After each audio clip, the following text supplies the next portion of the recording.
Has finally arrived. Today is the day that we are going to vote here in the House for the last time to legalize cannabis and bring the change that many Minnesotans have wanted for a very long time. We had a great conference committee, and I want to thank all of the members of the conference committee, Representative Kozlowski, Representative Hansen, Representative Hollins, and Representative West. I think we all contributed to this work.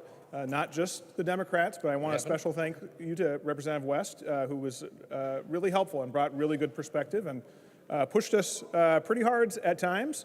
We didn't do everything that Representative West would have liked, but we did some things, and I think he's made the bill better, and I'm grateful for that. To just give you a high-level sketch out of what will happen once we pass this bill, on August 1st, possessing 2 pounds of cannabis in your home or 2 ounces of cannabis outside your home will no longer be a crime in Minnesota. We'll also allow Minnesotans to grow cannabis at home, up to 8 plants total, 4 of which can be mature. We'll be the 23rd state to legalize cannabis, but only the 11th to allow home grow.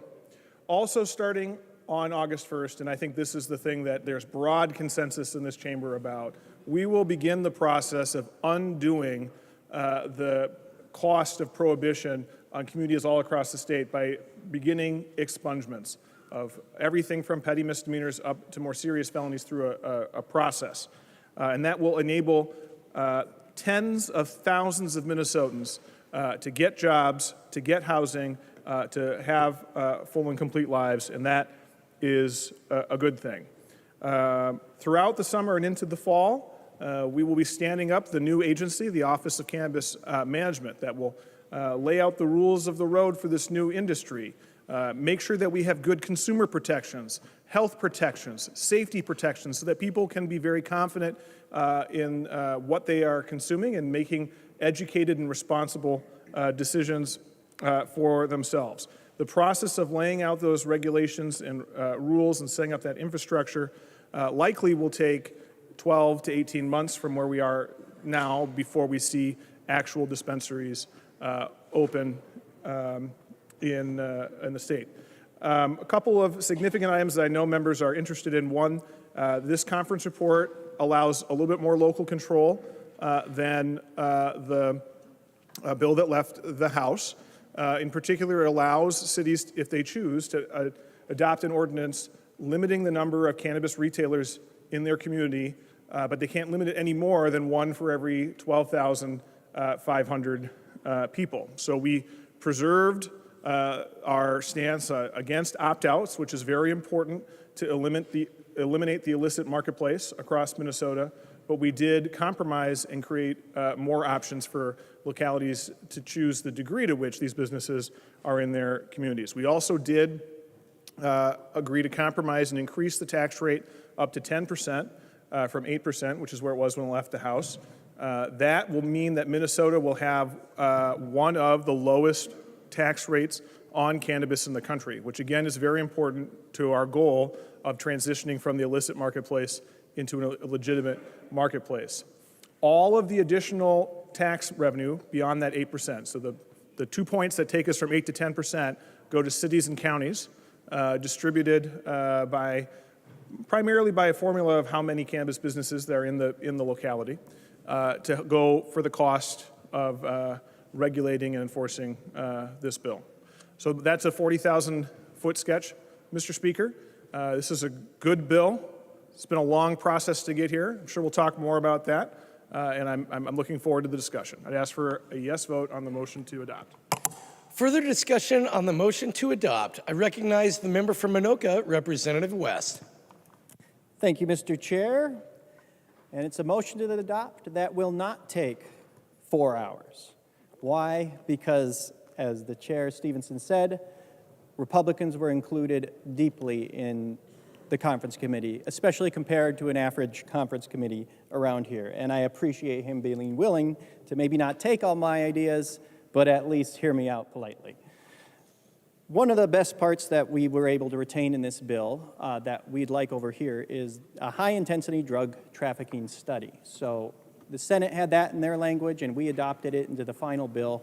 This will help us understand what the black market looks like today, and then it allow us to analyze later and see what impact this has on the black market.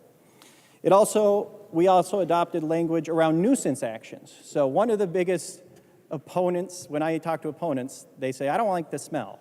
I don't want to smell it. Well, landlords have the authority to not allow it on their properties. You know, it's their land. And that is something that wasn't in the House bill when it left. And that makes a lot of sense. Also, the language we adopted on the floor of the House today, on the floor of the House when this first passed, was zero tolerance for those in driving school buses, Head Start buses, those kind of things. That language is still in the bill. There's also a lot of concerns that people had with the hemp industry, that we didn't want to make their products illegal. We had extensive conversation about that in conference, and everybody agreed the existing hemp industry needs to survive, and they shouldn't be punished for investing in a new law that we just legalized last year. So we made some changes to make it help them operate their businesses. I would argue we need to do a little bit more on the definitions to ensure that what they offer now is still legal, which the chair has stated his intention wasn't to make any of that illegal unless it was truly unsafe or out of bounds. Under the current definitions, I think we might be able to get there, but it's way open to interpretation, and that is a little bit of an issue. If you're somebody who invested $2 million to start up your business, and say you have 2 locations, you want clarity, and there's still some minutia that I think we can work out, but the chair has indicated that there will be another bill next year, so we will revisit those issues then. Also, there's this THC beverages. Like, you can go to the downtowner right now and buy a THC seltzer beverage. Right now, that is just wild, wild west. They sell the seltzer, and you can do whatever you want with it. You can drink as much as you want. This makes it so if somebody's drinking alcohol at one of these bars that offer this, if they know they have consumed alcohol, they cannot consume a THC beverage, because that's, THC is a safe substance, much safer than alcohol. But when you combine them, people, especially since THC is going to be new to a lot of people, that can cause a lot of dangerous issues on our roads, whereas there's some smart public safety for public health changes that were made in the bill. And the tax rate was increased, and the cities now get a 20% cut of the tax. That'll help because they will be the #1 people who have to deal with all these businesses. It's going to be a exploding industry at first. What we've seen in other states is this just goes bam. A lot of businesses get started right away, which leads to my concerns that still exist in the bill. While I'll be supporting it, the minutia in the licensing structure is so arcane, and it has all these weird social justice, social equity things that are distributing licenses weighted towards where somebody's from rather than the effectiveness of their business plan. I support the bill, but that just doesn't make sense. We need to make sure this market is functioning, because if the market's not functioning, that's what will open up the door for the black market to still exist. And the #1 public policy of legalization is to eliminate the black market, because if it doesn't eliminate the black market, well, really did nothing, because the black market is what makes this product dangerous. It's not inherently dangerous, but if there's fentanyl in it, well, now it's going to get you in trouble. But opening up to a legal market will allow these things to be tested and approved. Everything that will be sold when this bill is legal will have to be approved and tested so people know what's in it. And that's very important. It's more dangerous today without this. Just like when people are dying from alcohol with alcohol prohibition, it's more dangerous to prohibit it, and that's a serious problem. So I appreciate the chair including me in the crafting of this conference committee. While it's not the perfect bill, it is much better than when it left the House, particularly on local control, which is a very important issue to everyone in the state and especially on our side of the aisle. We're going to keep an eye on the black market. This bill's goal is to eliminate it, and because of this high-intensity drug trafficking study, we're going to be able to track that quite well because we have a DEA task force here in Minnesota based out of Hennepin County. So, rather than taking hours and hours and hours urging adoption, I think because they have demonstrated that they're willing to engage the minority on this bill, we should adopt this committee report. Is there any further discussion on the adoption of the conference committee report of House File 100. Representative Stevenson. Please vote yes. All those in favor of the motion to adopt the Conference Committee report on House File 100, please say aye. Aye. Those opposed, please say no. No. The motion prevails. The clerk will give the bill its third reading as amended by conference. Third reading, House File number 100 as amended by conference. Any further discussion? I recognize the member from Sherburne, Representative Novotny. Thank you, Speaker Wolgamott. The idea of the state systems is the states can act as 50 independent little laboratories, and experiments can be done, and things can be tried, and when they don't work, or if they do work, the other states can learn from that. Seems like everything we do in this state, we want to imitate states where the experiments have failed.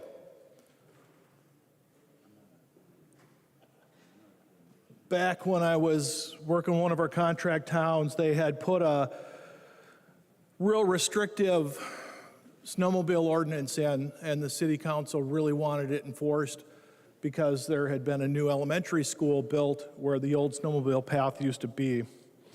And I tell this story because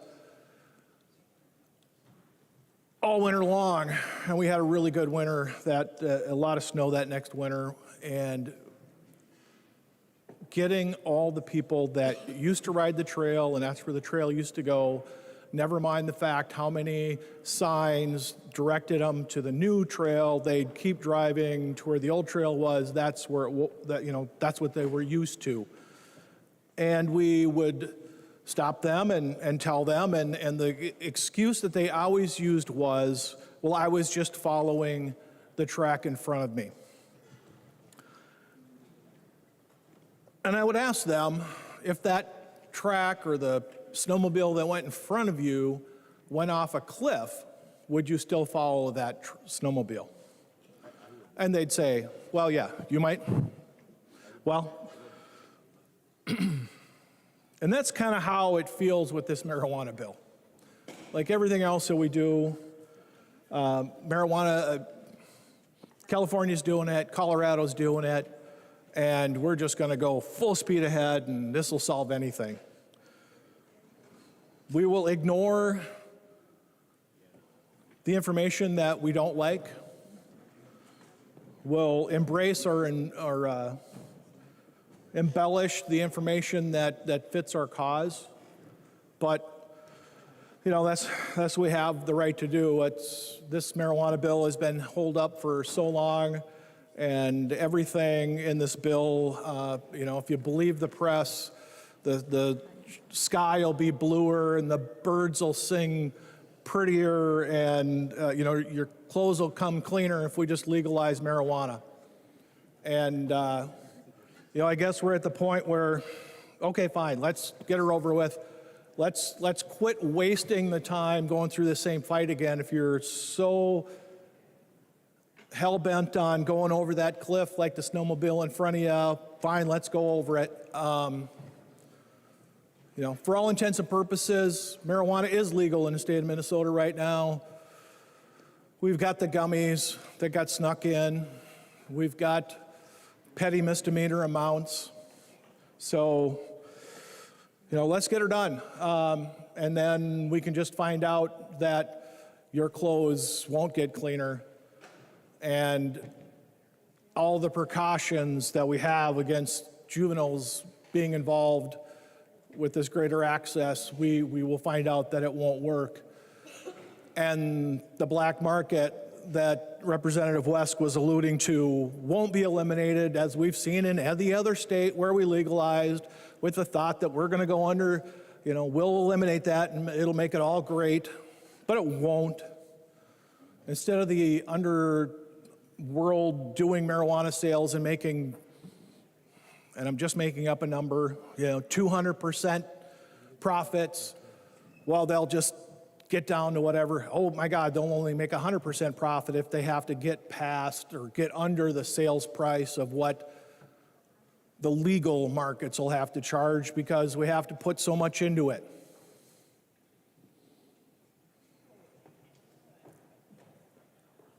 I would have been, you could have got a green vote out of me if you'd have went decriminalizing this huge bureaucracy that we're creating right now and all the things that'll be involved in it. None of it will solve what you say it's going to solve. There will be cost. There will be cost. As I said the other night on the omnibus bill, there will be life and death consequences for this. In any state that has gone the legalization and made it more accessible and more acceptable, there have been increases in fatal crashes. And you can find, you can probably pick one state where it wasn't. I'd have to look at the numbers, but, what's figures lie, liars figure.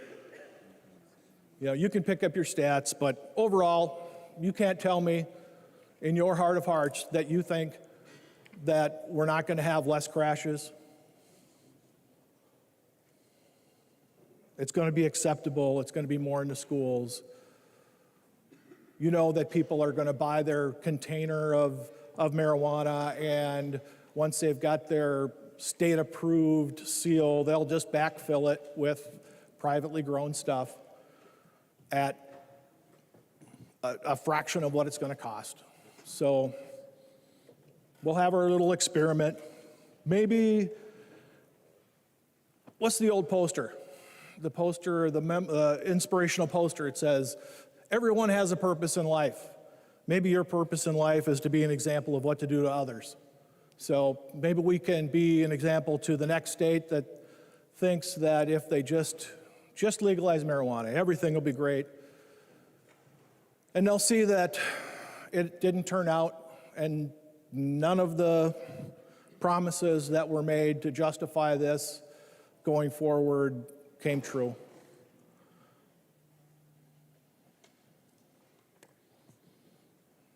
Members, I ask for a red vote. Thank you. Further discussion of repassage of the Conference Committee report of House File 100. I recognize Representative Mueller. Thank you, Speaker, and thank you, members, for this discussion. And normally when I rise on the House floor, I have a very definite feeling about a certain topic, and I'm very concise, very, I've had my mind, I've been looking through all of the things that I want to, that I'm looking at. I've tried to listen to the debate as much as possible, and then I make up my mind, and it's very clear. This is not one of those. This is not one of those topics. According to an NPR article in September of 22, there was a poll done that found that 54% of Minnesotans support legalization, 36% oppose, 11% are unsure. That leaves 7% that just, I don't know, didn't answer the question, I don't know. But if there is ever an issue that is just kind of that 50-50 issue, it's this one. And for those of you who do not know my background, I was a high school English teacher. I taught 8th grade for a while too, and they were amazing. But my high school English time, I had a chance to teach debate. And every time we gave students options on debate topics, it was always someone wanted to talk about legalizing marijuana. Always wanted to talk about that. And for the most part, I was giving them, since they were juniors and seniors, I wanted them to learn and discuss and explore topics that were interesting to them. And so we went ahead and allowed them to do that. And it was always interesting because people would be I would set them on the opposing or the negative or positive side. And sometimes, by kind of a flip of a coin, sometimes the people that were most passionate about legalizing marijuana, they just happened to be on the opposing side. And I said, one of the best ways to reaffirm your beliefs is to look at the other side and to see because it's good to be challenged. It's good to challenge your beliefs, to know that you can strengthen, to know what you know, and to see if you believe truly what is good and true and right. And I was one of those people that was very in the no category. I was like, okay, these are 11th and 12th graders. They're going to have very rudimentary arguments, and it's going to be like, okay, whatever, move on. But the people who talked about this, it was very interesting to listen to their research, really interesting to listen to their reasoning. And while those students obviously would not be allowed to take part in marijuana, as this bill would not allow that, it was interesting to have my beliefs challenged by my students. And I loved that they were able to challenge me and make me think differently. I think that the bill that we started with, I'm just going to say, for a person who is very open to the idea of legalization and certainly agrees with the idea of decriminalization, I think the bill that we started with was atrocious. And for those of you who are watching online and or here in person and you recognize me, I was the one who brought the 5 pounds of hemp to show you how much that was, and one of the reasons why we decreased the amount that you're allowed to have.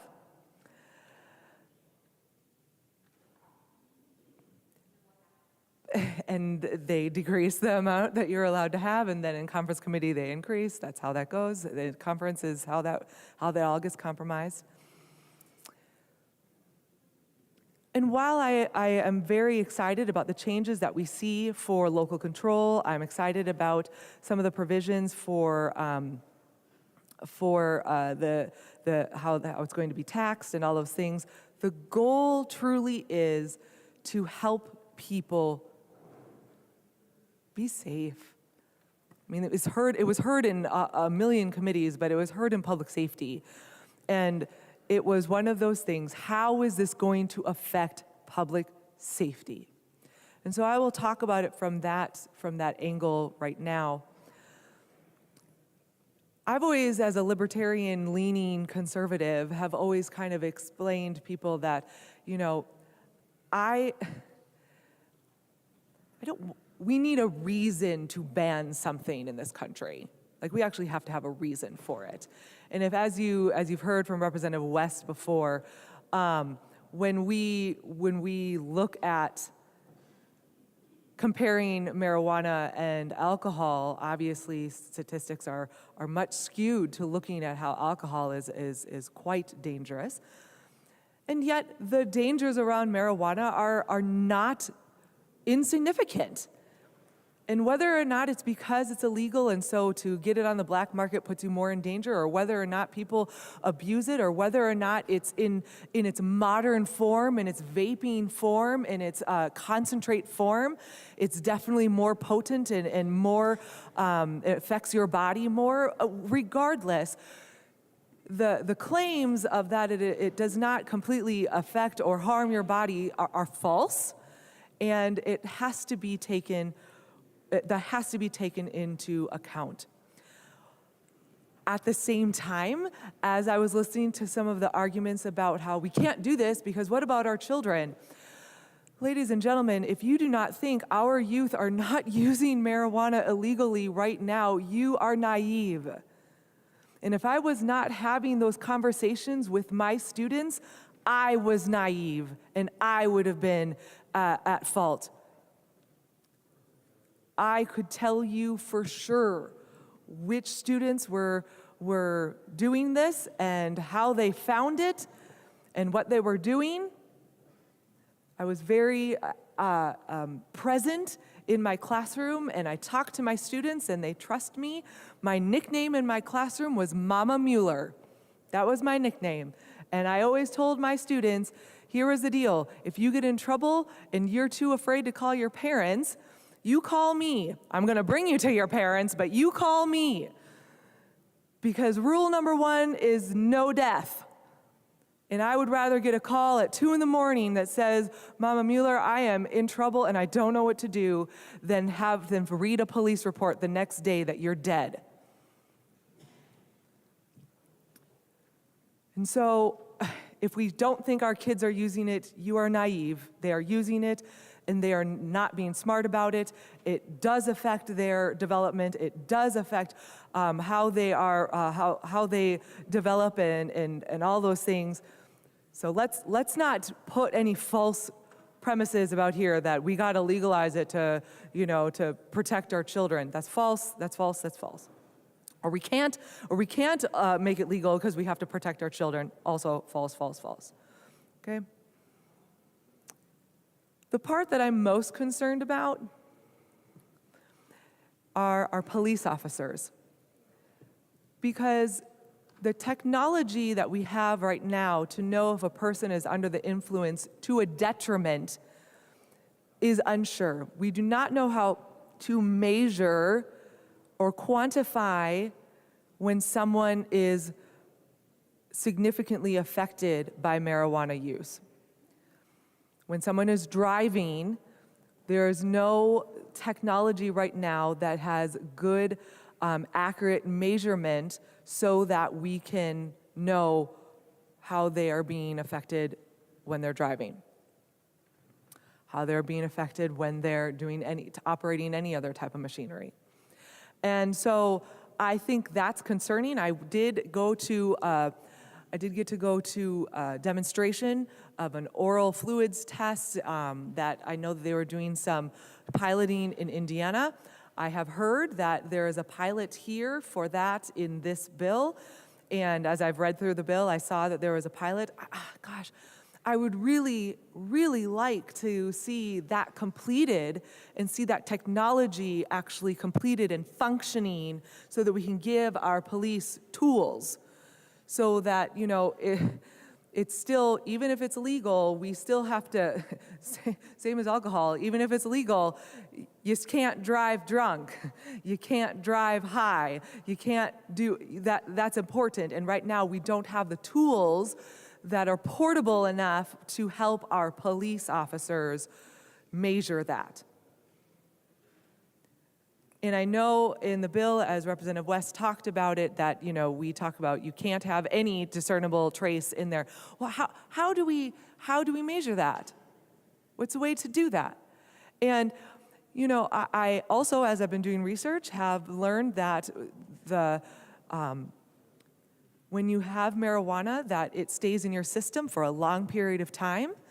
And I'm concerned that, maybe it's not affecting them, but it is there. And so someone who drives a semi, and they're going across state lines, and because they're doing a route that's nationwide, and all of a sudden they get stopped or pulled over, and they have and for some reason something is happening, or there's a random drug test, that even if it's showing that they're not impaired, that it will show that they have marijuana in their system.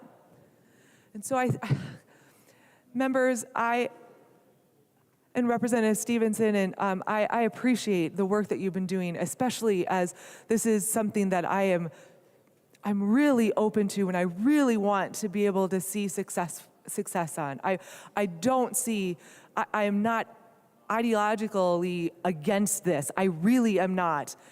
I am not sure, honestly, how I'm going to vote right now. I really want to be able to listen to the debate, and I want to be able to weigh all the things that we're hearing today. And so I want you to, public, as you're listening to this, I want you to hear that it is more than just pressing a red or green button on our desk. It really is. This is much bigger, more complex. You heard from Representative Otney, there's a giant bureaucracy with this. And we heard from Representative West that there's still several different requirements and prioritization that just seems silly and inappropriate. And so members, I really hope that as you take the vote today, that we are not too much of what we do is kind of politically divided. And I really hope, this is too important, I really hope that you're able to listen to both sides and be able to kind of put away some of your blinders and really think about what you want to do. And know that whether or not you vote for or against it, this is split 50-50 with Minnesota. 54% is not an overwhelming majority, despite whatever you're going to hear. That's not an overwhelming majority. And so this issue isn't an overwhelmingly, the people who care about it, they really care about it. And the people who are against it are really against it. But the people who are like me, this is why this bill makes it difficult, because there's so many places in it that's very good. I'm very open to the idea. I have just a couple of concerns. And so,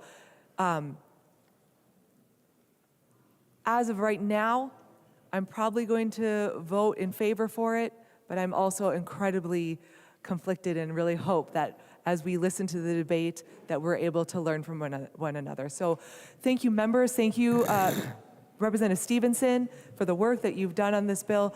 And thank you, Mr. Speaker. Further discussion on the repassage of the Conference Committee report for House File 100. I recognize the member from Traverse, Representative Backer. Thank you, Mr. Speaker and members. And one of the greatest couple concerns that I have, I will be a no vote. I will be a no vote. Here's a couple reasons why. We've heard some of them. If we do not protect our next generation, kids, then why are we here, kids and grandkids? In the conference file, we raised 1.5 pounds to 2 pounds. Folks, that's 2,724 joints. That is going to get in the hands of the kids. There's no ifs, ands, or buts. We have the gummy problem already. That's not helping to uplift our society. Kids are so vulnerable to peer pressure, their development of their brain lobe. We heard this on the last time it was on the House floor, is so concerning. And we hear that because we legalize this will eliminate the black market. No, it won't. That's a bunch of crap, because the people who are in the black market right now aren't going to say, whoa, let's now follow more stringent laws. Let's go through the process, because we are people of habit. If it's easier to get it through the black market, they're going to continue. Look at California. Look at Colorado. And picture this. I would assume most of you have eaten an apple. But let's say you ate an apple the first time and you really like it.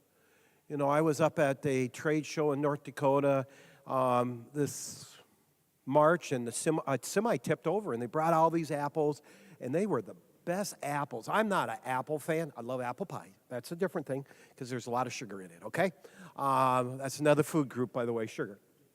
But if you eat an apple and then it tastes good, and you continue to eat an apple, it becomes more desirable, but then it gets to a point that it becomes less desirable. If you get something, you've all heard the saying, you get something of too much of a good thing, it's no longer a good thing. Let's replace that apple with marijuana for our kids. Ooh, at first, we take it, it feels good. It feels good. Let's face it, it feels good. I've never had a marijuana, but I'm just guessing. From several of my, I'll call clients that I've taken in the ambulance, okay, over almost 29 years. They're happy. But what happens is, as you take marijuana more, it's just like that apple, it becomes less undesirable. I have a really good friend of mine who did just that in high school. He was about 10 years younger.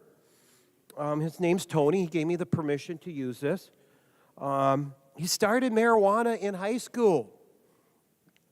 And guess what? At first it was cool, it was neat, got that high bump, whatever you call it. And then he went to mushrooms back then. This is in the early 90s, okay? That didn't do it. Then he went to cocaine. You know, after a while, that didn't do it. And then he went to heroin, excuse me. And then he got help. He got involved with the ministry, and he found Christ, and it helped him to go straight. And I called him before, actually, the last time we talked about it, I never got talking to him. He goes, Jeff, people need to know that he has other individuals he's gone through treatment with that has been down the same path. No, everybody knows, of course, my biggest concern is going to be with what it will do to individuals who drive. People are already driving under the influence. Everybody come onto a scene that's in a car accident, they only have 2 beers. We always joke that those are some big beers. But it's always the same. How many beers have you had? 2. Can't talk, can't drive, but they've always had 2 beers. I have, this was in April of, I was running for my first House position, so this would have been April of 2014. At 4 a.m. in the morning, we get a pager out. The gentleman, one vehicle rollover, person wasn't wearing his seatbelt. We get called, fire shows up. This is out to Wilmot, which is south of town, running into South Dakota. And got called to the scene. I was the first EMT on there. Went to the car, was an SUV. And he was dead. He passed away. Not many of you have experienced that. It's not a fun experience. I've experienced it way too many times. Actually experienced it about 2.5 weeks ago. We had a run on Friday night. Those are not fun runs. He was actually a mayor of a community, south. And the family got extremely upset with me. Got extremely upset, thought I should do something. They got so upset that I went through the whole process of having my license revealed and going through the whole process in the state of Minnesota. All the way up the line. Now, of course, I was cleared because we did everything we could. There was just nothing to do. I don't mean we just showed up and we said, okay, there's nothing to do. But there was really nothing you could do. And that was driving under influence. Now, of course, that's alcohol. That was an alcohol scenario, but still driving under influence. And I'm so concerned of the kids and so forth. Just this weekend, I was paged. I was out with my family, Mother's Day. Got there on the South Dakota side of Lake Traverse. Food's going to be served in just 3 minutes. Pager goes off. Motorcycle accident. Those people, he was drinking beforehand, and he wasn't wearing a helmet. So it doesn't matter if it's alcohol, it doesn't matter if it's marijuana, it doesn't matter if it's another substance. When you are driving under influence of a different substance, you affect other people. You affect other people. And is it addicting? Of course it's addicting. We know that. Back in February 2021, Caleb and I, there's that gal Caleb I've used on this floor before. We responded to a run. It was 7 o'clock Saturday morning. It was 21 below zero. It was pretty cold. It was real cold, to say the least. And we walked into the home, and I go, man, this guy has pneumonia. I mean, you open up the door, probably from me to where Representative Quam is, like, you could hear this guy with wheezing. I go, man, this guy's not doing well. And then what did he want to do? He wanted to grab a joint and smoke it before we put it in the ambulance. That did not happen, by the way. I put it in my pocket. I did not use it, by the way. But that just shows the guy's having problems breathing. We put oxygen on. Right before I put oxygen on him, he wants to light up a joint. You can't tell me you're not addicted when you have those type of respirations, when you can hear him wheezing. He was pale. That means he's not getting very good saturation of O2. And right before I put the O2, he pulls out the joint. That's addiction, guys and gals. It is. This is what I'm concerned about. I've seen it in the field because unfortunately people are not always responsible. And we as EMS, as fire and ambulance, run to danger. We run to those challenges. Why put this into society where we know it's bad for the kids? Yes, I know people are already doing it. You know what? My father used to say, if someone jumped off the water tower, does that mean you're going to jump off? No. I wouldn't. If you want to, that's up to you. But I wouldn't want to do it. The fall doesn't hurt. It's the stop at the bottom that really hurts. So I just can't imagine people in their homes can have 2 pounds of marijuana. Think about that. That's 2,724 joints. If you smoke 10 joints a day, no one would do that. So it's going to get in the wrong hands. That's what I'm trying to say. It's going to get in the hands of our kids. And that's one of the main reasons. That is the main reasons I'm voting no. We as adults should be protecting our kids from these substances. Please vote no. Thank you. Further discussion to the repassage of House File number 100 is submitted by conference. I recognize the member from Lyon, Representative Swazinski. Thank you, Mr. Speaker. Thank you, members. You know, just I appreciate the comments earlier and just some of the real basic things about this bill. You know, just looking at different laws and how they're affected and looking at the city's involvement in this. And so I understand that, you know, the ability for local control is exceptionally curtailed in this bill. There was some improvements potentially to it, but just wanted to ask a question of the author, if that's a possibility, if he's on the floor, or maybe if someone else on the floor, if I ask the question, is there anyone on the floor that, I guess he stepped off. That's fine. I'll talk till maybe he shows back up. But, you know, I think, you know, these are really big concerns that we do have when it comes to the opening up of this. You know, one of the biggest concerns I do have is the continued inability for cities that are not interested in having it in their area. I think that's a very unfortunate part of this bill that should most definitely have been passed over and looked at. You know, I think we have to understand one of the biggest things when it comes to some of that taxation portion of this bill, that 2% does go back. Mr. Speaker, would Representative West yield to a question? Representative West will yield to a question. Representative Swazinski. Thank you, Mr. Speaker. Representative West, just a general question on, you know, just kind of the public use of it. So, you know, while cities may be able to limit the sale of it, will cities be able to enforce restrictions on where it's used as far as proximity on public streets? Will they be able to just walk down the street and use it near schools, on sidewalks? How is that process going to work? I recognize the member from Anoka, Representative West. Thank you, Mr. Speaker. That is a fantastic question. So the bill allows local control on that as well. So a city can have an ordinance that doesn't allow smoking on the street. You can't smoke where children are present anywhere. And you can't smoke in a public park or multifamily housing you can't smoke in. Also, landlord can prevent smoking on the properties they own. So there is significant local control here, and those are massive improvements that we've worked on in conference committee. Representative Swazinski. Thank you, Mr. Speaker. And would Representative West yield for another question?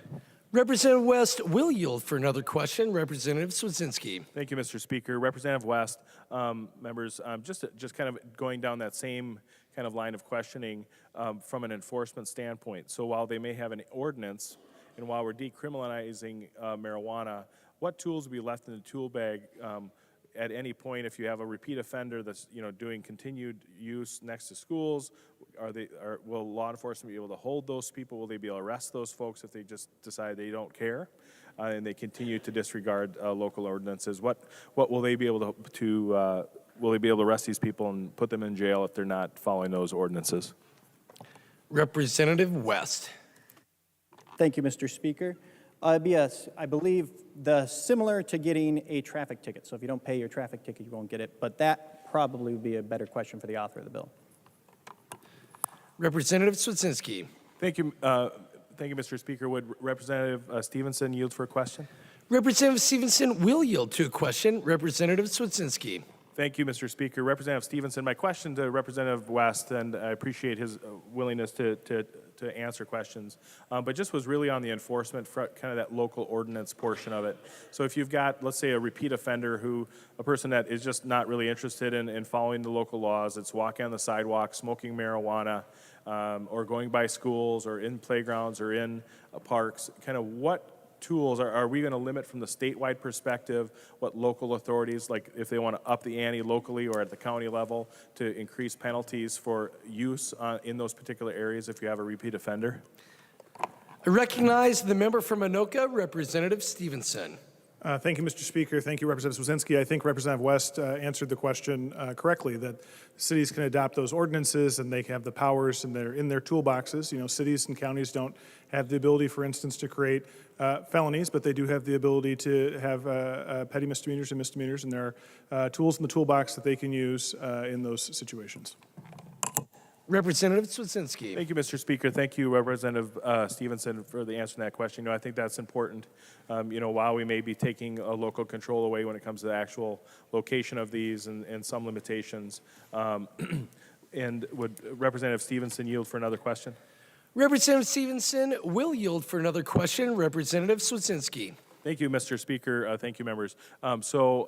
Just along those lines of just the prohibition from locations, it's my understanding that the bill did change as far as separation from schools and some other locales. I believe it left the floor initially at 1,000 feet. Now it's at 500 feet. Representative Stevenson. Thank you, Mr. Speaker. Thank you, Representative Swedzinski. As applied to schools, it actually is unchanged. It's 1,000 feet, and again, that's permissive. A city can adopt an ordinance to keep the facility 1,000 feet away. It doesn't have to. It's 500 feet from a daycare, from a treatment facility, or from an attraction in a park that is appealing to kids. So we're thinking like playgrounds and ball fields, things like that. Representative Swedzinski. Thank you, Mr. Speaker. And then my next question, thank you, if Mr. Stevenson would yield for a question.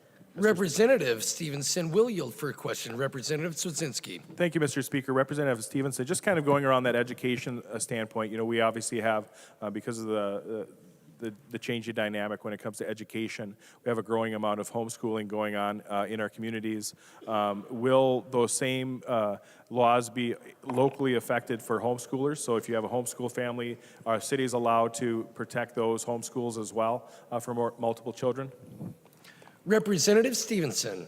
Thank you, Mr. Speaker. The bill, and Representative Swedzinski, the bill says school. It's not specific as to public or private. I think the homeschool thing actually has an even stronger protection, though, because when we're talking about establishments, because the businesses have to comply with local zoning ordinances. And a homeschool would be in a home, which would be in a residentially zoned neighborhood where you wouldn't put a business under local zoning law anyway. Representative Swedzinski. Thank you, Mr. Speaker. I appreciate that. Thank you, Representative Stevenson, for answering that question. So it does sound there will be some potential, but if you're looking at if you have a homeschooler within a commercially zoned apartment complex and potentially having that down the road, how would that affect that? Representative Stevenson. Thank you, Mr. Speaker. And I'm sorry, Representative Swedzinski, I couldn't hear that question. I don't know if you could repeat it. Representative Swedzinski. Thank you, Mr. Speaker. Representative Stevenson, so we're looking at, if you have a mixed-use facility, so let's say if you go downtown, you have a business, which is a commercial establishment on the main floor, then above that establishment, you have literally apartments/homes. So it's a misuse, commercial versus that. How will that affect if you have a homeschool family that pleads to the city and says, sir, at the city council, city administrator, I am a homeschool business above a commercial place that potentially, a downtown, some small towns are 1,000 feet from one end to the other. how will that stand, and will that city be able to enforce that from the school protection? Representative Stevenson.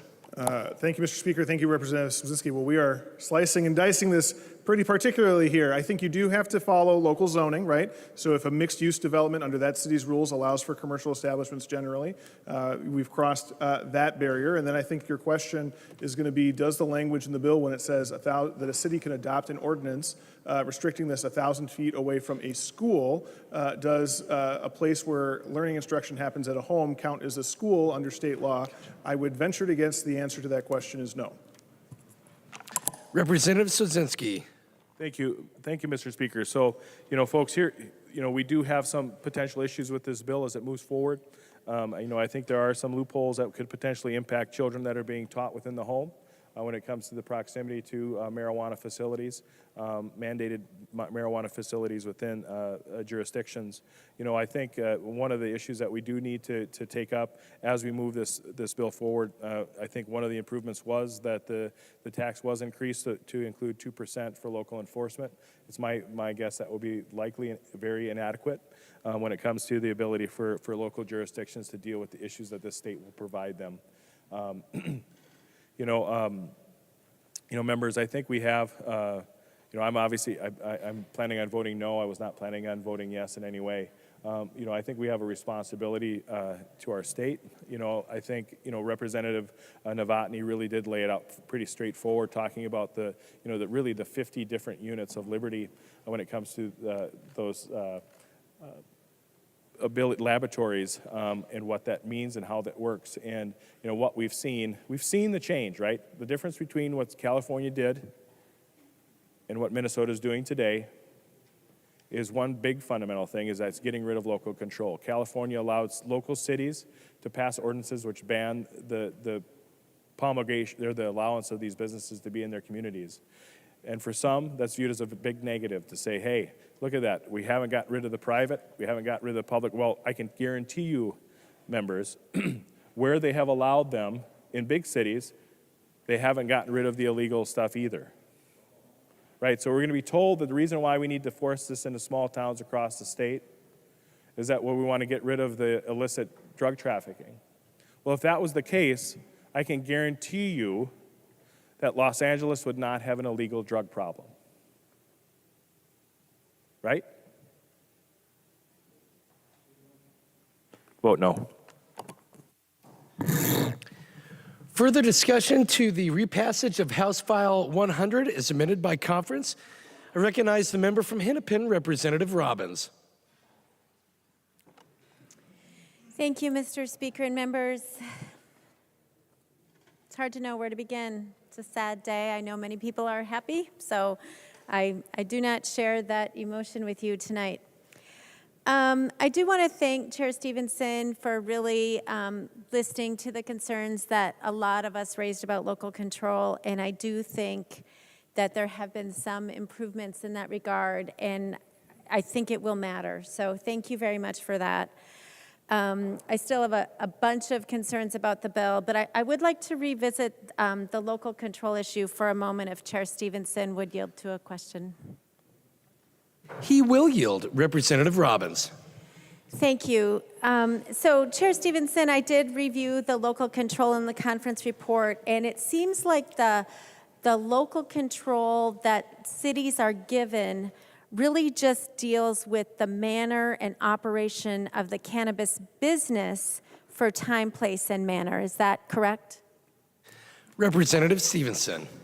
Thank you, Mr. Speaker and Representative Robbins. So certainly time, place, and manner are all opportunities for local control. You heard the discussion that I had with Representative Smoczynski that kind of fleshed out some of the place things, in particular the zoning components. And one of the things that I might mention is that before a license can issue from the state has to confirm that the applicant is complying with local zoning laws. So there is a time, place, and manner component. But beyond that, one of the things we added in conference was the ability of a city to restrict the number of retail establishments in the city. So they did not have that authority under the bill as it left the House. They do in the conference report. That was a compromise position with the Senate. The provision in the bill allows the city to limit to the point where it's one for every 12,500. So they can't limit if it's below that, but they can limit above that. So it's kind of a floor. It's totally optional, up to the city if they want to do that. Thank you, Mr. Speaker, and thank you, Chair Stevenson. But just to be very clear, the local government, according to lines 38.12 and 38.13, the local government may adopt reasonable restrictions on the time, place, and manner of the operation of the cannabis business. That does not refer to where the person may possess or smoke the product. Is that correct? Are you asking if he'll yield for another question? I'm asking him to yield, yes. Thank you, Mr. Okay, Chair. Representative Stevenson will yield to a question. Representative Stevenson. Thank you, Mr. Speaker. Thank you, Representative Robbins. In that particular section, that's correct. That's what that refers to. And actually, when I sat down, I realized I forgot to mention another local control aspect, is that once a county gets to the level of 1 to 10,000 on their license to person ratio, then no city in the county, even if they have no businesses, has to accept a new license. So that was another provision of local control that we added related to businesses. But yes, the section that you referred to is particular to businesses. Representative Robbins. Thank you, Mr. Speaker, and thank you, Chair Stevenson.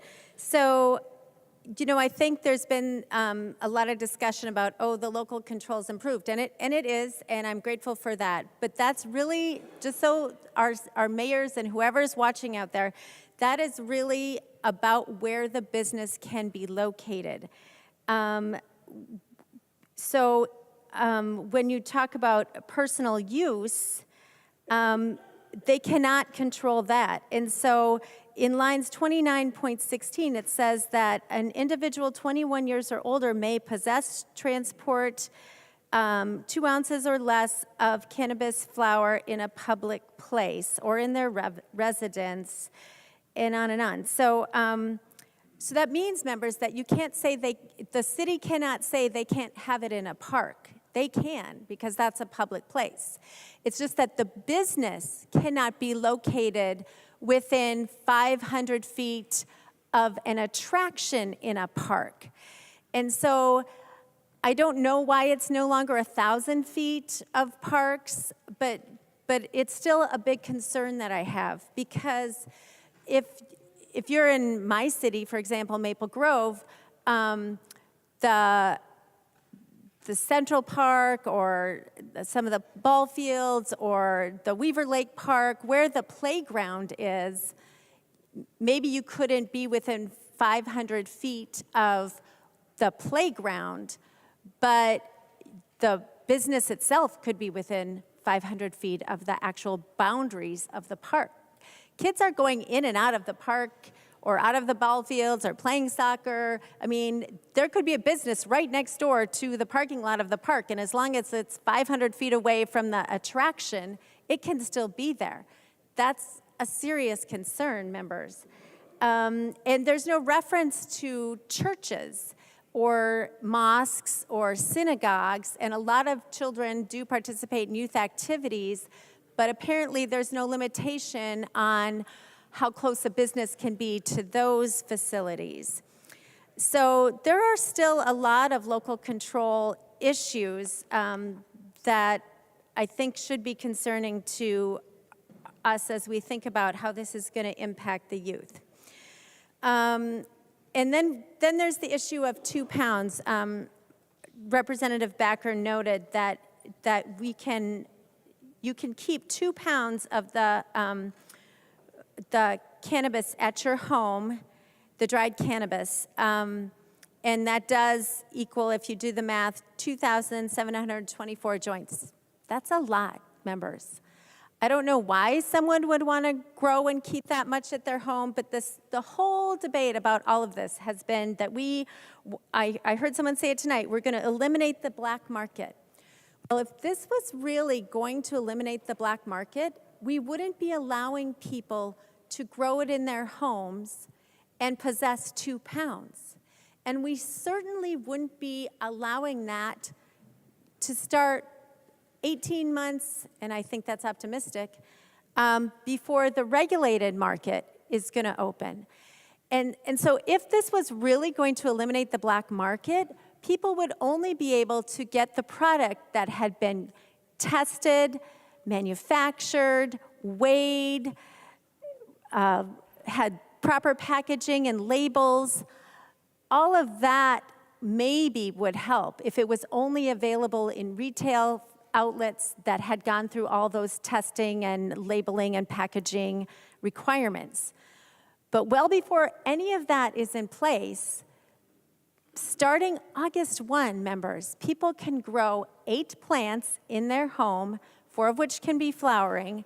And the information I've read on that is that that's allowing 8 plants is really a lot. So some of the things I read in the last couple months were that 4 plants might be reasonable to get to the 2 pounds, but 8 plants will way exceed what people grow and can keep on that. So we are creating the black market. We are not eliminating it. And that is very concerning, members. And I know it's too late. I know this is going to pass.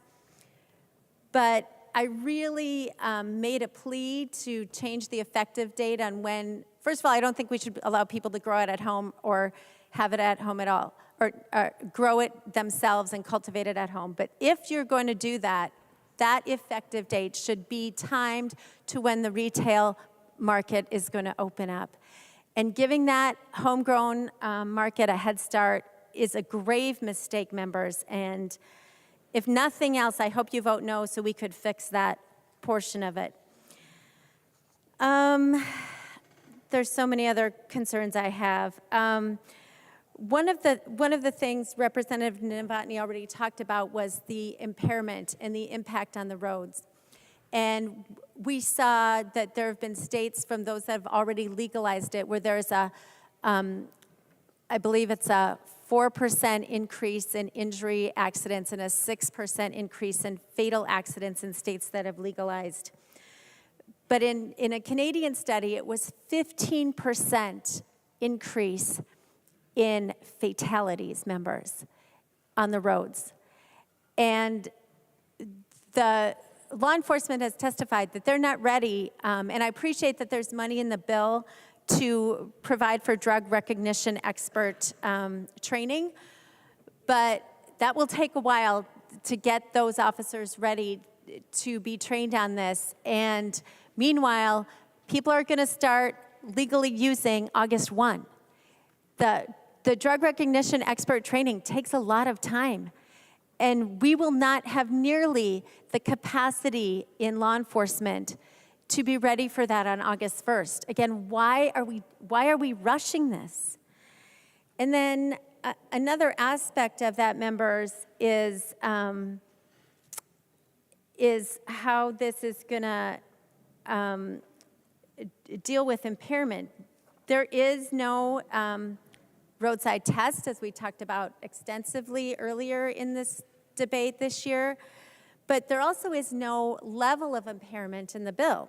And other states who have legalized do set a level of impairment. In Colorado and I believe Washington, it's 5 nanograms of Delta-9 per milliliter of blood is the level that makes you legally impaired. And I know, members, that other states have set a legal amount for impairment, and we chose not to do that here. It is a choice. And so I just ask you, members, to think about why we are not setting a level of impairment so that there could be some guardrail on this. And another thing, we've talked a lot about the impact on the youth and brain development. I have studies that I'm not going to read again, but I just want to remind everyone that the Minnesota Psychiatric Society and the Minnesota Society of Child and Adolescent Psychiatry does not support this because they know that brain development continues till age 25 and that the impacts of people on those young brains is substantially more significant. And there was a recent study that was just came out since our last floor debate on this in Denmark. And it was a very serious, extensive study. It looked at people from 1972 to 2021, looked at 6.9 million people. And it showed that of people who had cannabis use disorder, those aged 21 to 30, 30% of them developed schizophrenia. There is reams of evidence out there that shows that young people who use cannabis have much higher rates of schizophrenia, of mental illness, of depression, anxiety. And we are just opening this up to young people, and we're already in a mental health crisis in our state, members. We've seen this lots of times. The head of graduate education at the University of Minnesota asked for funding for 3 more doctors to be trained in substance use disorder and addiction medicine, because we just do not have the capacity to deal with the opioid crisis, the fentanyl crisis, and now on top of that, what we will be seeing in our youth with marijuana. So it's so concerning. And then finally, members, going back to the illegal market, I meant to say this when I was talking about that. Another reason why we are choosing, by the design of this bill, to create the illegal market is that people are allowed to give away 2 ounces, no penalty. So you grow it at home, you can have up to 2 pounds in your home, and you can give it away for no penalty. Other states don't do that. I don't know why we think that's a good idea, but we are setting ourselves up for real tragedy in this state, members. And I do not look forward to seeing what's going to happen. It also really affects the youth in terms of cannabis poisonings. In the Journal of Pediatrics, it spoke about minors being exposed to cannabis. 98% of cannabis exposure happens in residential settings. And cases have increased from 207 in 2017 to 3,054 in 2021, a jump of 15 times. In Minnesota, we have seen this increase of not just cannabis exposure, but cannabis poisonings for young people from 231 in 2016 to 368 in 2022, a 59% increase in 4 years. And we talked at length earlier discussions about the need for a potency limit. Again, a potency limit is supported by the Minnesota Medical Association, by the Minnesota Psychiatric Association, and that other group, I can't remember, the Minnesota Society of Child and Adolescent Psychiatry. The cannabis concentrates are extremely potent. They can go up to 99% potency, but more commonly, it's in the 80s. That's extremely high, members. Back in the 1970s, the concentration of THC in marijuana was 1 to 3%. Today's marijuana flower, because of changes in genetics, is now up to 17% or even a little bit higher.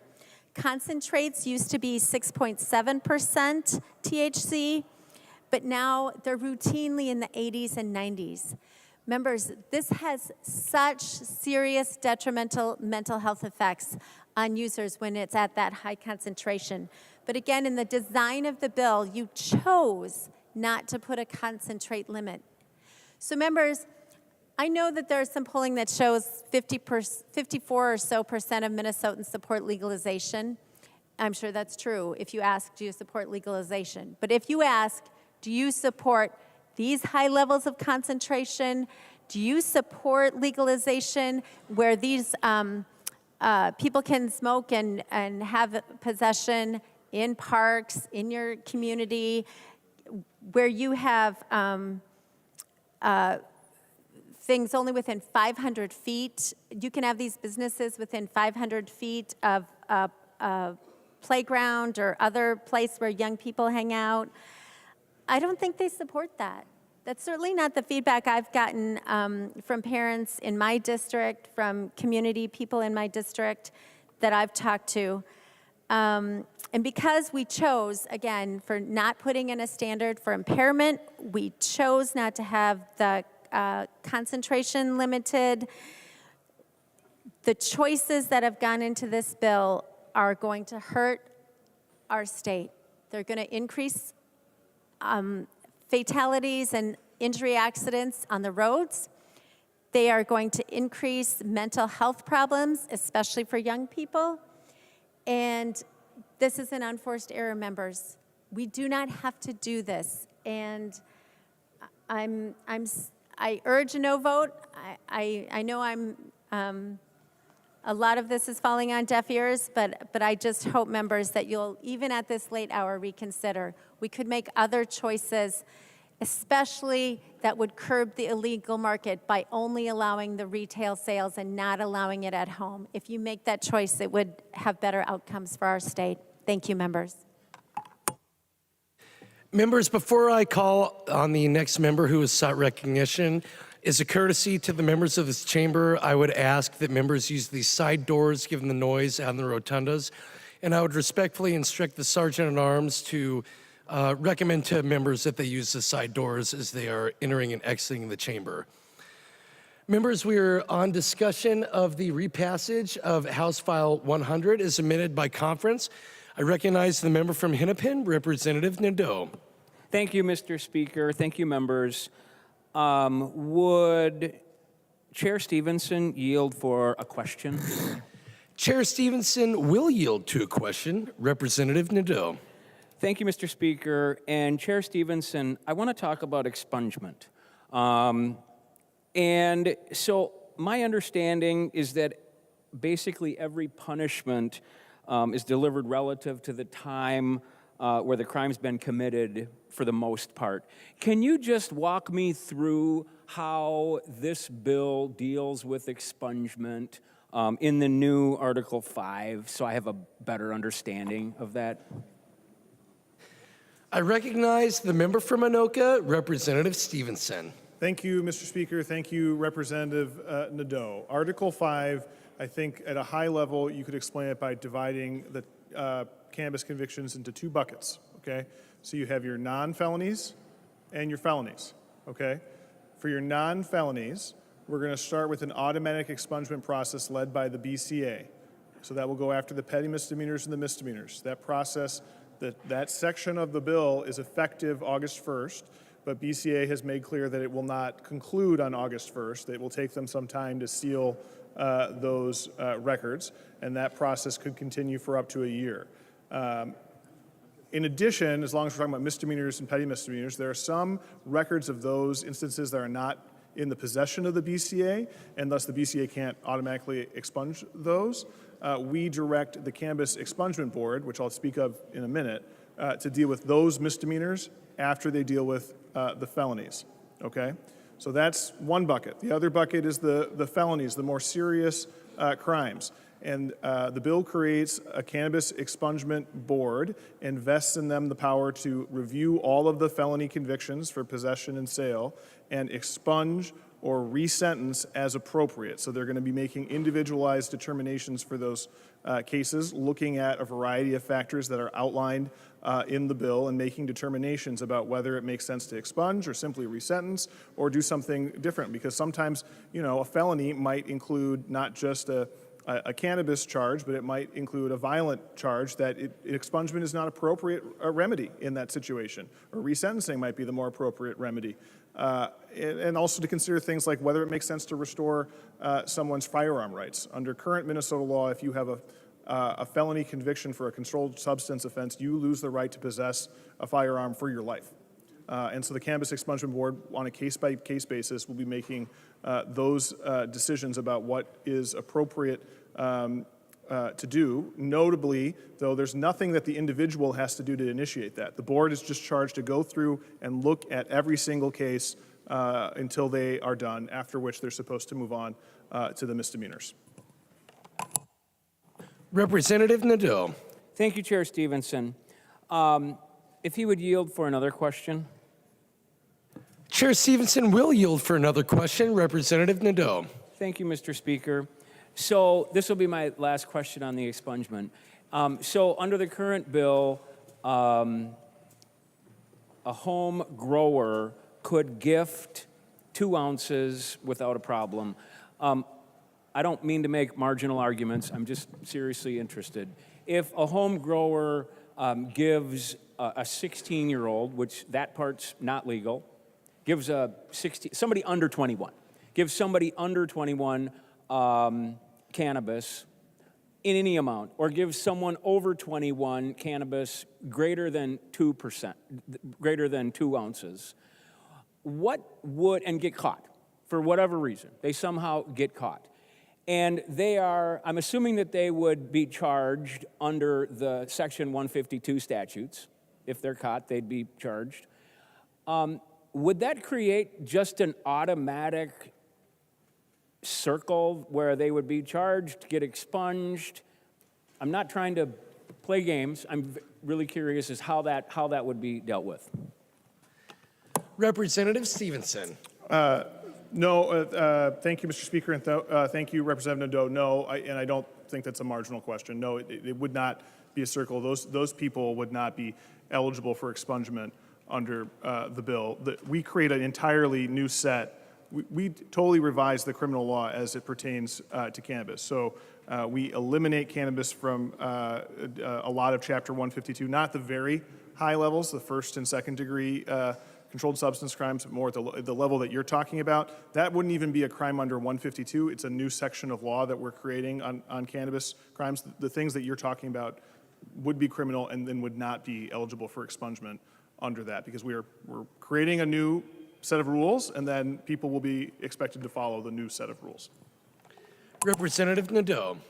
Thank you, Mr. Speaker. And if he would continue to yield, I'm not going to talk about expungement anymore, but I want to talk about background checks. Representative Stevenson will yield to a question. Representative Nadeau. Thank you, Mr. Speaker. And basically, now I'm in around page 260.1. It's talking about HHS and doing background checks. And HHS primarily uses net study to do this. Can you walk me through how this would work? So, direct service-based providers basically they contract with the Department of Human Services. Department of Human Services does background checks on these employees who provide services to disabled kids and adults and things like that. Can you walk me through how this deals with those people who may end up becoming get an expungement and still want to work as a direct service provider for and deal with disabled and vulnerable kids? Representative Stevenson. Thank you, Mr. Speaker. Thank you, Representative Nadeau. The conversation about the background studies with DHS was something we did spend some time on in conference, and it was really kind of looking at whether or not we needed to ask DHS to seal up their own records that they have on particularly the low-level offenses, the petty misdemeanors and the misdemeanors. We were informed that those types of offenses aren't a disqualifier under current law, those very low levels, so we did not, and they're confidential. You could not, as a private citizen, go and find out what information DHS has about someone's misdemeanor or petty misdemeanor history. On the more serious side, once the expungement board operates, again, they're going to consider each case individually and either resentence to bring in compliance with the current law, what would be criminal under this current law, or grant an expungement as appropriate. They're going to try to separate out the more violent crimes and not probably give people expungements if they have the violent piece into it. but the expungement board proceedings, I think on the top of 260 talks about how DHS is supposed to treat expungement board orders and how they're supposed to react to those. Representative Nadeau. Thank you, Mr. Speaker, and thank you, Chair Stevenson. If you just yield for my final question. He will yield for your final question, Representative Nadeau. So, if there's a business that has a zero, I know the bill addresses that employers can discipline, even discharge people who are using on the job and everything else. If there's does the language in this bill, if an employer has a zero tolerance policy for drugs or alcohol, is there anything in this bill that would prohibit that business from exercising its zero tolerance policies? Representative Stevenson. Thank you, Mr. Speaker. Thank you, Representative Nadeau. I think it depends on what you mean by zero tolerance. I'll say broadly speaking, the bill, in terms of testing, for example, has different regimes for safety-sensitive positions and positions that involve, direct care or supervision of vulnerable adults or minors, things like that, where we are allowing random testing. And other positions where you can't do random testing, but if you have a suspicion that someone is, a reasonable suspicion or evidence that someone is using on the job, that you can do a test. In this way, it's modeled after what we do for alcohol, right? So, for most positions, we can't randomly test to see if someone is just drinking ever, but if you have evidence that makes you believe that a person is drunk on the job, you are allowed to test them. So the idea was to create parity between what we currently do for alcohol and what we will do for cannabis with regard to testing. There's certainly nothing in this bill that requires any employer to allow anyone to consume cannabis on the job. Representative Nadeau. Thank you, Chair Stevenson, and thank you, Mr. Speaker. Like my seatmate, I'm struggling with this issue, and I think many people on this side would, fully support decriminalization. And I appreciate the work that you've done, Chair Stevenson, to make these changes from the first time I heard this bill. So I'm looking forward to the debate, and hopefully a lot more people will stand up and talk so I can learn a lot more. So thank you, Mr. Speaker. Further discussion on the repassage of House File 100 is amended by conference. I recognize the member from LeSueur, Representative Farr. Thank you, Mr. Speaker. And this is an issue that I heard a lot about at the door, both for and against. And I'll cut the suspense right now and let you know that I'm not voting for it. But as people ask me why I'm not voting for it, I told them that this is going to happen. This is going to happen in our state, whether it happens tonight, and it's going to happen tonight, obviously. Whether it's this year or next year or the year after, but there's some other things that we need to consider here. And then there's a broader picture. And so my answer to them was, hey, if this is going to happen, and again, I'm not in favor of that, but if it's going to happen, it should be nationwide. Because there are some issues here with this, and the first one is in banking. Because it is illegal for me to give anyone a loan or open an account when I know they're conducting an illegal activity. And so that gives all of our nationally chartered banks a real issue with opening accounts here. And I know there is currently some legislation that's being worked on in Washington, but it's not there yet. And so we're nowhere close to the point where a nationally chartered bank can open an account for a cannabis business. And then, quite honestly, I'm in a state-chartered institution. Because of that, most of us won't touch this. We just won't deal with it. The last thing I want to do is get cross with an examiner, and I've had them sitting at the bank all week, this week. So it creates an issue there that maybe this body doesn't care about, right? I mean, that's a cannabis business's problem. Let them figure it out. we're giving a lot of other problems to a lot of other businesses and let them figure that out. But we have the same issue when it comes to trucking, right?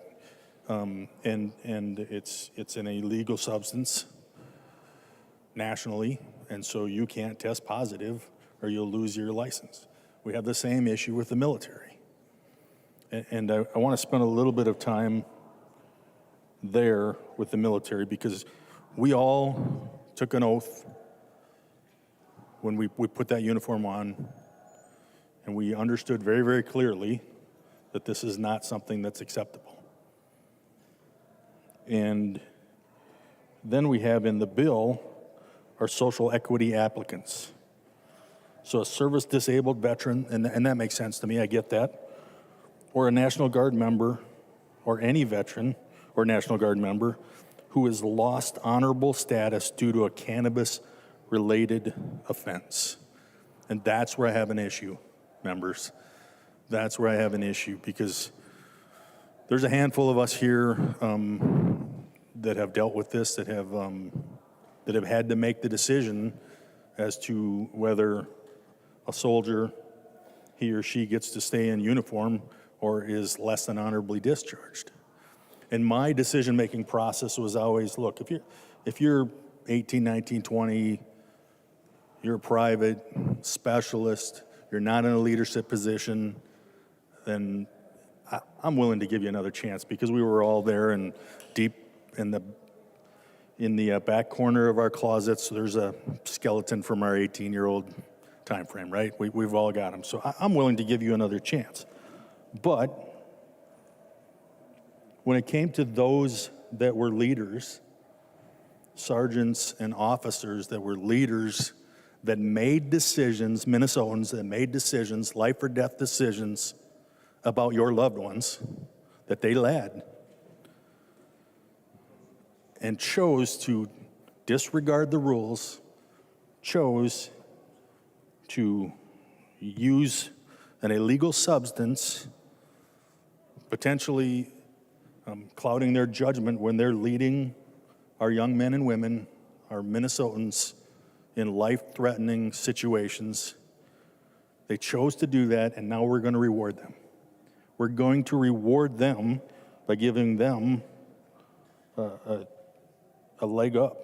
The status of a social equity applicant, one of the top one is a veteran or those who have lost their status by an other than honorable method. So these are people, again, I don't get it. They're people that were leading our sons and daughters in life-threatening situations, and we're going to allow them to have a leg up here. We're going to give them extra credit to be part of this. It makes no sense to me, and so I'm extremely concerned with that. I think we've got it wrong. And again, I know this is going to happen tonight, but its time has not come yet. We need to take a little time with this and get it right, because there are some of these issues that we've got some time to figure out and make them right. And then lastly, and it's been mentioned here before, but there's no impairment measurement here. There's no objective impairment measurement that we have yet that I'm aware of. And that's very concerning. Again, we're talking about our sons and daughters out on the road, Minnesotans out on the road, and their safety, and we don't have that objective impairment measurement yet for this. So I think there's a few things that I'd love to see worked out. I think if we could do that, then I could maybe get my arms around this, but until then, I'm a no vote. Thank you, Mr. Speaker. Further discussion to the repassage of House File 100 as amended by conference. I recognize the member from Candy, Ojai, Representative Baker. Thank you, Mr. Speaker and members. I will take a little different approach because I know that I've shared my thoughts about why I think this is a really, really bad bill. And I know that I'm going to lose it tonight because for some reason I'm having a hard time talking about this because it's just so personal. It's so personal that we have worked so hard in this body with so many of you to fight this addiction stuff. And this is going the absolute wrong way. What I do promise you is this, is that more youth will become addicted to drugs because of this bill. Now just let that sink in for a minute. It's going to happen.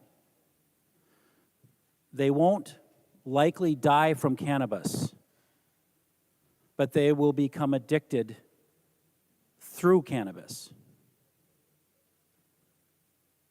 So tonight I'm going to just try to talk about my beautiful son for a minute. And I know a lot of times members are looking at their computers and stuff tonight, and actually I want you to do something for me on your computer, and that is, if you want to, if now or later, but go to the Dan Baker Foundation. It's not active. We don't take money anymore, so I'm not asking you for anything. Greg Davids, you can put your wallet away. But what I want you to see is my family. I want you to see the work that we did do when we had it open for about 10 years. And what I want you to understand is, for the folks out at home looking at this bill, we've got a lot of folks watching us right now because I know for a lot of people this is an important bill to pass. But I want to make sure that I tell the story like my heroes in the military have told their stories and the police force have told their stories about what it's like to go through that. And I think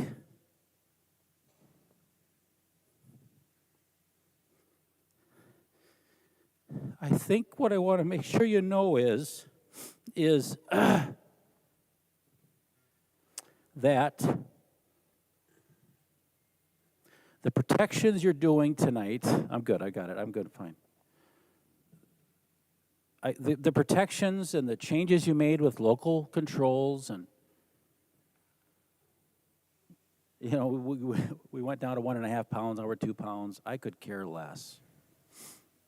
But it's still a lot of joints, by the way. And I don't like this because I feel like we've worked so hard to help people get out of addiction and out of substance use disorder. And now we're just opening up the back door again and making things so much easier for them to access it. I think that Representative Stevenson has done a good job trying to listen and carry this, and he has bounced all over the place trying to get feedback. This is not telling you, Rep. Stevenson and others, that I don't think you care. I know you care. But I want to talk to the parents that are watching us tonight that have marched with me, have went toe-to-toe with pharmaceutical companies to say, don't do this because it's hurting us. It's the work that Rep. Olson and I did on House File 400 and how we went after the companies that knew they were doing something wrong and they didn't do anything about it. And we're doing that same thing right now, members. We're doing it. We're allowing a substance to become so much more available in the state of Minnesota because you're trying to fix an issue about decriminalizing it. So we're taking the longest, hardest approach to trying to fix something, and you're going to, on the backside, hurt a lot of people in the meantime. If you look at the Minnesota Department of Health and you go to their website and you look at what are the reasons and what is the youth, what is grabbing the youth in substance use. And you'll see on the website there's a really nice graph. And it is about, there's a little methamphetamines, there's alcohol is at about 20%, but marijuana is at 70% right now. And this is before we legalize it. Let me say that again. Currently in Minnesota, the Department of Health shows that the youth that are become through the substance use world, they start with marijuana, and that is through the listening and the support groups, and they always ask these questions: how did you become addicted? So there it is. I will tell you that in meetings after meetings after meetings, I hear all the time, I started with a joint, or I started with again, it's anything that we can provide to try to stop the youth from getting this is what we ought to be doing. I talked earlier about, I really was saddened that we didn't consider the age of 25 and older would be available to purchase cannabis. That was poo-pooed, but I also know that your change in the conference bill, I believe, said your education is going to recognize that using a substance like this under the age of 25 is not good. It's not advised, whatever you want to call it. But it's still, you can buy it at 21. When we know for a fact that the brains are not developed.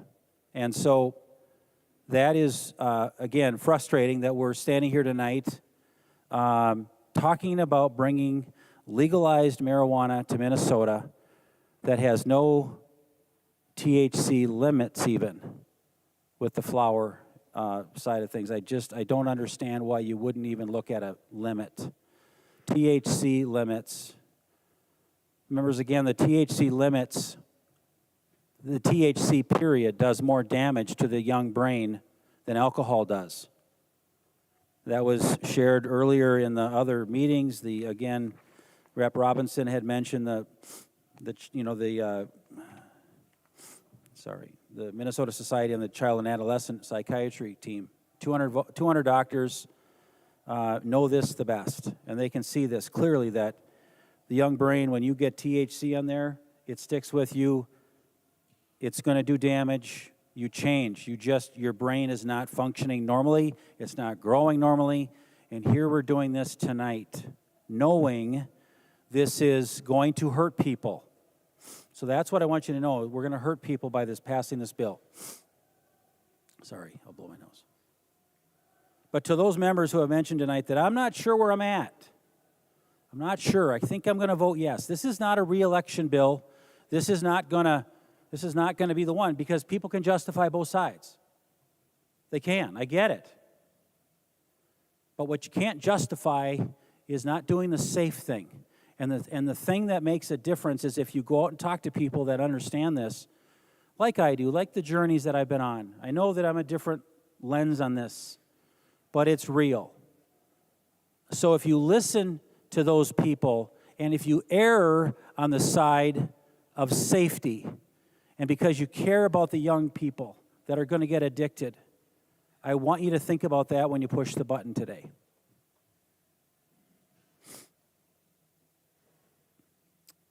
Dan was a beautiful boy. He was an average kid. Again, he didn't use drugs in school. He was an athlete. I mean, I know that he had a few beers once in a while. he was just that average, fun-loving, big-hearted, stinky feet, bad jokes, but he tried, and he was lovable and corny like his dad. He probably typed like me too, really badly. Two-packer, yeah, I know. But he was amazing. And it's been 12 years. And I wish I could stop this, but I know I can't. I wish I could tell you that I had a better answer for you, that we could snap our fingers and legalizing it or decriminalizing it. And I wish there was a way to do that without all of this, because we've got law officers that don't want this. We got businesses that don't want it because of the safety in the workplace. And I can tell you, we got a lot of moms and dads. We got a lot of teachers. They don't want this either. But we'll fix it because we don't want to put people in jail. And we think it hurts certain communities, and I'm not arguing that it does or doesn't. I hate this stuff around addiction and substances that do this to people. I hate it. I hate it because It consumes me. And I think I'm meant to be here in this time of my life to talk about this. And if I don't, in honor of my son, then I have failed. I think it was last week we were out on the front of the Capitol here, and you might have seen a demonstration. There was a Native American, I don't know if I forgot what it was called, and I'm sorry about this. It was the memories of folks, and to the folks that might be watching that did that, they did a wonderful job, and my son had a sign out there and had a picture, and it was a beautiful thing, and there was, I think, there must have been 100, 200 of them out there. And I think her name was Linda Eagle, was our person who made us start speaking. Linda Eagle, one of the leaders in one of the Native communities, and Lieutenant Governor was there as well. And I spoke after Lieutenant Governor Flanagan, and but what Linda Eagle did was she had everybody kind of shut their eyes for a minute and try to remember the loved ones that we lost. Remember them. And she did a beautiful job talking about, now look at their eyes. And you just look at their eyes and look at their mouth. You can see it. And she was literally bringing us right there. And she did a really good job, I think, opening up this moment for everybody to feel our loved one. And again, I felt Dan. I really did. There was a spirit there, and it was there. Again, I could hear Dan opening the door, coming into the door. Hey, Dad, how you doing? How your kids always do the same thing all the time. You hear that again. I do remember how he smelled. He had a good smell. It was a hug. It was a hard hug. It was a solid hug, and I remember those things. And I just know that. We can do better. I wish we could do better with this stuff. I wish that we wouldn't have to work so hard to move the needle a little at a time and a little at a time and a little at a time. And then all of a sudden we come through this progressive thing. We got to legalize cannabis because too many people are sitting in jail because of this. And I'm just telling you, I'm scared to death, members. I'm scared. And a lot of people out there should be scared. If you have young children, Representative Davis just had a beautiful little baby. I'm just worried about my grandson, Jackson. I'm worried for your little children because now we're going to have dispensaries all over the place. And the folks that have been struggling with alcoholism tell me when they drive by a liquor store, that's a trigger. That is actually a trigger. I did not know until I got into it with them. But that's a trigger. So now we're going to have a bunch of dispensaries with green little flower plants and things that make you want to come in and say hi. It's just, that's what we're going to do. Because people are standing in line in these small little communities right now waiting to get their license. I already see it in my district. So, you know, you guys won. It's happening. I understand. But to all the Minnesotans out there, and all the families that are struggling and hurting, and the families that are trying to help their loved ones right now, just know that we can do better than this. And, you know, I did the example just a few minutes ago when I said we're doing what the pharmaceutical companies were doing with opioids. They thought they were going to help a problem. They thought they were going to help the pain issue by giving these extended release opioids called OxyContin. And this is the greatest thing since sliced bread. They convinced everybody this is going to be safe. It's safer. It's non-addictive. And like I said, we're doing the same thing right now. And what Purdue didn't do is they didn't see what was happening. They didn't want to look at what was happening, but what it was happening. And they didn't stop and pull it back inside and try to look at what in the world are we doing. Because once this goes out the door, there is no stopping it. The dispensaries will be up, the businesses will be going, and then we turn into, we have to support our small businesses. So anyway, the Department of Health doesn't lie. It's 70% of our young people are addicted at the first time with marijuana. I can tell you this, that it was never public, I don't think it was public, but former Commissioner Malcolm hated this bill. If you think this is a good public health bill, you're kidding yourself. I don't know what the current commissioner thinks about this. I assume probably not crazy about this. This is not a good health bill, people. But you solve the issue of the criminalized side, the criminalization thing. But you're gonna do a lot of damage after you pass this bill, and when you start high-fiving people at the end of the day, be careful, because you're gonna be hurting me a lot if you're getting too excited about this. It's hard. So just understand there's a lot of folks right now that want us to be careful about this and just understand there's two sides to this. And I urge members that are on the fence, think about the safety part of this, because you can't go back on this. And I know you all know people that have lost people, and they will tell you, err on the side of safety, err on the side for the kids, because this is going to hurt a lot of kids. I love you, Dan. I miss you. And I'm doing everything I can to let people know that this is scary stuff. This is really scary. So, thank you, members. I know where it's going, and I understand it. But this is scary, and this is not good. This is not good for Minnesota.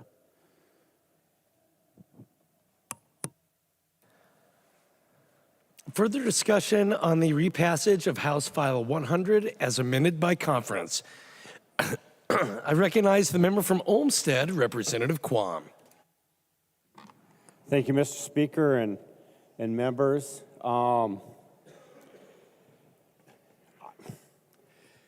I never really was interested in, alcohol or smoking and stuff when I was a kid. College, I got talked into going to a Friday afternoon thing and having, I guess, most of a fifth of Southern Comfort and about 14 beers, and I got sick, and I said I didn't see what was into it. But I never judged other people for their habits. In my late 20s, we'd go out and do stuff, and they'd come around for last call, and my friends would say, they'd ask, well, does he want to drink? And my friends would say, he doesn't drink. It wasn't a problem, because we're all different individuals. Some people may have issues with different things. And I do know from genomics and other stuff that some people metabolize alcohol and other drugs and things differently. And they have to realize to be careful. So if a problem for you might not be a problem for them, but something that's not a problem for you could be a problem for them. We're all individuals and different.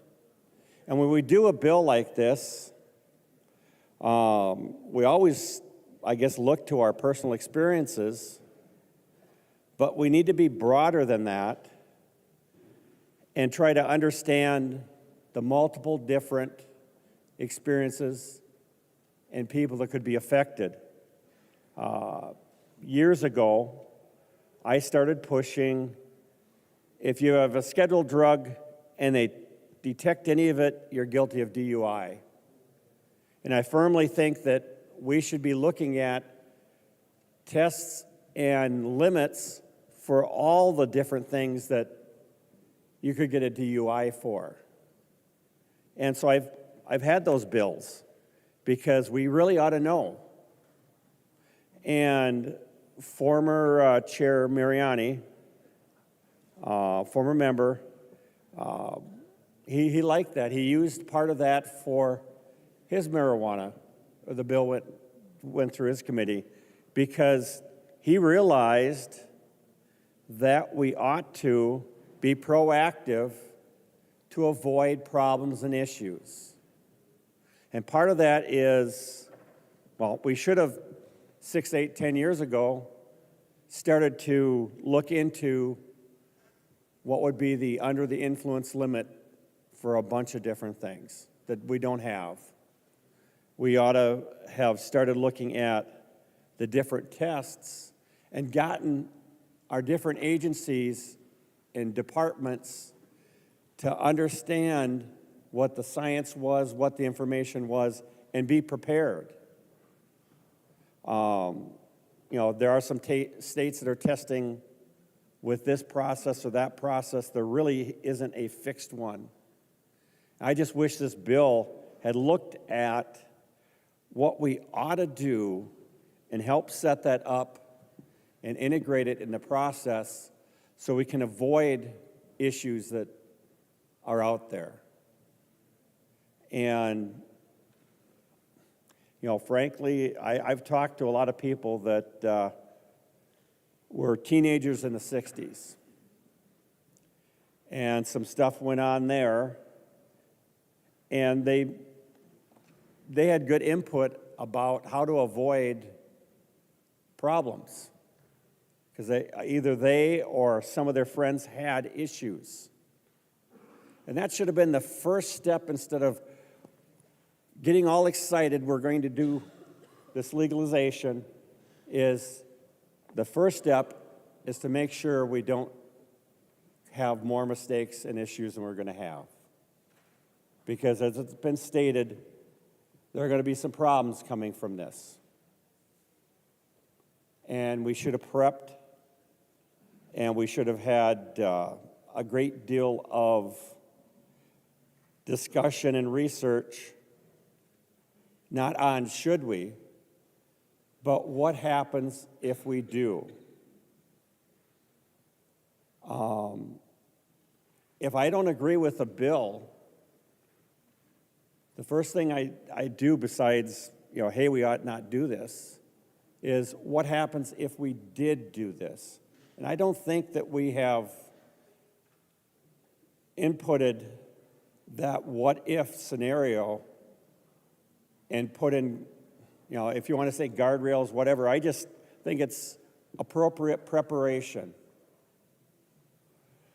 I was a teenage boy and I did silly, stupid things when I was a teenage guy. And part of it was high school. Maybe it was different people I was with. But a lot of it I didn't know, and I learned from mistakes.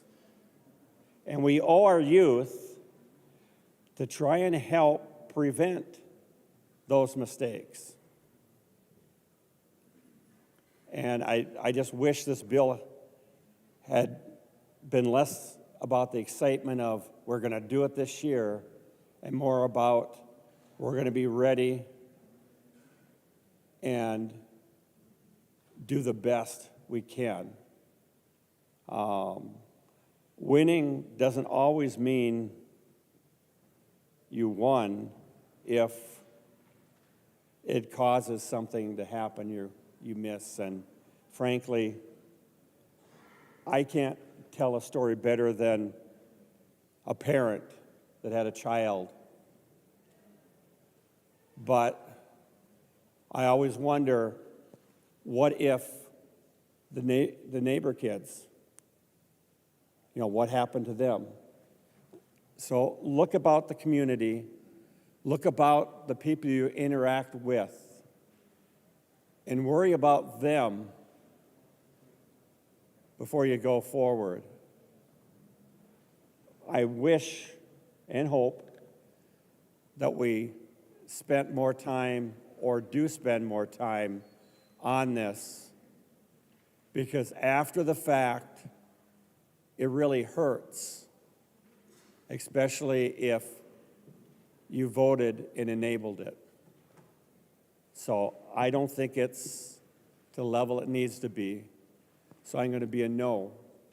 But I'm not going to judge you for voting yes. The judging or the results or the grading will come in the years after something like this passes and the results. I'm just asking that you help make those results better. Thank you. Further discussion to the repassage of House File 100 is amended by conference. I recognize the member from Meeker, Representative Gilman. Thank you so much, Speaker. Thanks so much for this conversation tonight. I'd like to talk a little bit about the cannabis grower grants. Just digging more into this bill, I'm hearing, I'm reading the word grant and I'm reading the word revolving loan, different things like that, and I'm just wondering if the author of the bill would yield to a question, please. Representative Stevenson will yield to a question. Representative Gilman. Thank you so much, Speaker. So in looking at this, it looks like $1 million each year is transferred into the Can Grow revolving loan account established. And, in reading more into it, I'm just curious, is it a loan or grant? And if you could just expound a little bit on that, because it looks like it could go then to a nonprofit that's established. And there's certain criteria around that. So I'm just looking at more information around that. Thank you. I recognize the member from Anoka, Representative Stevenson. Thank you, Mr. Speaker. Thank you, Representative Gilman. This section, and I think you're talking specifically about Can Grow.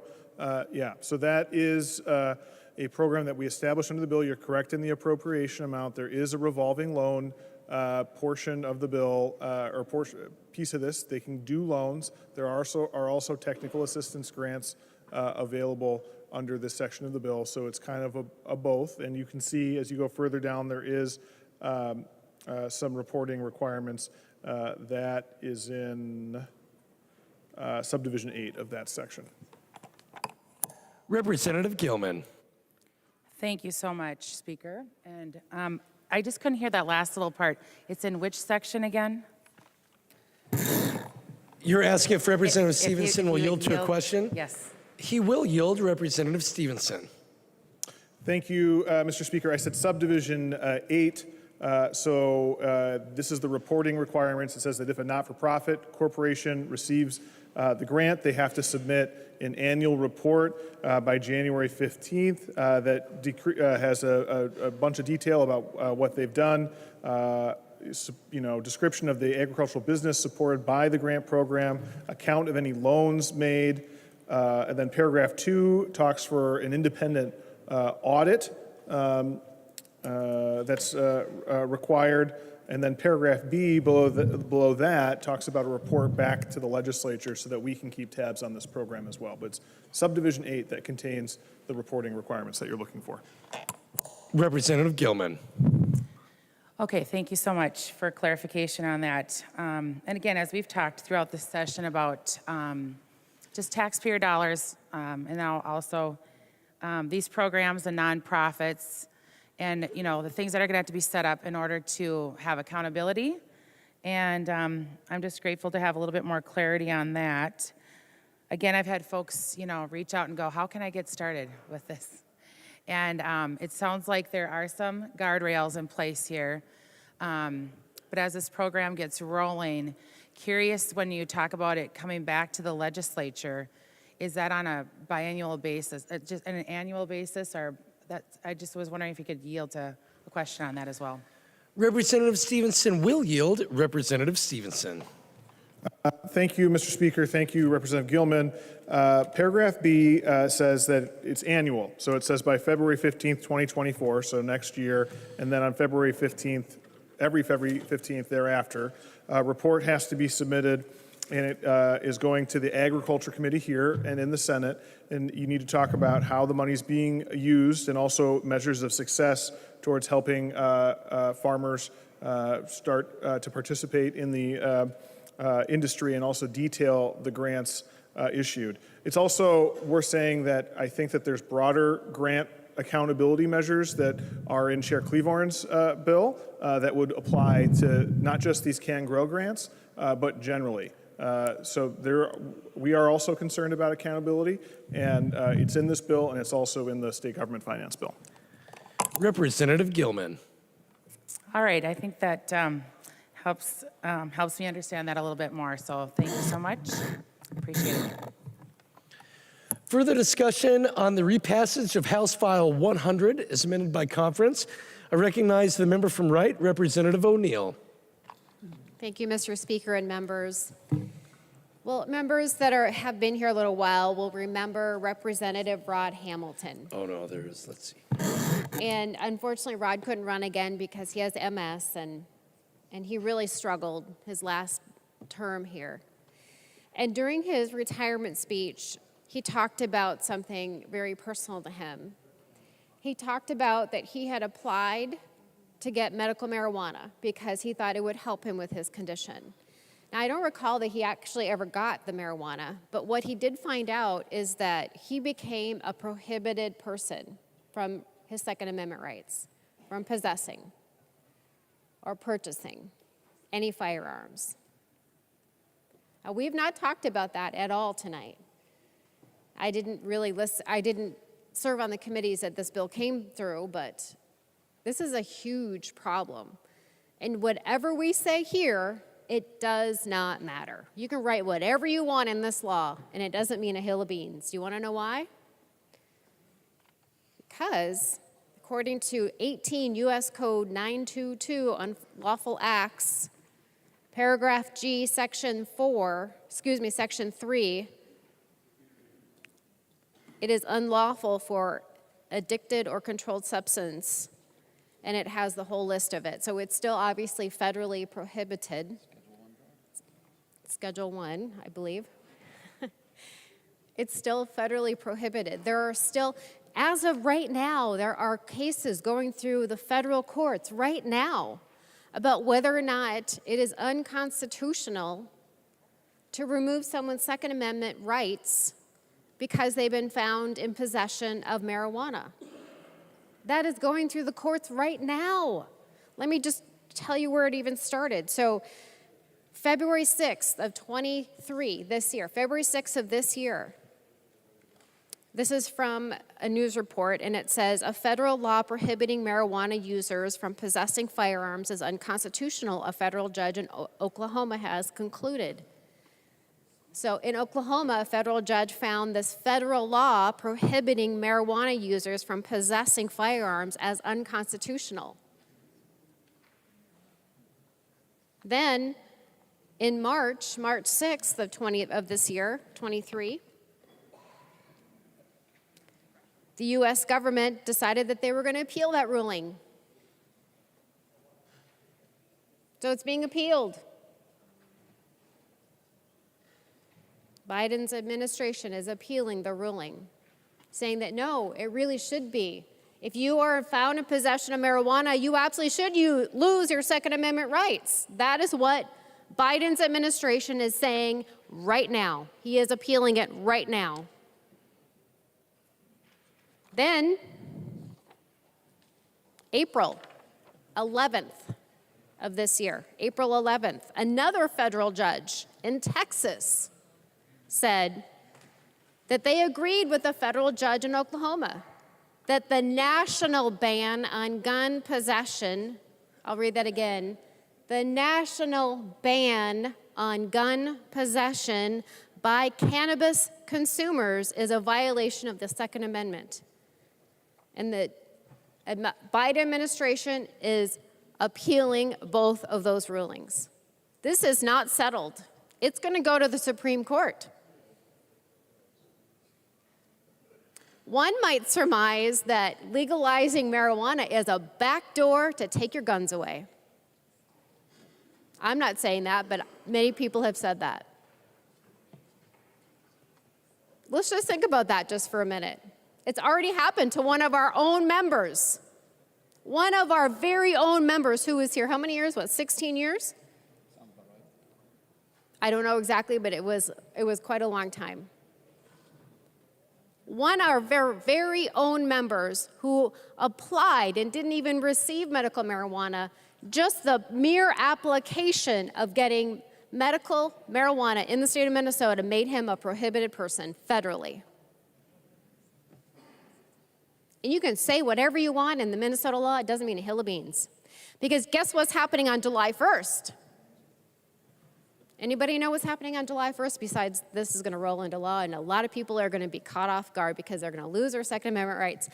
But there's something even bigger happening. So if you don't think the federal government's going to find out that you have been possessing or purchasing or growing marijuana, think again, because on July 1, FedNow rolls out. And if you don't know what FedNow is, you better get to know it quick. Because every single time you use a check, every single time you use a credit card, that transaction is going to go through FedNow, then to whoever, like Amazon or your bank. It's the in-between between you and Amazon and your bank. And FedNow is going to know every single transaction that you make electronically, every single one. You don't think they're going to be looking for marijuana transactions? The Biden administration is already appealing the ruling, saying, no, it is federally prohibited. It is constitutional that we take your constitutional right away. If you're in possession of marijuana, we will take your Second Amendment rights away. That is what is happening right now. And if you don't think it's going to happen, then I've got a bridge on the other side of the world to sell you. This is real and this is serious. And anybody listening at home, you better be shaking in your boots, because if you're going to do this, you're going to sign up, I'm going to be a licensed whatever. Oh my goodness, there's so many licenses in this bill. A cannabis cultivator, a cannabis manufacturer, a cannabis retailer, a cannabis wholesaler, a cannabis transporter, cannabis testing facility, a cannabis micro business, a mezzo business, a cannabis event organizer, a cannabis delivery service, a medical cannabis business. And as of July 1, the feds are going to know every single transaction that you make. Every single one. You don't think they can connect the dots, really? They could do it in a second if they wanted to. And you know that they will. You know they will because the Department of Justice, Biden's Department of Justice, is already appealing the federal court ruling out of Oklahoma and out of Texas. If this doesn't shake you to your core, then you're not awake. And I know we've been doing late nights, and this has been stressful on all of us. We've been putting in 16-hour days with very little sleep, and our poor staff has been doing even worse. They've been getting even less sleep and even working longer hours. But if this doesn't shake you to your core, you're not listening, you're not paying attention. This might be the one most devastating thing that we're going to do to Minnesotans this year. You're just going to say, oh, it's fine, it's fine, it's fine. Go ahead and take it. Sure, okay. What, and then in a month, and 6 months, and a year, and 2 years, and 3 years, what? You are a prohibited person. Members, if you have any inkling at all that you think that the Biden administration is not going to do that, then please vote yes. Vote yes. But if you care about your Second Amendment rights, you have to vote no on this bill. This is terrifying stuff.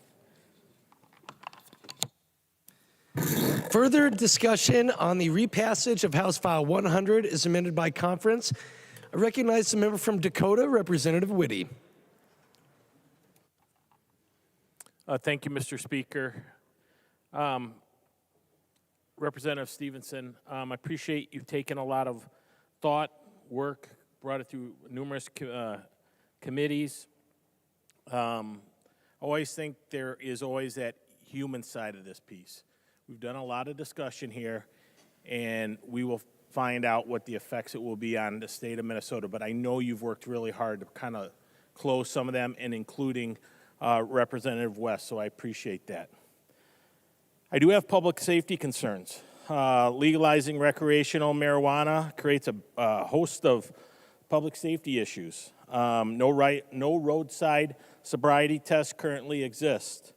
In states that have legalized recreational marijuana, the rate of fatal car crash rose by 4% according to the 2022 Insurance Institute for Highway Safety study. I was a former team leader of crisis negotiation on our SWAT team for 16 years. We got called crises all the time. And you go to the crisis it'd be really chaotic, out of control. And you try to get them to a reasonable level where you could convince them how to end the situation. Unfortunately, when people are either intoxicated or high on drugs, their thought processes are very diminished. And it does create a lot of big issues for law enforcement. I'm going to state, I read an article recently that came out, was sent to me by one of my neighbors in Lakeville. It was a Bloomberg article, and it deals with heavy marijuana use increases schizophrenia in men, the study finds. And this was a new study out of Denmark, has the most disturbing findings yet about the link between cannabis and schizophrenia. Cannabis now causes up to 1 in 4 cases of newly diagnosed schizophrenia in young men. What is schizophrenia? Best known symptoms are paranoia and hallucinations, but the illness also damages motivation, even reduces overall intelligence, and people with schizophrenia are at a high risk of committing violence. The study suggests that the United States, which has a much higher cannabis use than Denmark. In 2021, 11% of American young adults reported daily cannabis use, up from 6% a decade earlier. There has been an explosion in homelessness, disorder, violence in American cities, most notably in the West Coast cities where cannabis was first legalized, and is that a mere coincidence? The one part that I do get concerned about is 2 pounds at your house. When you have teenagers or young adults, this can be the gateway to stronger drugs. And our kids, maybe the past, would go into the liquor cabinet and take a little bit. But now they can go into their parents' pot drawer and take some and use that. So I said you take the human side of this, we'll see where this all goes. I'm going to share a story. One night I was on patrol, and we got a call of a son that was in their bedroom, and he ended up committing suicide. And I was a sergeant, showed up, and I always tried to make that connection with the family. And one of the things about it is the death scenes can be very difficult and traumatic to see. So I took the parents and the family members down in the kitchen area, and one of the things they kept saying is remember how they live. Remember how they were. And I remember looking at that mom who was so emotional because she was the one who found their son, and she just looked up, and she said, I wish you would have known him before the demons of the drugs took over. He was a great athlete. Cheerful, always walking, just the life of the party. Unfortunately, that family experienced a lot of pain, and I'm afraid with us moving a little quickly on this and maybe not taking the first step to the next step, we might be missing out on what the human part of this might be. So please vote no for the public safety of all Minnesotans. Thank you. Further discussion to the repassage of House File 100 is amended by conference. I recognize the member from Isanti, Representative Johnson. Mr. Speaker, members, I'm going to ask you to vote against this for a public safety reason. Representative Whitty told you what happens with the families. I've seen it myself. Studies have shown that use of marijuana by adolescents and young adults causes schizophrenia, and that also causes suicide. It's unfortunate. I've had to deal with families, bringing them notification of the loss of their loved one. That's one side of it. Representative O'Neill talked about the new program that comes out in July when this bill goes into effect, I believe. And what that can do with the federal government, knowing everything that we do, any transaction you make. And I hope somebody is willing to take that to court as an infringement on our freedoms. But another thing I'm going to talk about is the safety on our streets and roads. We don't really know what the level of THC in a person's body, how it affects them. When law enforcement stops somebody for DWI, they might have marijuana, they might have methamphetamine, they might have cocaine, they might have ethanol. But if they're drinking, they only test for alcohol. So we don't know what those other things do. Unfortunately, this bill doesn't give a level for THC in the system if you're driving. And that makes a problem. I remember many years ago, I had to go to a car crash, and the individual just started using and was using K2 right after it came out, so it was not on the list of banned substances. He didn't know who he was. He didn't know where he was. He could hardly walk. Was he impaired? Absolutely. But we were not able to charge him because he was using a legal substance at the time. But the only thing we could get him for is reckless driving. Didn't affect anything except for his family and the family of the person that he missed by inches that was walking along the side of the road. Thankfully, he wasn't hit and was not hurt. So what's missing in this bill? Any type of level of THC to make it illegal to drive. I was doing some snooping on the internet today, and many of the states that have legalized marijuana,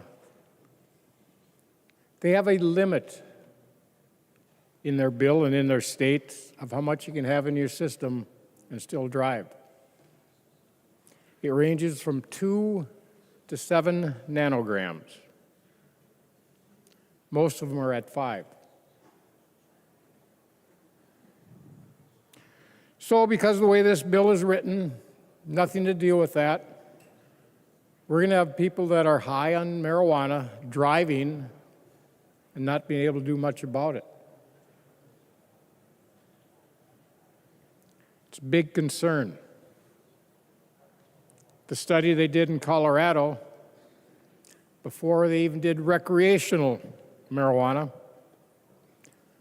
found out an increase in traffic-related deaths due to marijuana. They found an increase of use in juveniles and minors before it was recreational. And we know that it does harm them, cause schizophrenia and other issues. And those other issues lead to suicide.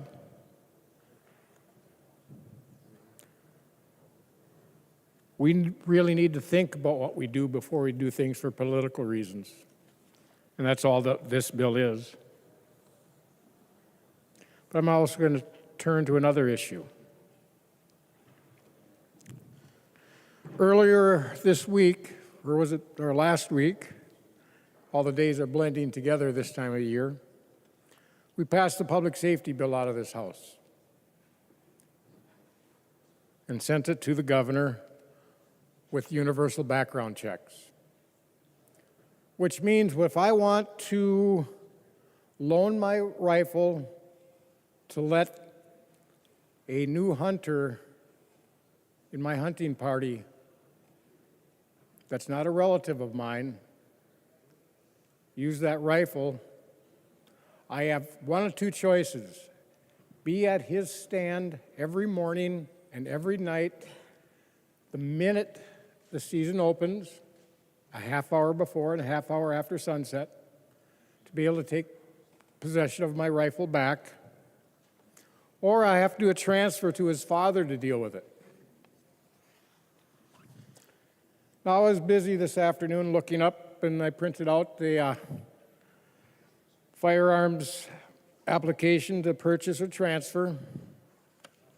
And there's some things you have to do on it and answer some questions. And at the end, after going through all those restrictions, it says, after reading the above restrictions, I state to the best of my knowledge and belief that I am not prohibited by law from possessing a firearm.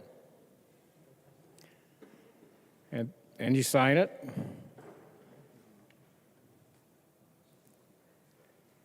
And then you also have to sign it again.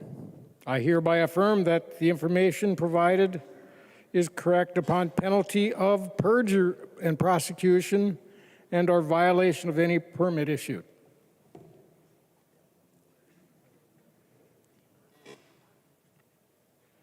One thing that is on here, on this form,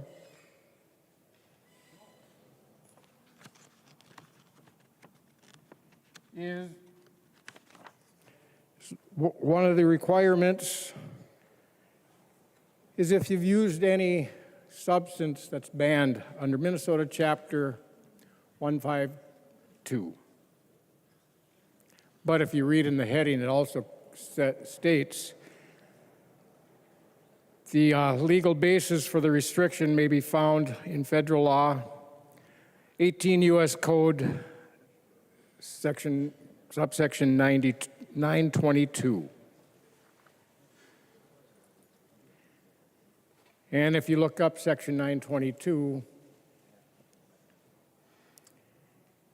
it says it is not, when you go through the stuff, to possess a firearm,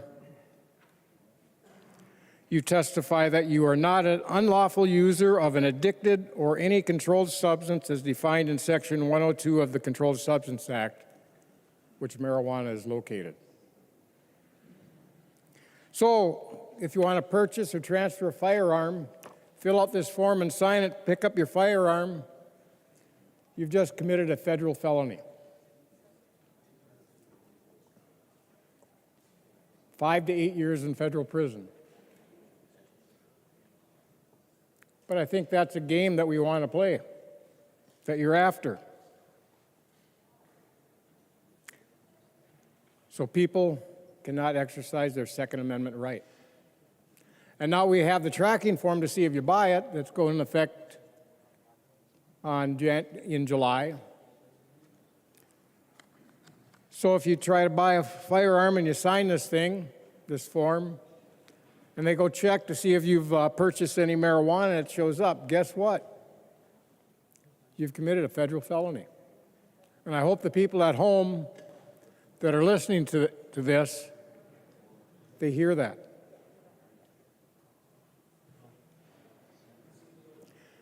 There's a lot of other issues I have in this bill and a lot of concerns.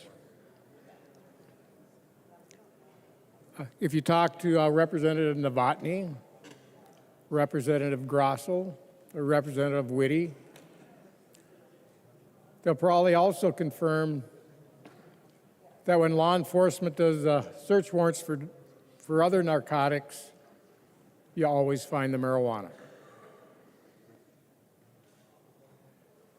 That's where it usually starts. It doesn't start out with meth. It doesn't start out with fentanyl.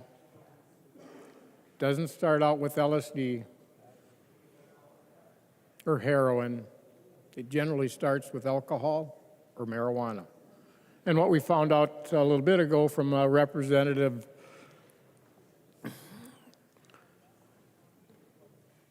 Baker It's usually marijuana. If you're concerned about our kids, vote no on this. Thank you.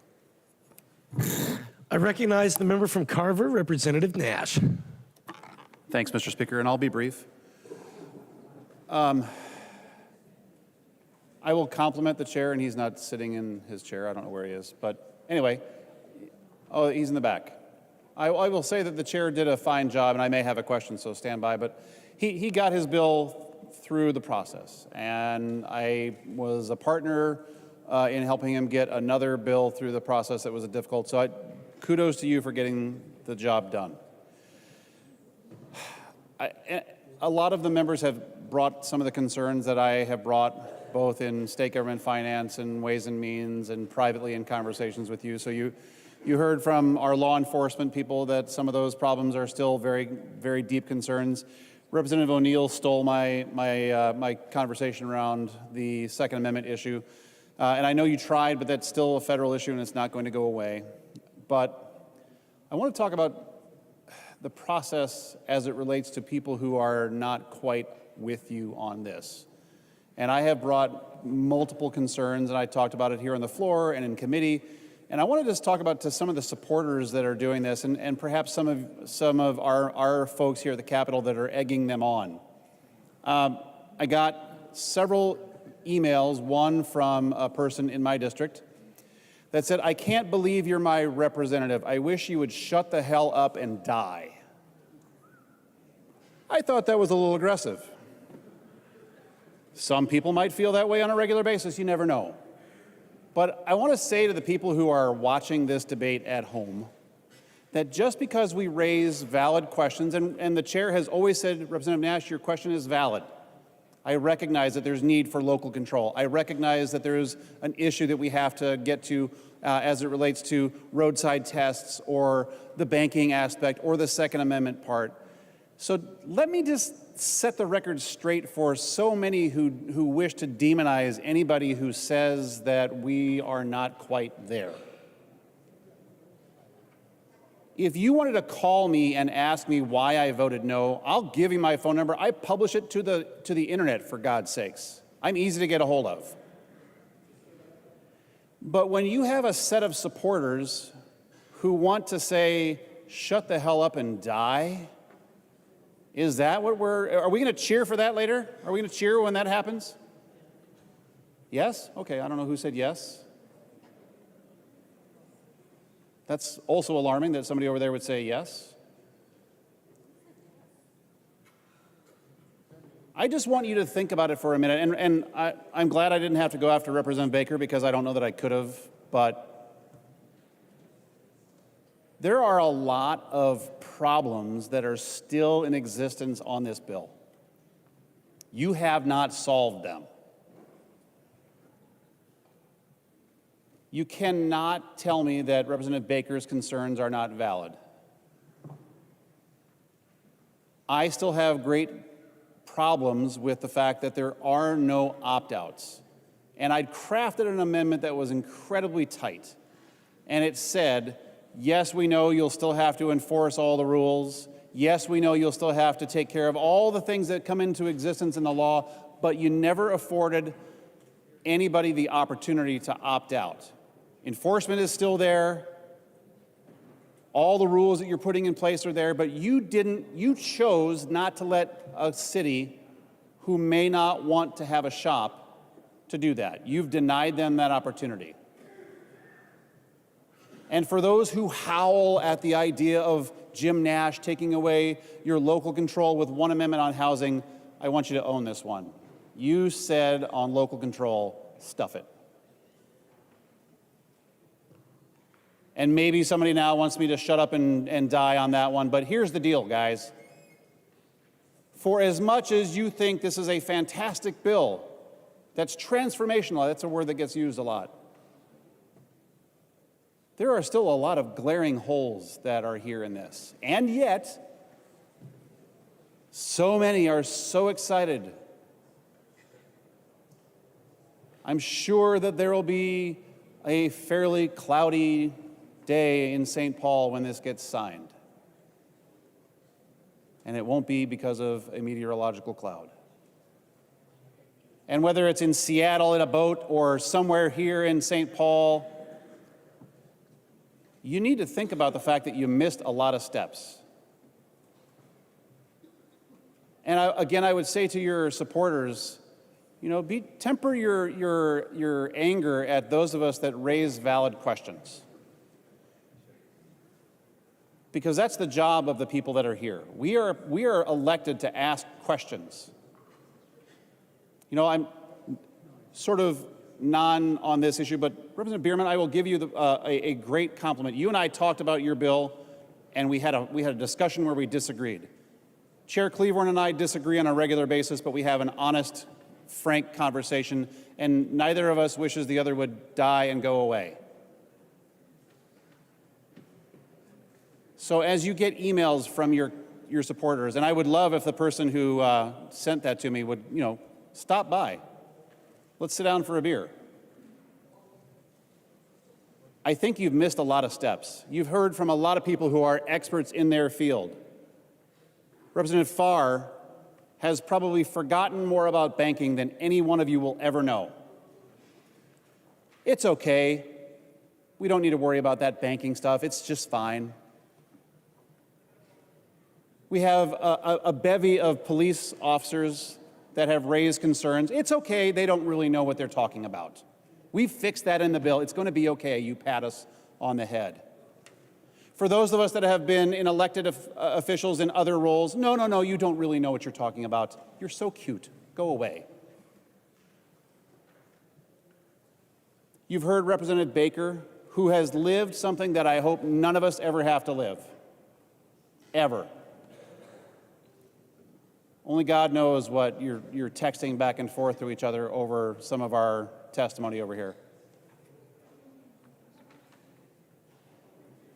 There will be consequences to your bill that you cannot architect out of reality with an added statute or an added provision or a new subdivision or a couple of lines here and there. It's not going to go away.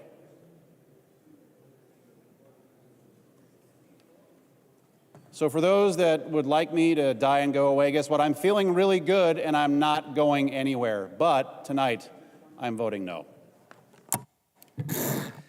I recognize the member from Waseca, Representative Petersburg. Thank you, Mr. Speaker.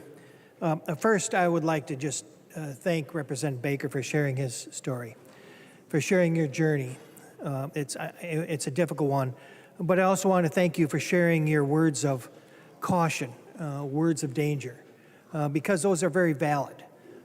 You know, it kind of exemplifies all of us, especially when you're younger, hearing about things that could happen and think it'll never happen to us.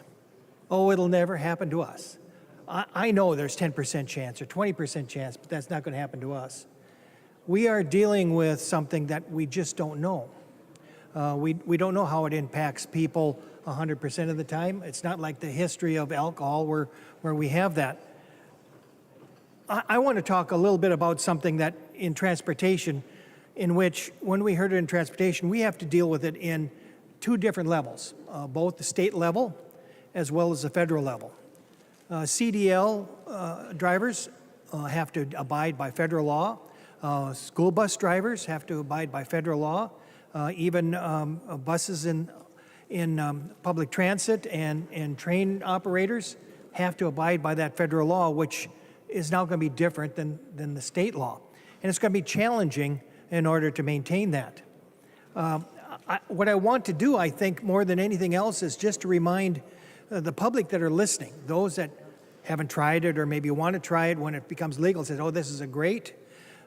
If you have a license for any of those things that I just talked about, or vulnerable adults, remember that THC and marijuana react differently to everybody, that the amount of time it takes to get out of your body changes for everybody, and that you could jeopardize your license and your livelihood by partaking of it. So be very careful. This is not something that you should take lightly. There are examples in which a drug test or some other test could actually record THC levels as much as a month away. So if you're thinking, well, it's like alcohol, you know, you get a little high, a little drunk one night, by the next day it's pretty much all gone away. That's not true. The body metabolizes it differently. And so these are challenges that we haven't really talked about that are concerns. And so we've tried to play around with it, and I know Representative Stevenson has tried to figure out some of those loopholes and some of those others. But the point is that in regards to those industries that are controlled by federal law will preempt it and preempt what we're doing here. And so it's going to make a very big nightmare for people to try to figure out whether or not they're inebriated or not. And I know in regards to driving and so forth, there are drug evaluators that are supposed to be trained and stay monitored in order to determine whether or not you're intoxicated with marijuana, because we don't really know what levels of THC can impact people and make you actually inebriated and a danger to be on the road. We have drug dogs that have been now trained to detect marijuana. That now will have to be, I guess they can't be untrained, so there may have to be some other changes for drug dogs as well in that particular sector. So law enforcement in regards to public safety and transportation have great concerns about this particular program. So again, I'm going to caution all of those that think, hey, marijuana is legal now, I can go out and try it. If you have any of those licenses and jobs that I've indicated before, be aware. Be aware, and I'm giving you a warning, be aware that you have the possibility of losing that license, and understand what are the consequences and what really are you gaining from participating in smoking of that marijuana. Is it really going to help your life? Is it productive, et cetera? All the things that we should all be thinking about as we get older. As I said earlier, when we're younger, we think we are invincible. We think we can do a lot of things and not have to worry about it. As we get older, we understand the ramifications. Please heed the warnings and just take my caution seriously. Thank you, Mr. Speaker. Further discussion on the repassage of House File 100 as amended by conference. I recognize the member from Carleton, Representative Dotseth. Thank you, fellow chair. You know, I'm shocked here. We're in the dark of hours at night, and it's the 18th tonight, is that correct? My understanding, we were supposed to be done with session on the 18th. We haven't completed our budget. We've got a $17.5 billion plus surplus that, poof, gone up in smoke. We've got nursing homes that are needing funding. We've got our seniors that are struggling, looking for relief on their Social Security tax. Surplus. You know, I've heard about give it back. We haven't seen anything given back yet. And yet we're here talking about weed on the 18th when we don't even have a budget done? You know, I could go through all, you know, I'm a real long talker. I know most of you know that, so I can really go a long time here. Just kidding. You know, we could go over the issues of the public safety issues, the issues about the black market, about how that isn't going to increase. Well, it's going to increase. We can get into the issues of secondhand smoke. I think that was brought up in Commerce. You know, I'm going to ask, is the author of the bill available for a question? You'll do a question. Representative Stevenson will yield to a question. Representative Dotseth. Thank you, fellow chair. You know, I've got two grandchildren, and that's a concern I've got is my children and my grandchildren. And the question I would have is if someone of adult age comes into a school parking lot, can they legally bring in the legal amount of marijuana pot in their car? Representative Stevenson. Mr. Speaker, Representative Dotseth. So we adopted an open container or an analogous provision to open container saying that you can't have cannabis open in your car the same way you couldn't have an open beer in your car. We are not allowing consumption in a motor vehicle of any kind, so parked or moving, you cannot consume cannabis in your car. But could you have in your trunk a cannabis product? You could. Could you use it, or certainly not transfer it, sell it? That is not allowable on school properties. Thank you for your Representative response. Dotson. Yep. So I'm hearing you say is yes, they actually can have it in their car as long as it's contained in the car, in the space of the car. Would that be a correct response? Will the author yield to a question? He will yield. Representative Stevenson. Mr. Speaker, I think that if you had a person who had under the legal limit, so under 2 ounces in public, that was in a sealed container in the trunk of a car in a school parking lot without any effort to give it to anyone else, transfer it to anyone else, just in the trunk, yes, I do believe that that would be legal. The same way if you had a case of beer in the trunk of your car in a school parking lot. That's not illegal. Representative Dotson. Thank you, fellow chair. Yeah, I can't see where that could go wrong there, but I appreciate your response on that. That's a concern I've got is we're going too fast. I've seen a session this year where we bring through bills that are lightning speed, and we're not thinking them through all the way.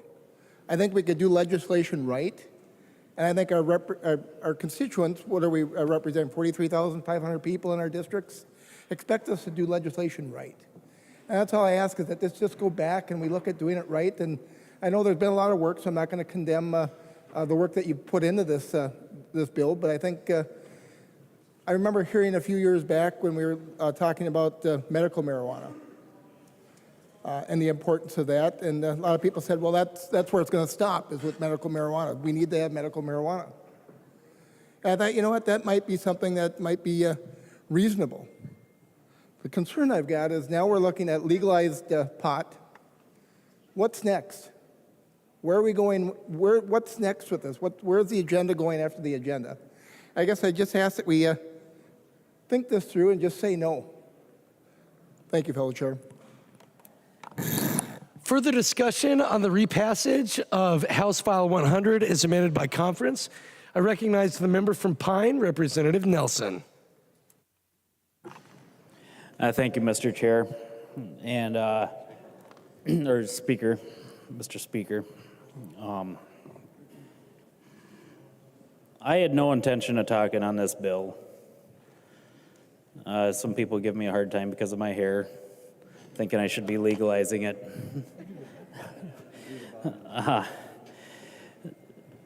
It's I've heard a lot of the arguments around it, listened to a lot of them.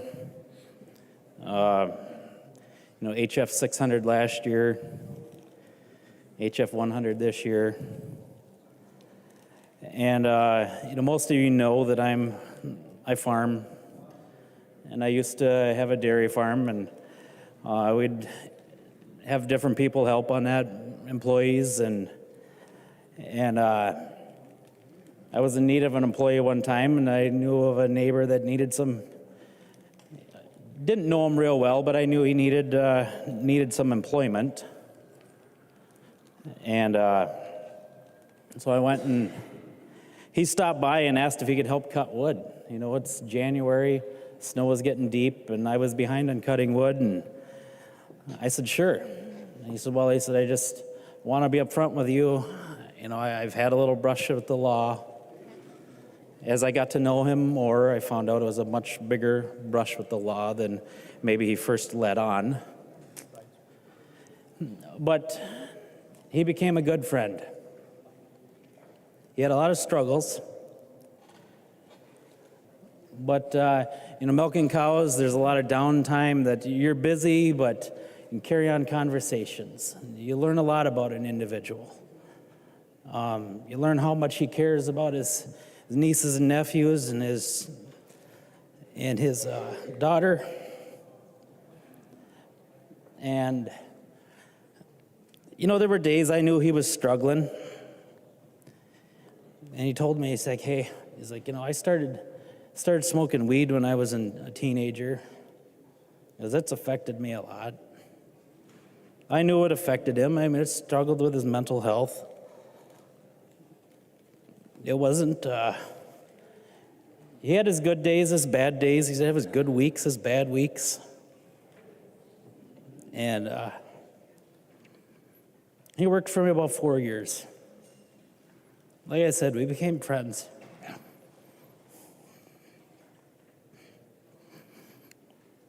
And then it got to be a bad month. He couldn't drive, didn't have a license. I'd pick him up, drop him off. And one morning I was taking him home after milking cows, doing the chores. And I said, Brad, I can't have you working for me anymore.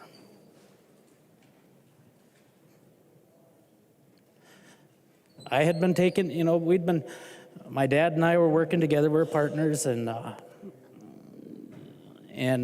we'd give him rides to treatment. He'd do good for a while. But it got to the point where I said, Brad, we've got to have a change. Can't be doing this. And understandably, he was pretty upset when I told him, we've got to change. Can't have you working here anymore. He kind of went off the deep end. Got to spend some time in the county. Went through some treatment. And about a year later, he calls me up. And he says, hey, I'm gonna be around up at my dad's next weekend. I'm wondering if I can stop by and say hi. My guts wanted to say no. But I said, yeah, just stop on out. Let's chat. So he stops out, and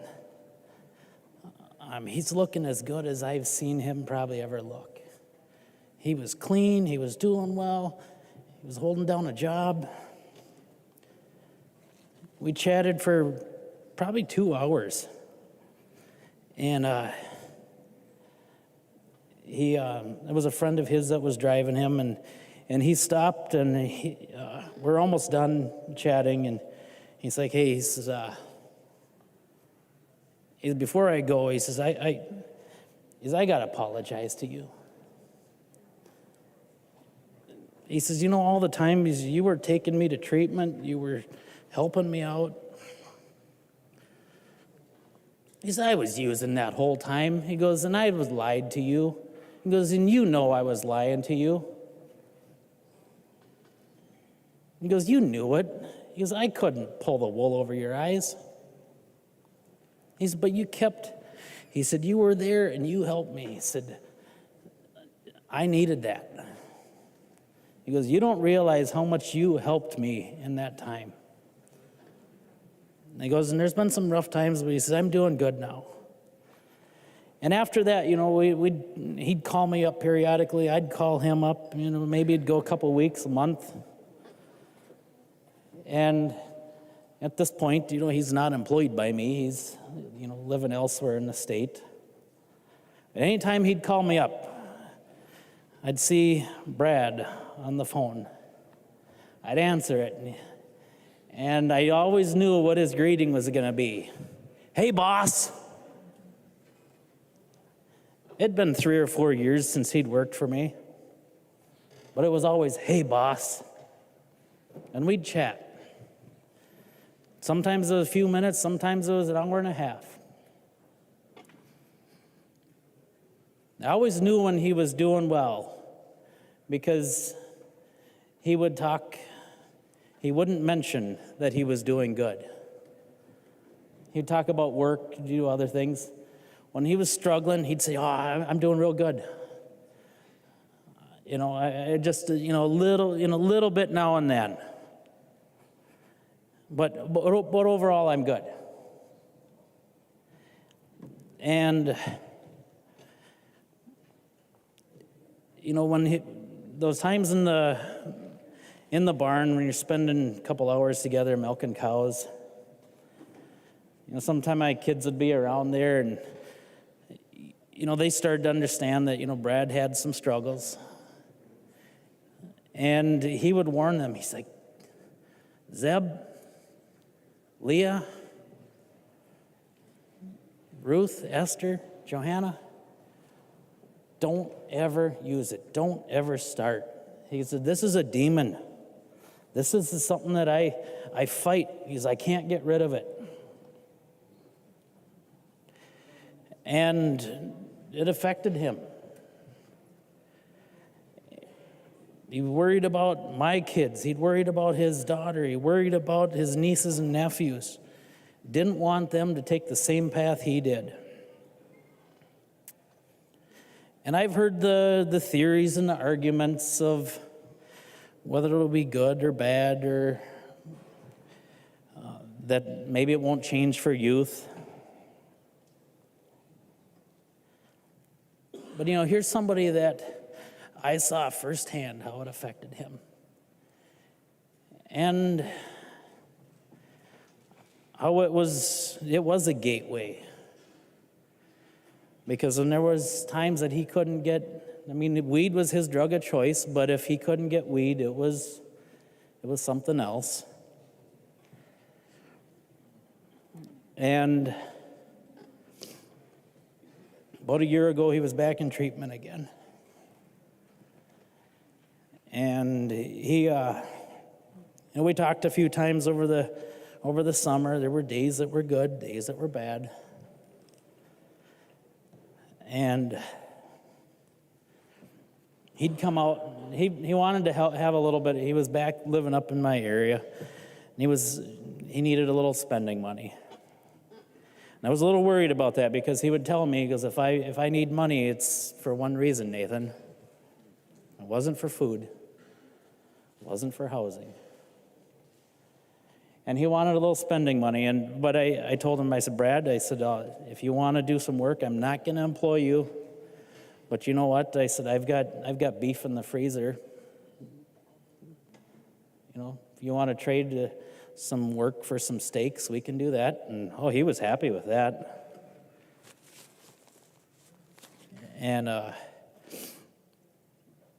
so he was out, just helping, and was looking forward to cutting some wood with me this winter. And the snow kind of got deep, and I got busy with session. I didn't think all that much about it.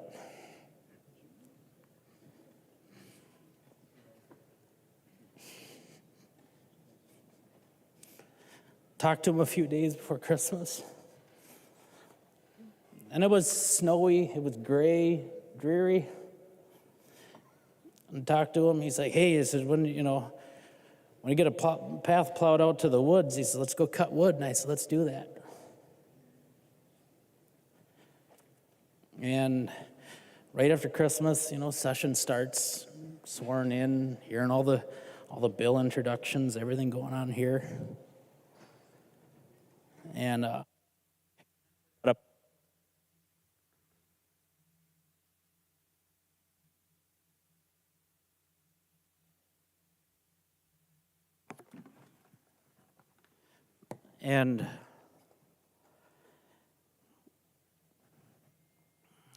they got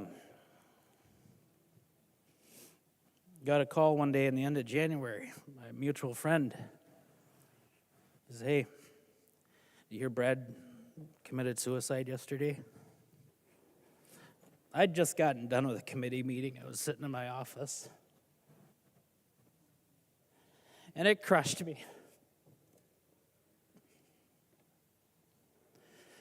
If I'd have called him cut wood, would that have made a difference? I don't know.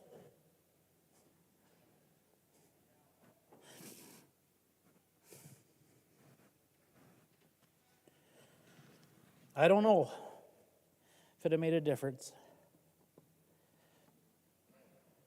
But I knew then it was too late for me to help him.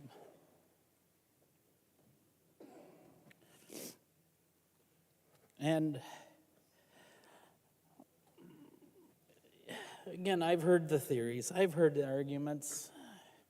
I see both sides. I do.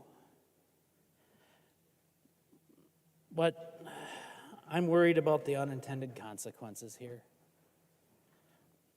I could fully support a decriminalization bill, 100%.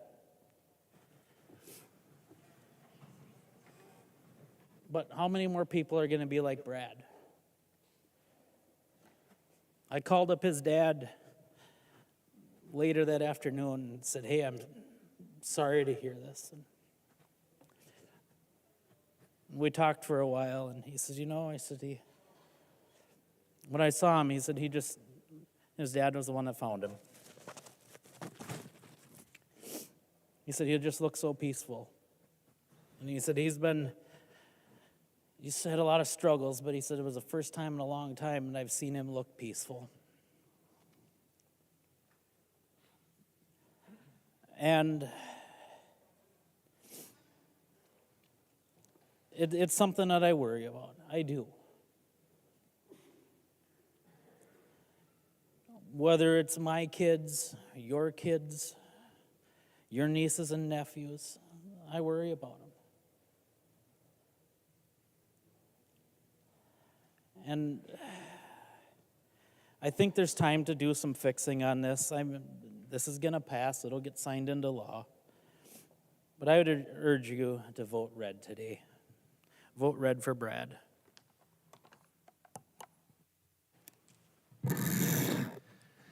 Further discussion on the repassage of House File 100 as amended by conference.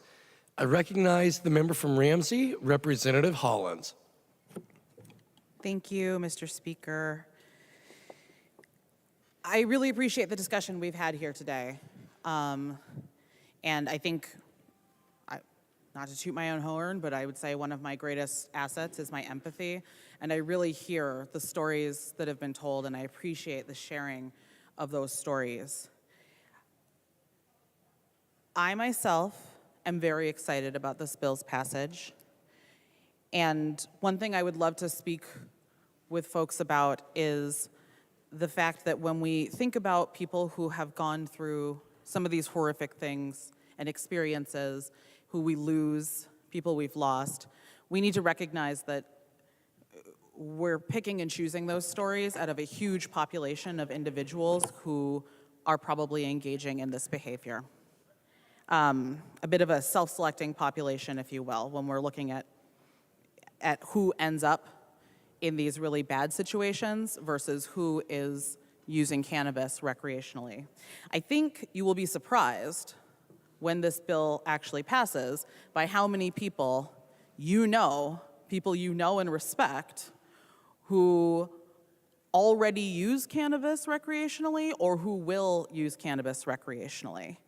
I think that I've talked to people in other states where they have passed this, and they were shocked by the folks who they never expected to be people who were engaging in this and who were.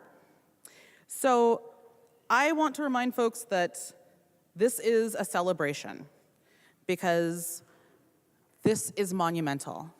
The work that has been done on this bill is monumental, and not just because of legalization, and not just because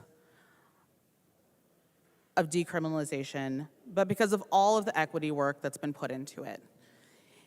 This is gonna make a huge difference in people's lives. And I know we've talked about comparing it to Social Security tax, but think about how many people are trying to get housing, get jobs, who have a record, and this is directly impacting their ability to be contributing members to our society. We're gonna expunge those records because the war on drugs was wrong and we made a mistake, and now we're going to right that mistake. I wanna make sure that when we're thinking about this bill, we're not just thinking about how it's gonna be fun, but we're thinking about how the war on drugs disproportionately impacted so many people's lives for no real reason. And as I mentioned, it's gonna be people that you would be surprised about. I know because I personally helped several members who were applying for the bar who had criminal records of marijuana and their history. And can you imagine going through law school and paying hundreds of thousands of dollars to go to law school and then realizing that maybe they won't be admitted to the bar because of being caught smoking marijuana in the past when they were in college? It's really terrifying, and it is impeding people's ability to move forward in their day-to-day lives. So for that reason, I am excited about this bill, and for that reason, I believe it's a celebration. I also truly believe in my heart that we have done our very best to make this an even-handed bill. And the reason I believe that is because I don't necessarily agree with everything that's in there. I think that there are parts of it that are too conservative, and that is what gives me comfort that we're actually moving in the right direction and taking the correct path, a middle ground that, you know, if I was chair of this, I probably wouldn't have. But I appreciate Chair Stevenson's ability to find that middle ground. So while I recognize and I want to be empathetic to the stories that we're hearing across the aisle, I also want to recognize and know that we are not hearing the stories of people who were denied housing, of people who were turned away from jobs, of people who were not admitted to college or to graduate school because of these mistakes, I guess you could call them, because of their history. And we're going to fix that. And that's incredible. You want to talk about making an influence in people's lives? That is going to impact everyone's life. I'm willing to bet that you will all see benefits from this just because of the fact that you will be able to hire more people, that you will have access to better employees, that you will have access to tenants who are going to be phenomenal. All of these things contribute to our society and contribute to our communities, and the work that we've done in this bill is going to make us a better Minnesota. So I just want to thank the entire conference committee for the work that they've done. I want to thank everybody in this room for your stories and your experiences and sharing them with us. And I really do hope you press green today. Thank you.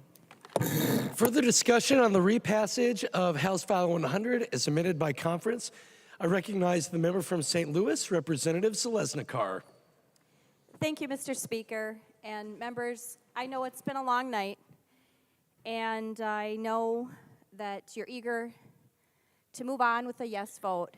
And first, I really want to say thank you to Representative Stevenson.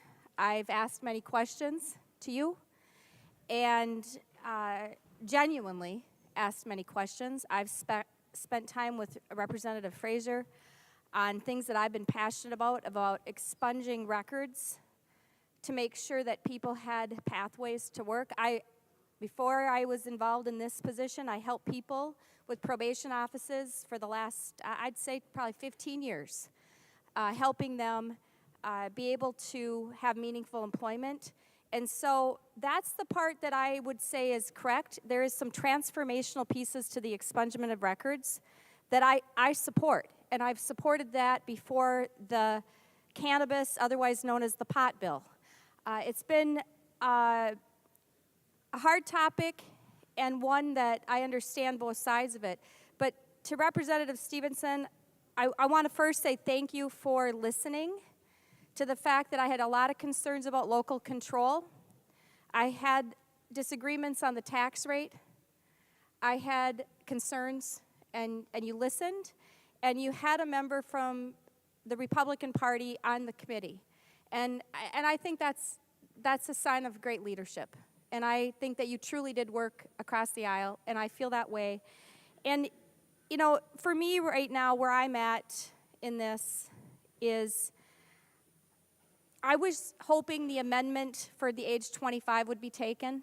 And I say that because in Children and Families with Chair Pinto, we had a physician come in, I believe from Hennepin County Hospital, talk to us at our children and family. And I listened intently because he talked about ACE factors, I believe were the words, and these trigger things, and how the brain is not fully developed till 25. And as I've listened throughout session, I've learned from many people that the way our brain processes marijuana is different than how our body processes alcohol. And we have a lot of history in alcohol. And my heart breaks when I listen to, Rep. Nelson and Rep. Baker share stories. And where they're isolated, I don't think they're isolated. I just think they ended in death. And we have a lot of mental health going on right now, so I fear for what this is going to do for kids. I've spent my life caring for seniors, so I was hoping 25 would be a compromise that I could have lived with 25. At 25, I feel like you are an adult, and every one of us in this room know high-functioning and productive people in society that are, their choice is marijuana and somebody else is a margarita, and that's fine. But I've heard from teachers, they're very concerned. I've heard from the police. I've heard from the hospitals, from people in ER, from doctors. I appreciate the expungement of records. I appreciate that there was some talk on the ounces and all of this. My concern is still there's, 2 pounds, 8 plants. You can look at the research of how much marijuana that is in a house. It could be beyond what the actual felony level is for how much marijuana those 8 plants grow. I have some concerns on that. I have some concerns on the medical marijuana has been in place, and it's going to allow the expansion of more square footage. So you have 60,000 square feet for a medical marijuana place. Now you can have 30,000 square feet. And I can be corrected if I'm wrong. I think that's 90,000 square feet. But if somebody's going to start this new business, they have 15,000 square feet. So it sounds to me kind of like the thing that generally your side doesn't want is big pharma. And that's going to be that because the new people that are doing it have 15,000 square foot for their new business, and 90,000 is possible for the other business. So part of that makes me think the black market's going to be alive and well because there's going to be differences that will happen. The other part that concerns me on this is the fact that, and it's been talked about tonight, this social score, this social equity score. And I understand the intent, people that have been prosecuted for marijuana charges, that they would have first dibs on being able to be a grower, a farmer. But just now, when I was reading tonight even more, there's an article from New York that's talking about this, saying, New York, I think it's in the New York Post, the New York's legal weed experiment is going about as poorly as possible. And I looked at how they set theirs up, and it's mirroring this with this social equity score saying we didn't realize that we needed people that had entrepreneurial experience and business experience and what that was going to do. And so it's imploded in a large way in New York.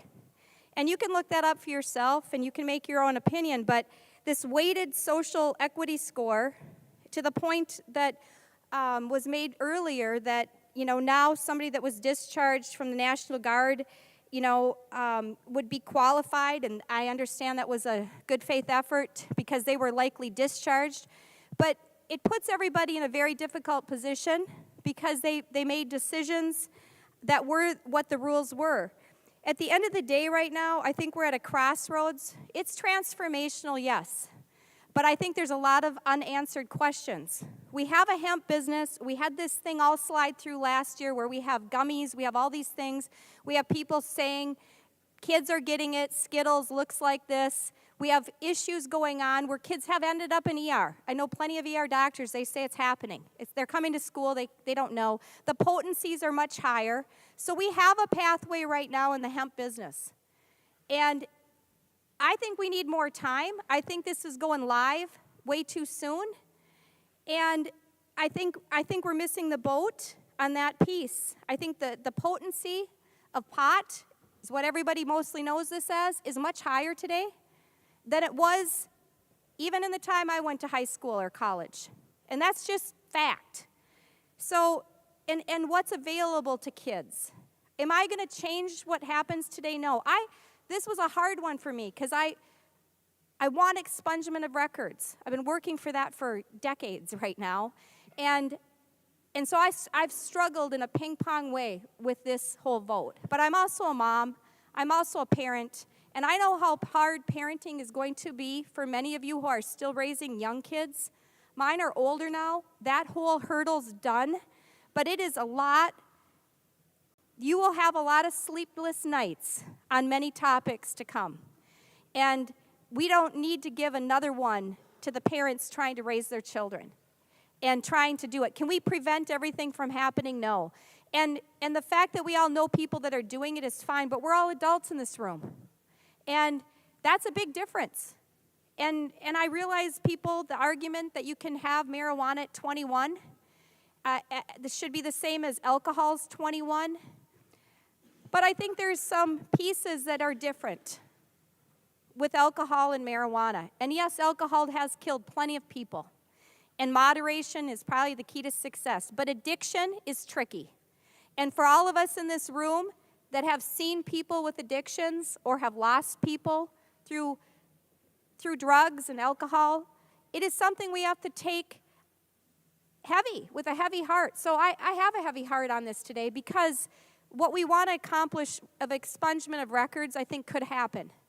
And not criminalizing this marijuana possession and use to the way it's been done without having it be legal at 21. And I know that there's several states, 31, but there's 31 states that have already decriminalized marijuana. There's not that many that have made marijuana legal. And I think it's important that we look at what we're trying to do. And with all these regulations, this marijuana bill, and I don't think Rep. Stevenson, it's not to his, he did a great job, but there's a lot of rules. There's a lot of mandates. I don't think at the end of the day we're going to see that it's cheaper than medical marijuana. I think it could be even more than that. I don't think it's going to be where people are going to seek that path because it's going to come down to costs. And then you look at the impairment of the public safety things. And next we're going to hear the Uber thing. And a piece with the Uber that was a big flag in my head is any doubling of those costs for transportation for people is going to be a bigger public safety risk for DWIs, DUIs, whether it's from marijuana or drinking, because people need to use this service. And if it doubles in cost, are we going to have more negative outcomes in public safety? Because transportation is what we've been educating everybody. Get a ride. And the younger generation is much better at that. But if the price is double, people might take a chance they should never take, whether they're impaired from marijuana or they're impaired from alcohol. So I think we have a lot of crossroads. I want to see the questions that we've talked about with the bus drivers, and the fact is, too, the federal rule still trumps the state in the sense that there is it is not legal federally. So the question on the Second Amendment, I think, is a very valid one for people that want to be gun owners. It pretty clearly says you can't possess and be doing marijuana. So that's going to be up to people that want to have the right to bear arms, if they want to take that chance. But the law is pretty clear what it says. If you're in possession of marijuana, that is not part of gun ownership under the Second Amendment. And so that is a big piece. And the Biden administration is appealing this right now. It's going to go to the Supreme Court. That is just the way it is. It's not something that Natalie Zalesnikar made up. It's happening. And so with all those things in play, I think we need to hit the pause button.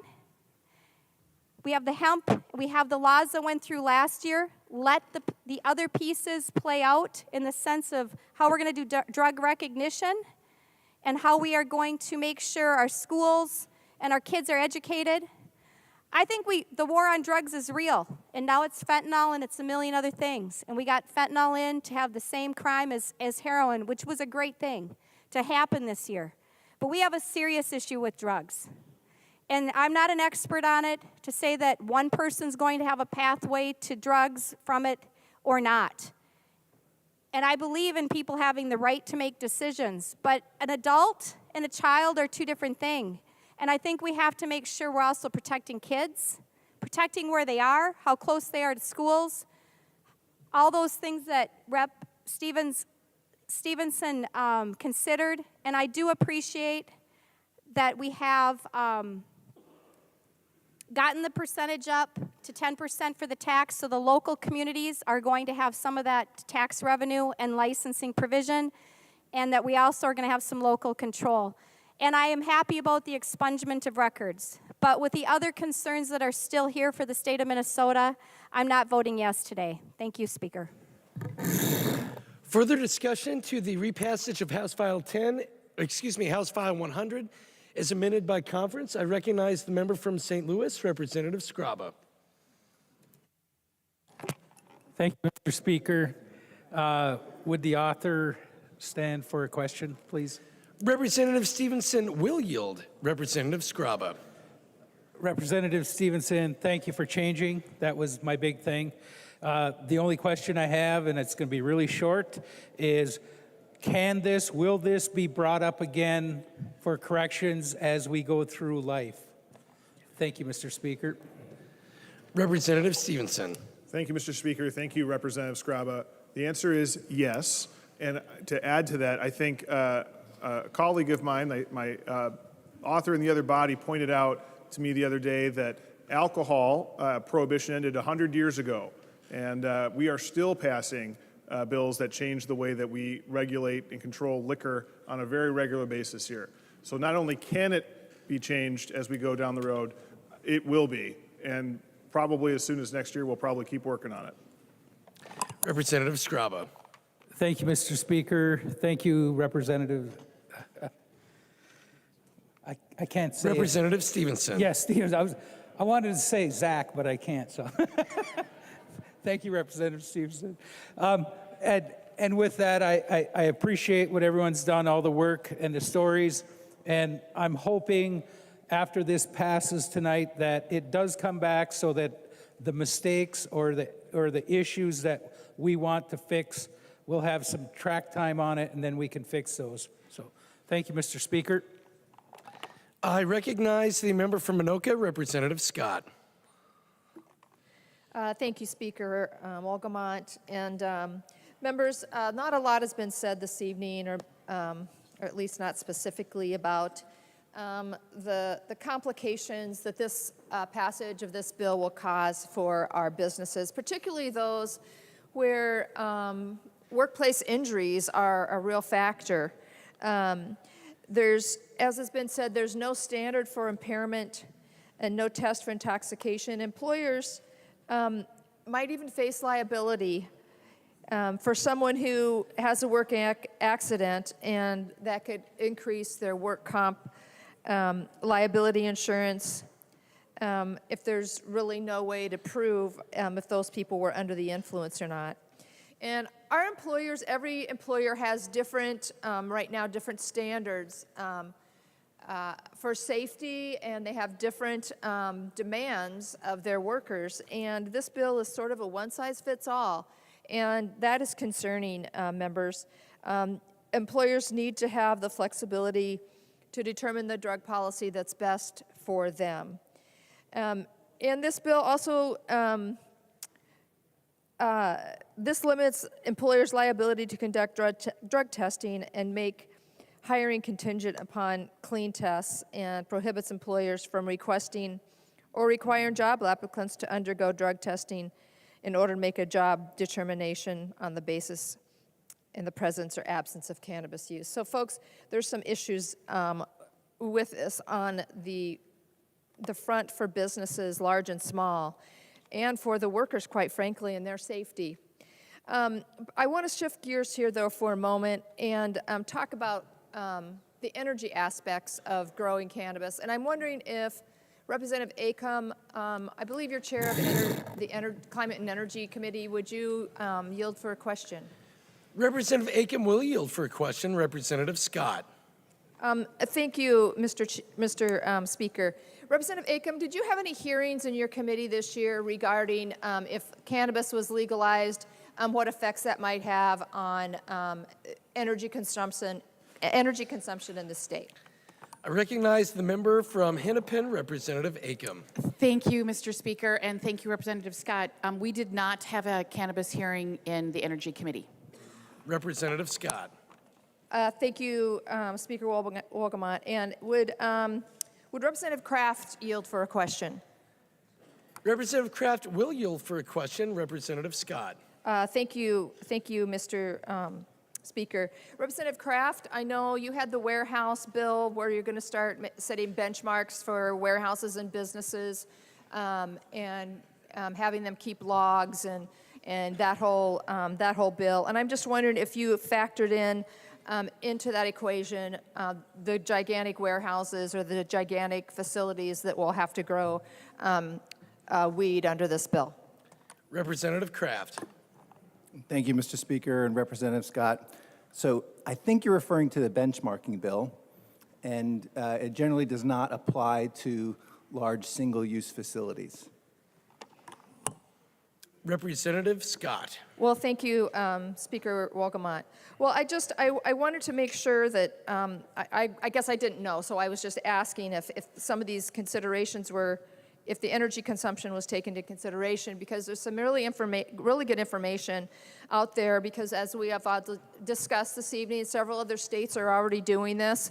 And I found a really interesting article entitled, "Denver and Boulder have big goals to fight climate change, but there is an obstacle, cannabis." And it goes into information about energy, and there's a company, it's called New Front Data, and they're a cannabis market analyst. And this is some of the information that they found about energy consumption.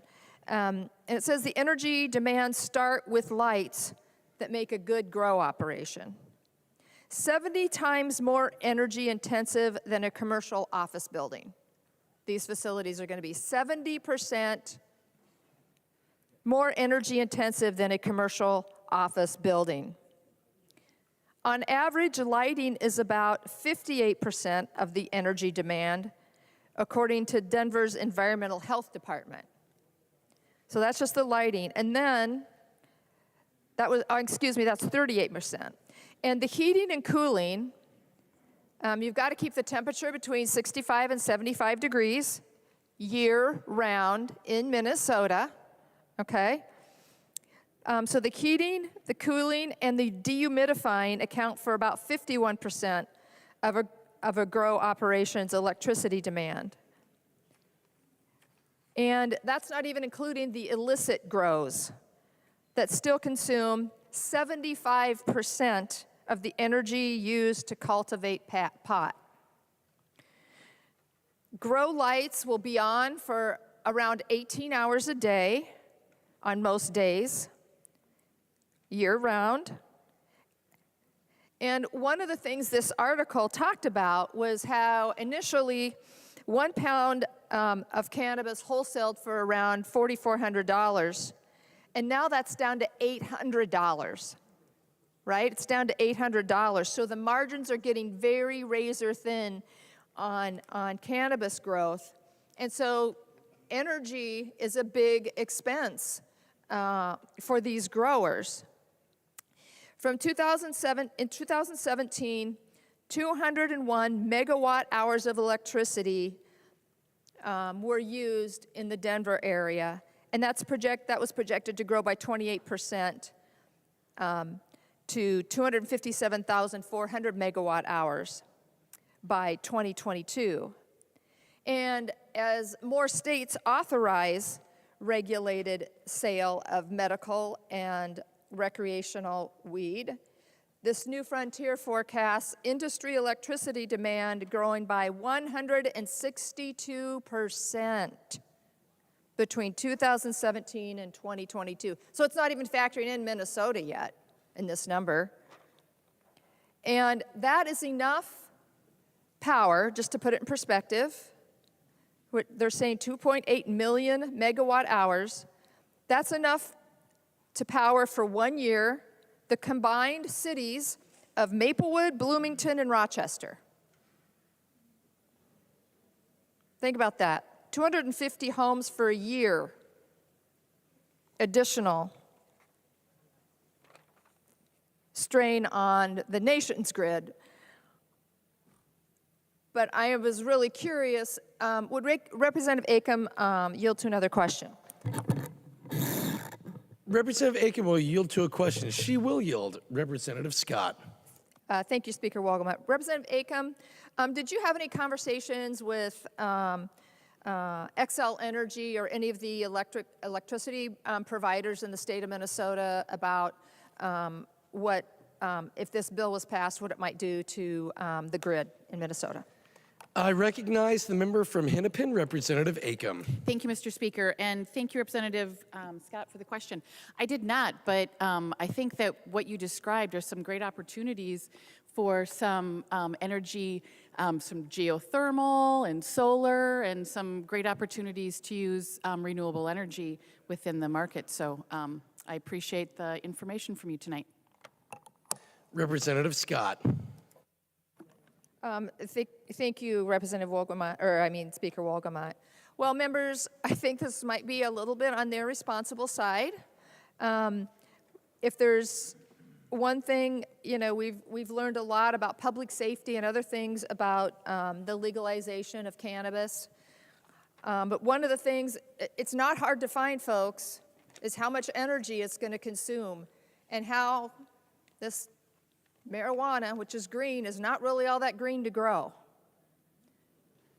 We're not even taking into consideration the water consumption and some of these other things. There are also, from my understanding, a good amount of chemicals that are used on the growth of weed. So, members, I just want you to think, you know, if you care about the environment, if you care about carbon emissions, you ought to be thinking about what this might be doing to it. Thank you, members. Further discussion on the repassage of House File 100 is amended by conference. I recognize the member from St. Louis, Representative Kozlowski. Thank you, Speaker Wolgamott. Tonight, we are here for the people's bill, and I am so proud to be rising in support and as a member of Team Cannabis. As a rookie, I was thrilled to be appointed to serve on this committee, but even more so for the opportunity to be able to really drive and ground this bill and push the bounds of racial equity at the heart of this bill. And I want to give a shout out to our conferees, our bipartisan team.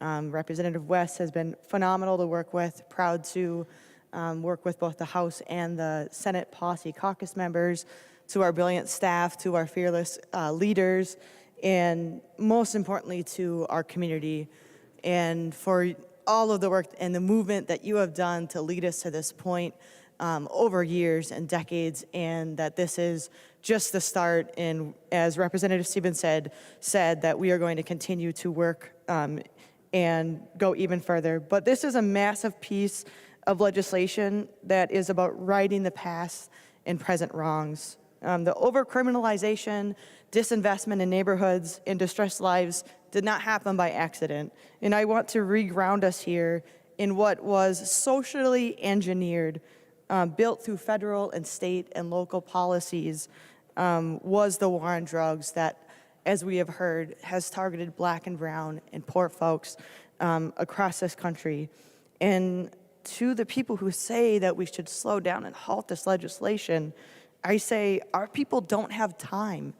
I say that people are serving time, years and decades away from the opportunity to build and grow generational wealth that has been snatched up, and make contributions to our communities, to use their strengths and skills and talents.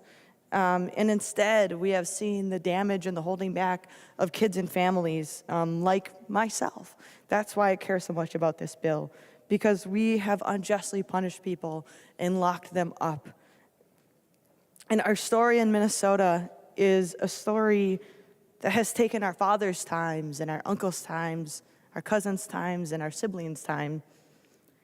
And I believe that we should welcome our family and our relatives and our community and reintegrate them and give them every chance, as we've been speaking in this chamber, to give a people a fighting chance at life, especially for policies that should have never been happened in the first place.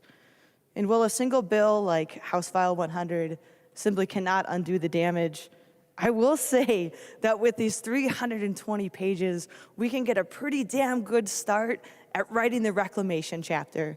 And so that is what we are doing today, is we are going to create together a roadmap, and we are creating a new legacy for our kids, for our futures, for our communities, and a path forward for other states to follow, as we've seen that other states haven't always gotten the equity pieces right.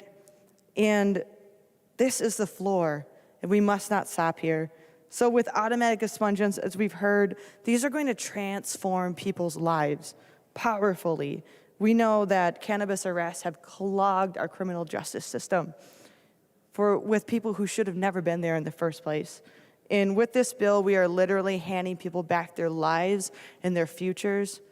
And we are creating something so much better for the generations of kids coming behind who won't have to struggle with the same barriers of having a parent locked up and incarcerated.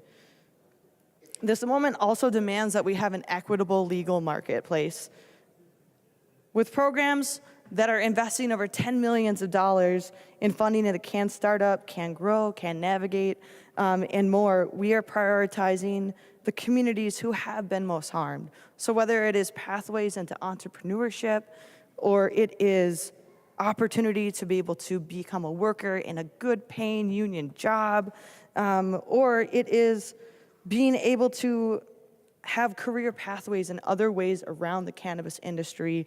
We are here not just about making money, making more money, which might be for some people, but what we want to do is center and make sure that we are righting that wrong and holding up people who have been held down for too long. This bill also advances economic justice with the social equity program, which I am so proud of. I am so proud of the community and your fingerprints all over this bill to make sure that it is the communities most harmed. And so, yes, we know that we're going to have entrepreneurs who are going to struggle to access traditional capital, who are going to struggle to access social capital, technical assistance, and those are vitally needed. This bill also makes sure that our tribal nations who share geography with Minnesota have every opportunity in the self-determination and autonomy to develop their own cannabis programs in both adult use and medical cannabis. For Indigenous people and people of culture, cannabis has been plant medicine used for healing and ceremony, and is a relative since time immemorial. And speaking of healing and medicine, we know that health is wealth. And that's why this bill funds public health awareness and invests in our youth and our families in substance abuse recovery and treatment, and promotes community stability and capacity building.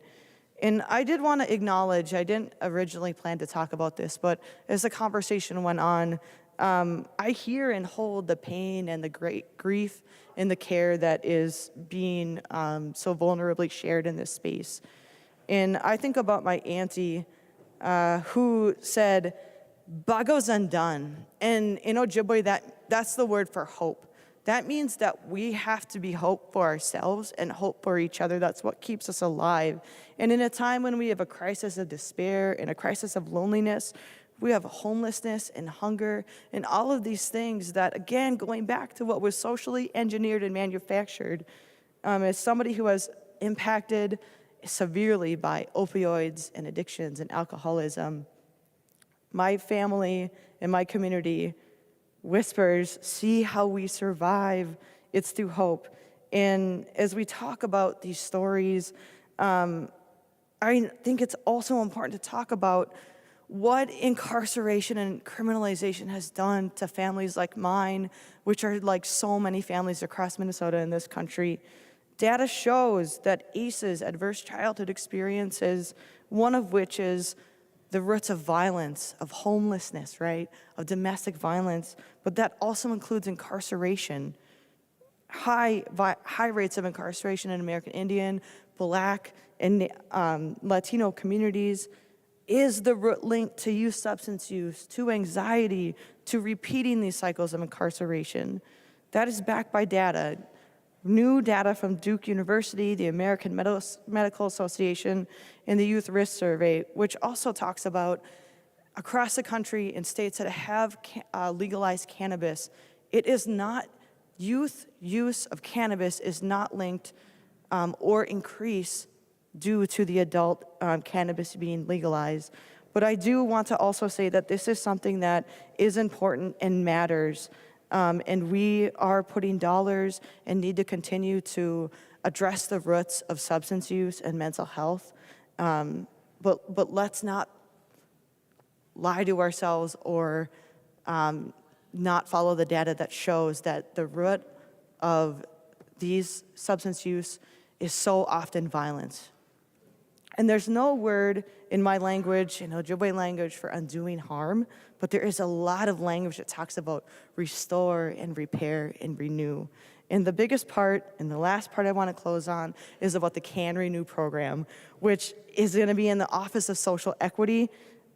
Using these dollars in this office is going to put a whopping $30 million, and that's just to start reparations back to the communities who have been most harmed, who is going to directly improve social determinants of health like housing and education and beyond. And together, we will be building in community engagement and participatory process for you, community, to determine how these dollars should be spent, and will be the basis for how it is my commitment and expectation, and I know Team Cannabis, that we continue to hear what are the needs and the demands of Minnesotans, and that we continue to move towards an equitable legalized cannabis industry, and that we make our criminal justice system just through the next steps of rulemaking, of our advisory council, of additional legislation and beyond. And so to all of you in Minnesota, to our community here, it is past time that we legalize, that we regulate, and that we expunge these records, and that we invest in making people and communities whole, no matter who you are and where you live. And so I urge you to please vote green. Minnesota, it's gonna be lit. I recognize the member from Anoka, Representative Ankin. Thank you, Mr. Speaker. Representative Stevenson, I honestly want to say thank you. I think the way that you've approached this has been with class. I think it's been with nothing but olive branches. I think you've wanted to really work alongside us and hear us out, and for that I thank you. It's refreshing, especially this session. But when I went into this vote, I actually didn't know what in the heck I was going to be doing. I didn't know if I was a yes or a no. It's not something that I've partaken in, but it's something that I've been around my entire life. Whether in high school, I even saw it in middle school, as young as that, college, and one of the more personal experiences that I had was with a really good friend of mine in high school named Joey. And Joey, he lost his dad unexpectedly in high school, and it really hurt him. He used marijuana as a coping mechanism. It was something that he, occasionally dabbled in before the incident, but afterwards it was something that he really needed to get through his day. And I think marijuana and smoking weed, it probably saved him, actually, for a period of time. He was depressed, and at that age, going through something like that, how couldn't you be? But then it started to kind of translate into something else, where it was something that he needed, and it was something that defined who he was, rather than the other way around. And that's what scares me a little bit. I know we've heard some other stories, but I do believe that marijuana can be a medicine. I really do. My mom's battling cancer right now, and we were talking the other day about a potential medical cannabis, getting her on that. But this is all a cost-benefit analysis, I think, between the person and the product, and that's how I wanted to kind of weigh my vote on this.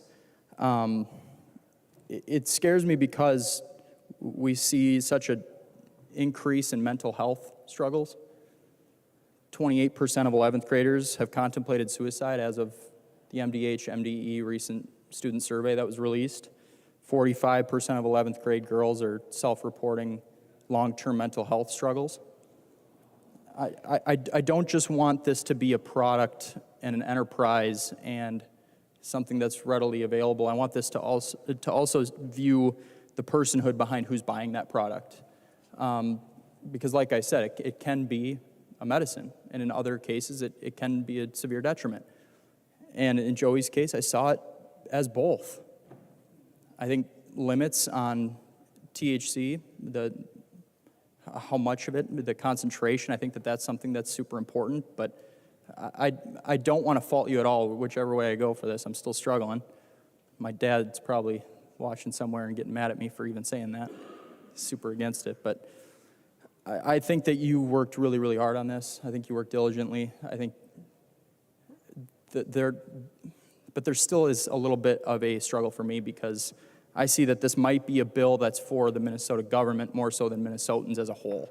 I want to make sure that it strikes that balance, and in the future, I do want to work together on seeing if there are some risk analysis or factors that we can put into place that would say maybe there are some folks who don't need it here and now if they're going through those severe mental health struggles, if they are first-time buyers, stuff like that.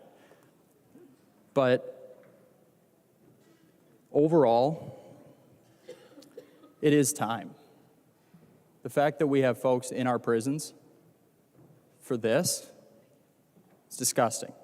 Should never have happened in the first place. And we do know that it disproportionately impacted folks of color.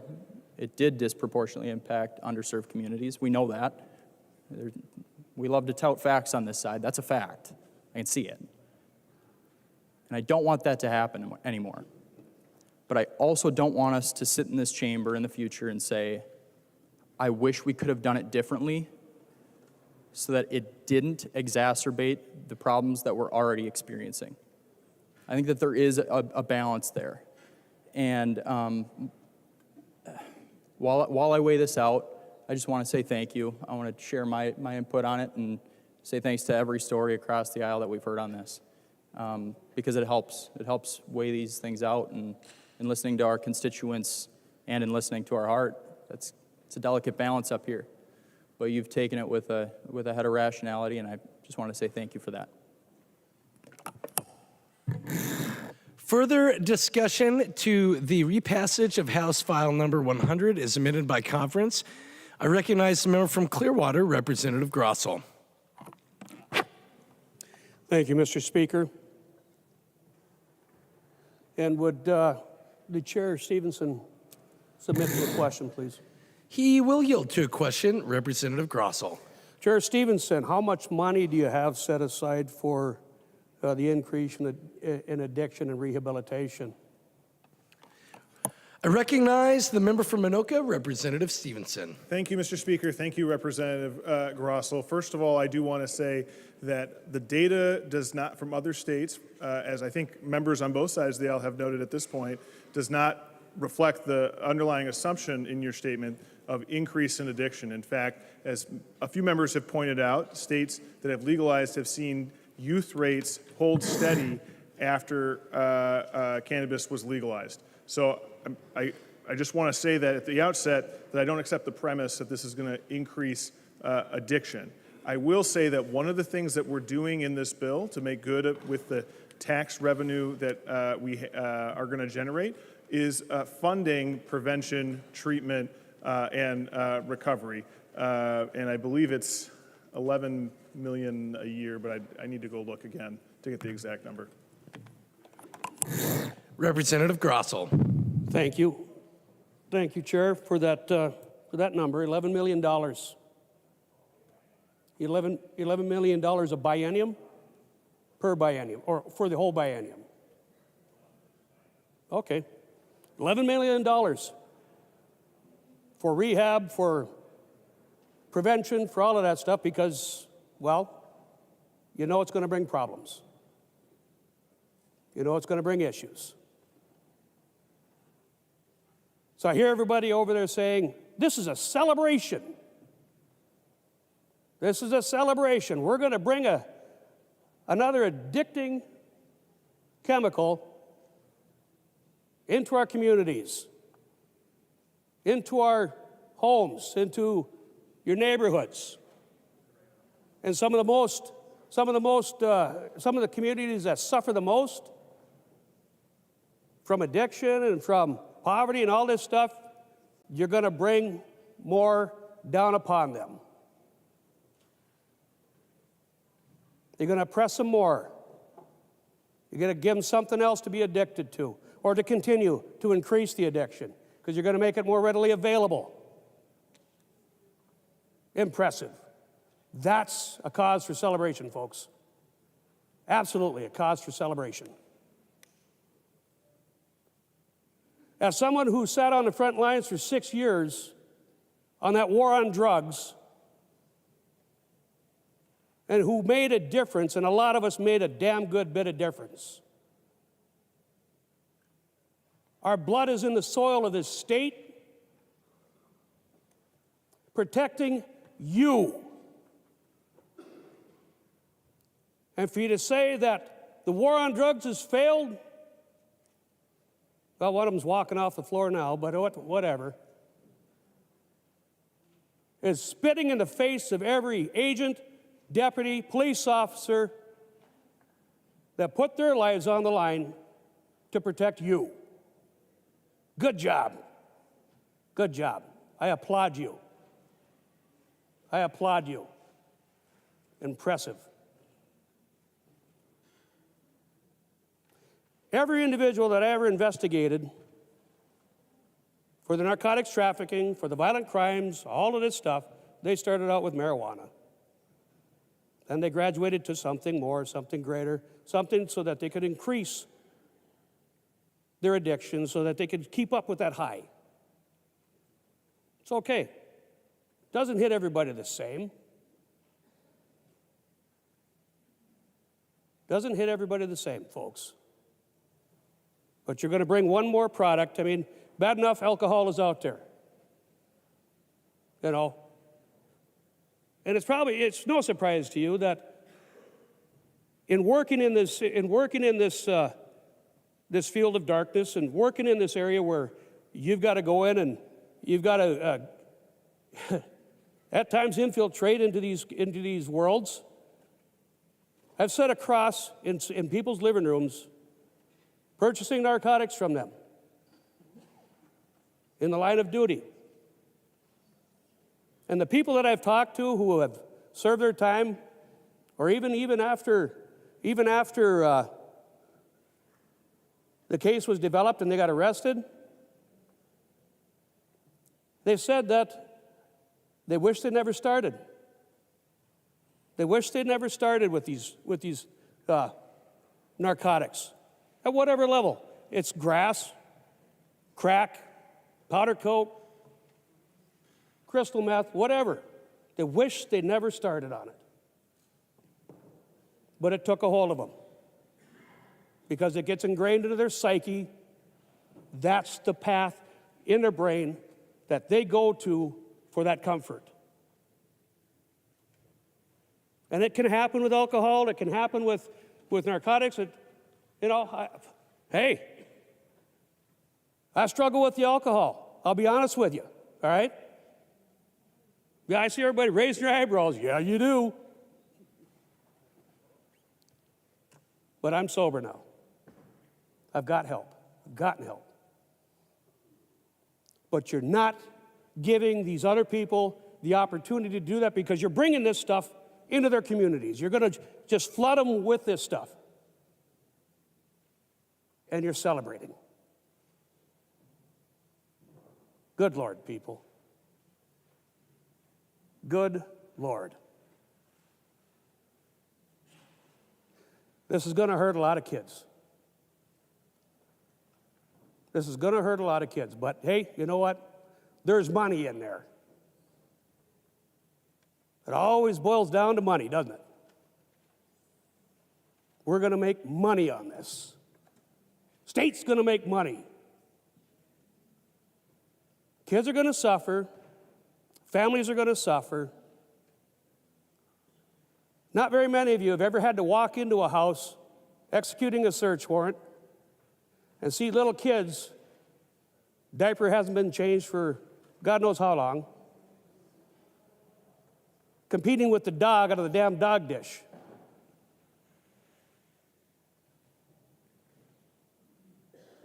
That's what the narcotic world brings to families, folks.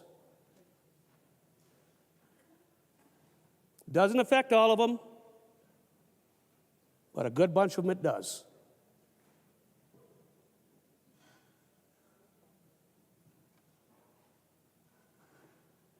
So you go on and celebrate. Go on and pat yourselves on the back.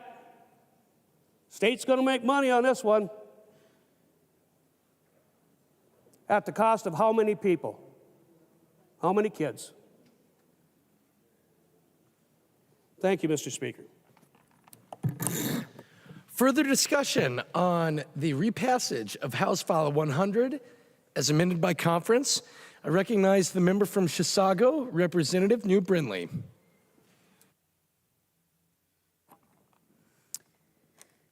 Thank you, Mr. Speaker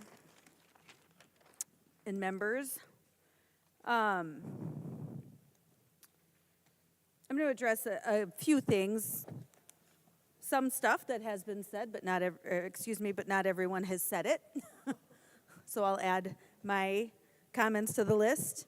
Some stuff that I don't know if I've heard addressed. One thing just right off the bat that is certainly concerning with this bill and the changes that have been made. Just a couple of days in conference committee, the conferees chose to remove a provision that was in both the House and the Senate version of the bill. I looked, I'm like, where did this come from? It was an author's amendment in the 5th engrossment in the Workforce Committee, and it sounds like it was inspired maybe by a Representative Nash amendment in the State Government Committee. That really was sort of about preventing self-dealing by the legislature, which I actually think was a really good amendment, and there's a reason that amendment was added. And frankly, the House author and the Senate author thought that amendment was a good idea and added it to their bills. That it made sense to say that legislators should not financially benefit, certainly within the first couple of years of doing this. And I'm not sure why we couldn't all agree that moving forward, that's still a good idea. But that was pulled from the bill, and I was reading an article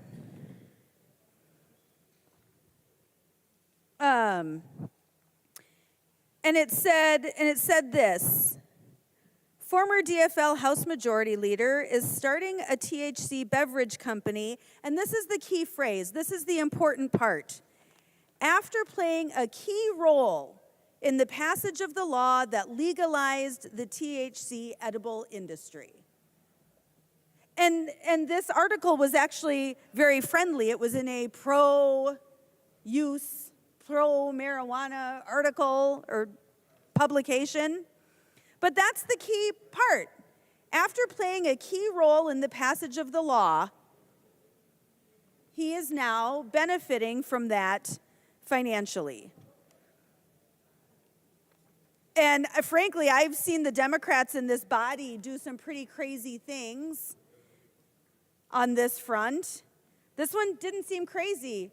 And like I said, at one point, both the House author and the Senate author independently chose to put that language in their bills. But 2 days ago, in conference committee, it disappeared. It's not there anymore. Paving the way for legislators and self-dealing.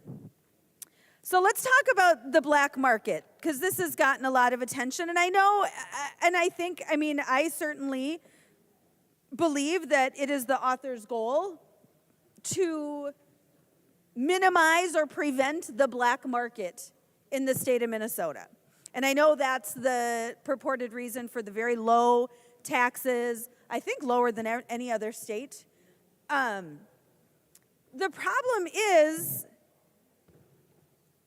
I sort of went down this rabbit hole on the issue of the black market because no state that has legalized recreational marijuana has eliminated the black market. None, not one of them. And interestingly, from the articles I read, that doesn't have anything to do with the penalties, the regulations, the taxation. It doesn't have anything to do with it. And again, I'm not talking about, you know, some right-wing rag. I'm reading articles from local California newspapers, articles from Rutgers University. These are reputable publications. And what they're saying, in fact, let's see here, where is this one? That people are just frankly circumventing the legal pathways here. This article from the LA Times, it says, boom in illegal market. That's the headline of the article, boom in the illegal market. And it says, California failed to address the reality that decriminalizing a vast and highly profitable illegal industry would open the door to a global pool of organized criminals and opportunities. So key phrase in there, global pool. Because certainly with the high taxes in California, of course on the black market they can be cheaper. But we're talking about a global pool. And it says, quote from the article, for those sidestepping taxes and regulation, the reduced criminal penalties lowered the cost of risk of doing business. And that's what we're doing in Minnesota. That's what we're doing in this bill. We can make the taxes zero. But with such reduced penalties, and interestingly, the civil penalties, when you look at the language in the bill, there are civil penalties, but it is comical that the Office of Cannabis Management, quote, may assess. They may assess. And I know a lot of you, especially in committee, have heard me pick on words like may and shall, and or. These words matter. So the Office of Cannabis Management may assess a civil penalty, a fine. I don't know. My quick little brain says, yeah, but probably not. And frankly, we know that that's the goal of the bill. I get it. I get it. It's part of this decriminalization. But the problem is, when you reduce the penalties so much, you eliminate, or I should say, you lower the risks. You lower the cost of risk of doing business. It's just not that big of a deal. People will weigh, it's the cost-benefit of an analysis, right? Anyone who owns a business does a cost-benefit analysis. And the risks of doing illegal business are not real high under this new law, and therefore the potential profit far exceeds the potential risk. So that's why black markets have continued to flourish, and not only have they continued to exist, every article talks about how they have flourished. And it's not about keeping the taxes low. They circumvent the system entirely because the risk is so low. The cost of the risk is so low. So, unfortunately, we are not doing anything to eliminate the black market. We're just not. The black market is going to thrive in Minnesota. I want to address this idea of decriminalization and just say, in fact, I had an amendment, a floor amendment for this when we took up the bill originally. I support decriminalization. I think that is a good idea. But we can support decriminalization without normalization. Normalizing this is so scary. This is not a celebration. And it should not be a celebration to normalize this. Representative Grossel just talked about and asked a question about some of the risks, and I think we got some bad information. I mean, this is the Minnesota Psychiatric Society. And it says the past month marijuana use among young people age 18 to 25 in legal states has increased 8% in the last year. Here's key. Use in this age group is 50% higher in legal states than in non-legal states. 50% higher for our young people in states where marijuana is legal versus where it is not yet legal. 50% higher. Among adolescents, the perception of the health risk of marijuana has declined, and marijuana use has become increasingly socially acceptable. Even as the perception of the health risk of tobacco, this is of course ironic, has risen, and its use has become increasingly undesirable. Now that is of course a good outcome. We want kids to use less tobacco, but then why are we okay with them smoking pot?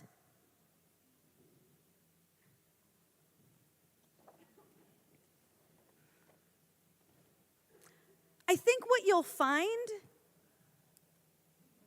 and what is going to be really hard for us when this happens, is that once this is decriminalized and that issue is addressed, and again, I think most of us, not all of us, but most of that think that's an important issue. But what you'll discover is that the problems associated with use don't go away. And in fact, they might become more apparent. When we decriminalize this, that takes care of one problem, but as we normalize it, it creates other problems. And I don't believe for a second every single member of this chamber is touched by addiction. I don't believe that a single member of this chamber has not been touched by addiction.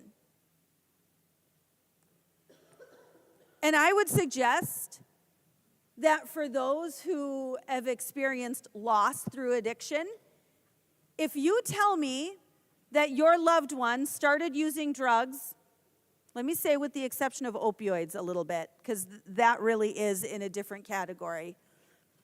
That's often, the addiction to opioids often comes through a medical event, a surgery, something where it is prescribed and addiction takes hold. But I'm sorry, it's just truth that the vast majority of addiction begins with a single pathway. And it's marijuana. I know you don't want to hear that, you don't want to admit that, but that's where it starts.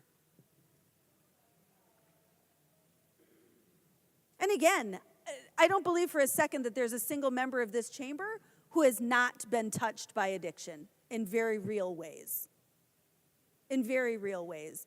It was just over a year ago, the end of March, that I was actually in committee. We were on Zoom still. We were in the state government committee, and I had just presented an amendment to a bill. I don't remember what it was. I had just presented an amendment to a bill, and I got a phone call. I didn't answer the phone because I was in committee, and I got an emergency text that my brother was in the hospital, and he was on life support down at Abbott. And I quickly exited the Zoom. I didn't vote on my amendment. I left the meeting, and I went down to Abbott. And it turns out that we don't know for sure. The last text exchange I had had with my brother was 3 days previously. And probably 2 days previously, he had had a meth-induced stroke. He was in his garage at the time. We call him a redneck engineer. And he spent most of his free time in his garage. He was in IT by trade, but spent most of his time as a redneck engineer in his garage.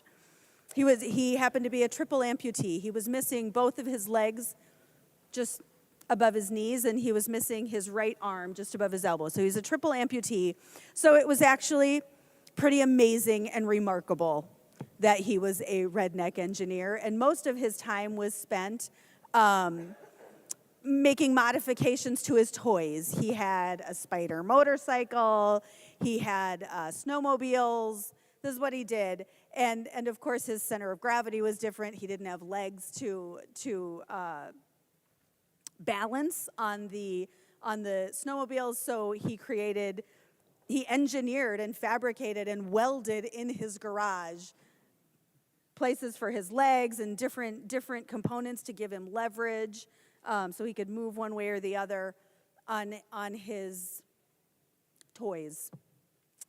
And this night, he was in his garage, and it was March. It was still cold, and so based on what we found, it was clear that we knew that he had been doing meth for a long time and was actually trying to recover. And but that night he had done meth and had a pretty massive stroke, which is the end result, frankly, of continued meth use. That's a common result, is a stroke. And he laid on his garage floor in March for 2 days before we found him. He lived alone. He was not married. He lived alone. So it wasn't uncommon for us to not talk for a couple of days. We would usually talk at least 2 or 3 times a week, but it had been a couple of days. And so by the time we found him, it was too late. It was too late. And he was on life support for a couple of days at Abbott, and then we had to make the decision to remove life support. That was 1 year ago.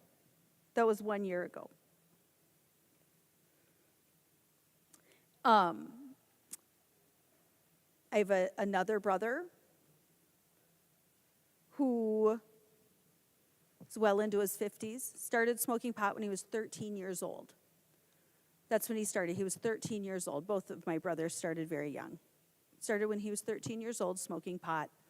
And again, advanced through lots of other things, and he would tell me that he's done everything under the sun. Also in recovery right now, actually, and has been for a few years. But forgive me for not celebrating tonight.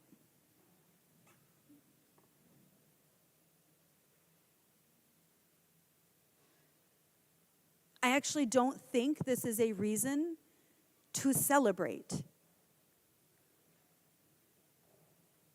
I think there are things that should be done. Like I said, we can decriminalize, although it's a little bit of a red herring at this point. I get that there is a long history that has been very ugly, but that is not today. There are 34 people in the state of Minnesota in prison for marijuana-related crimes. 34. And so we act as though that is our problem today. But like I said, I support decriminalization. But I think what you will find that when the problems associated with decriminalizing marijuana settle, the problems associated with the normalization, the problems associated with the use of marijuana aren't going to go away. those problems don't go away. And I appreciate Representative West, who's been very honest on this. I appreciate that. He is in support of the bill, and I respect that, but he has also been honest in saying, of course there's addiction to marijuana. Of course there is.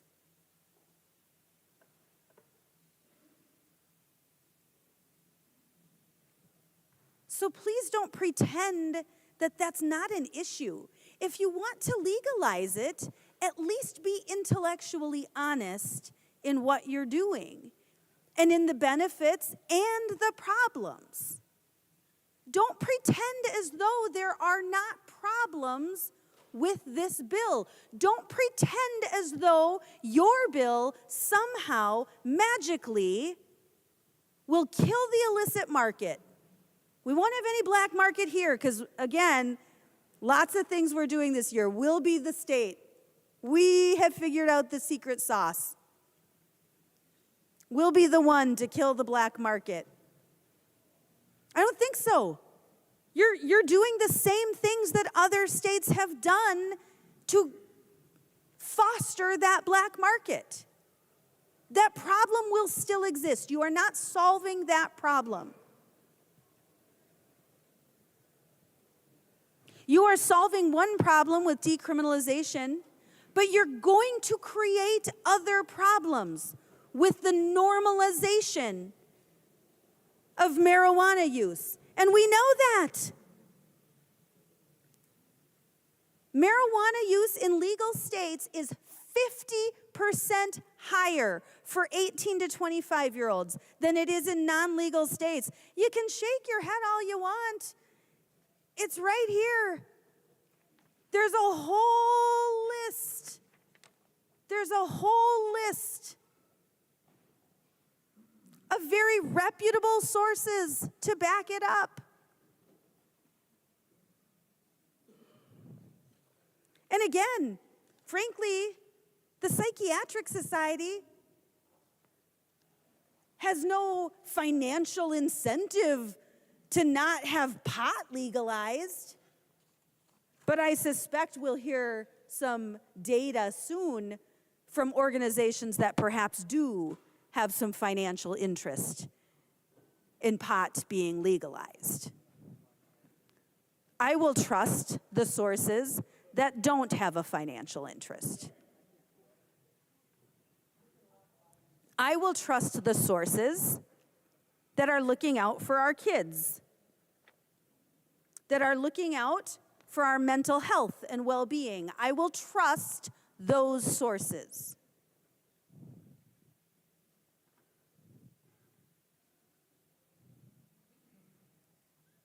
This bill will solve some problems. It will. But it will do so at the expense of creating new problems.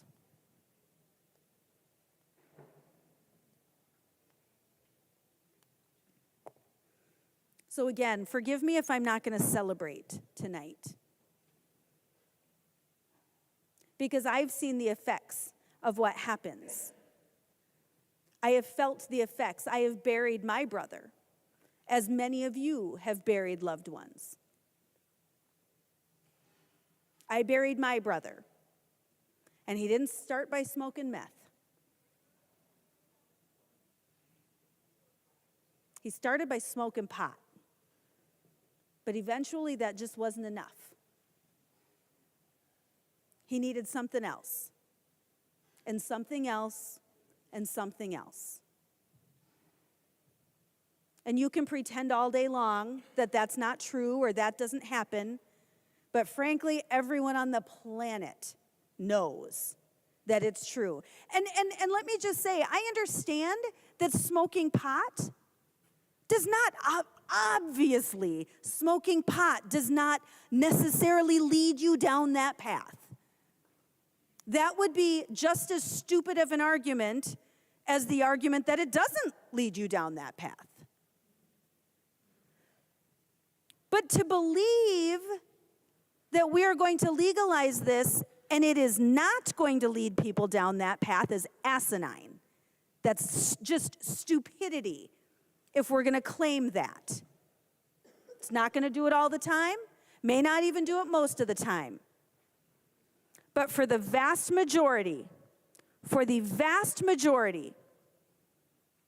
of people who have serious addiction issues with drugs, it's going to start right here. It's going to start right here. So again, forgive me if I'm not celebrating tonight. I'll be voting no. Further discussion on the repassage of House File 100 as amended by conference. I recognize the member from Anoka, Representative West. Thank you, Mr. Speaker. And Minnesota will soon be the 23rd state in the union to legalize recreational marijuana. 23rd state, not even close to first, which, I think being first is a bad idea because you have to learn a lot of lessons the hard way. But we join incredibly liberal states like Montana, Missouri, Arizona, and Alaska. Oh, wait, wrong list. Many Republicans support ending prohibition on cannabis. We've seen Republican states legalize it, independent states legalize it, liberal states legalize it. Only 36% of Minnesotans oppose. If only 36% of Minnesotans oppose, well, that means there's a good chunk of Republicans there. If you look online, you can go to a Forbes article that was recent that shows 70% of Republicans support marijuana reform, which you did hear a ton of people in this room. We would have almost unanimous support for a litany of cannabis proposals that might not be legalization, but anything but. Representative Nancy Mace in the United States Congress, Republican from the liberal state of South Carolina, introduced a bill to legalize cannabis at the federal level. And they expect to get a hearing in a committee in the Republican-controlled House. So don't be super misconstrued. There's a sizable amount of Republicans who support ending the prohibition on marijuana. Now, this bill isn't just ending the prohibition. There's a lot of other things in the bill that have already been described, so I'm not going to go into them, but I'm going to address a few of the concerns that were brought up by my colleagues. First, your Second Amendment rights. What was said about the Second Amendment rights is actually true.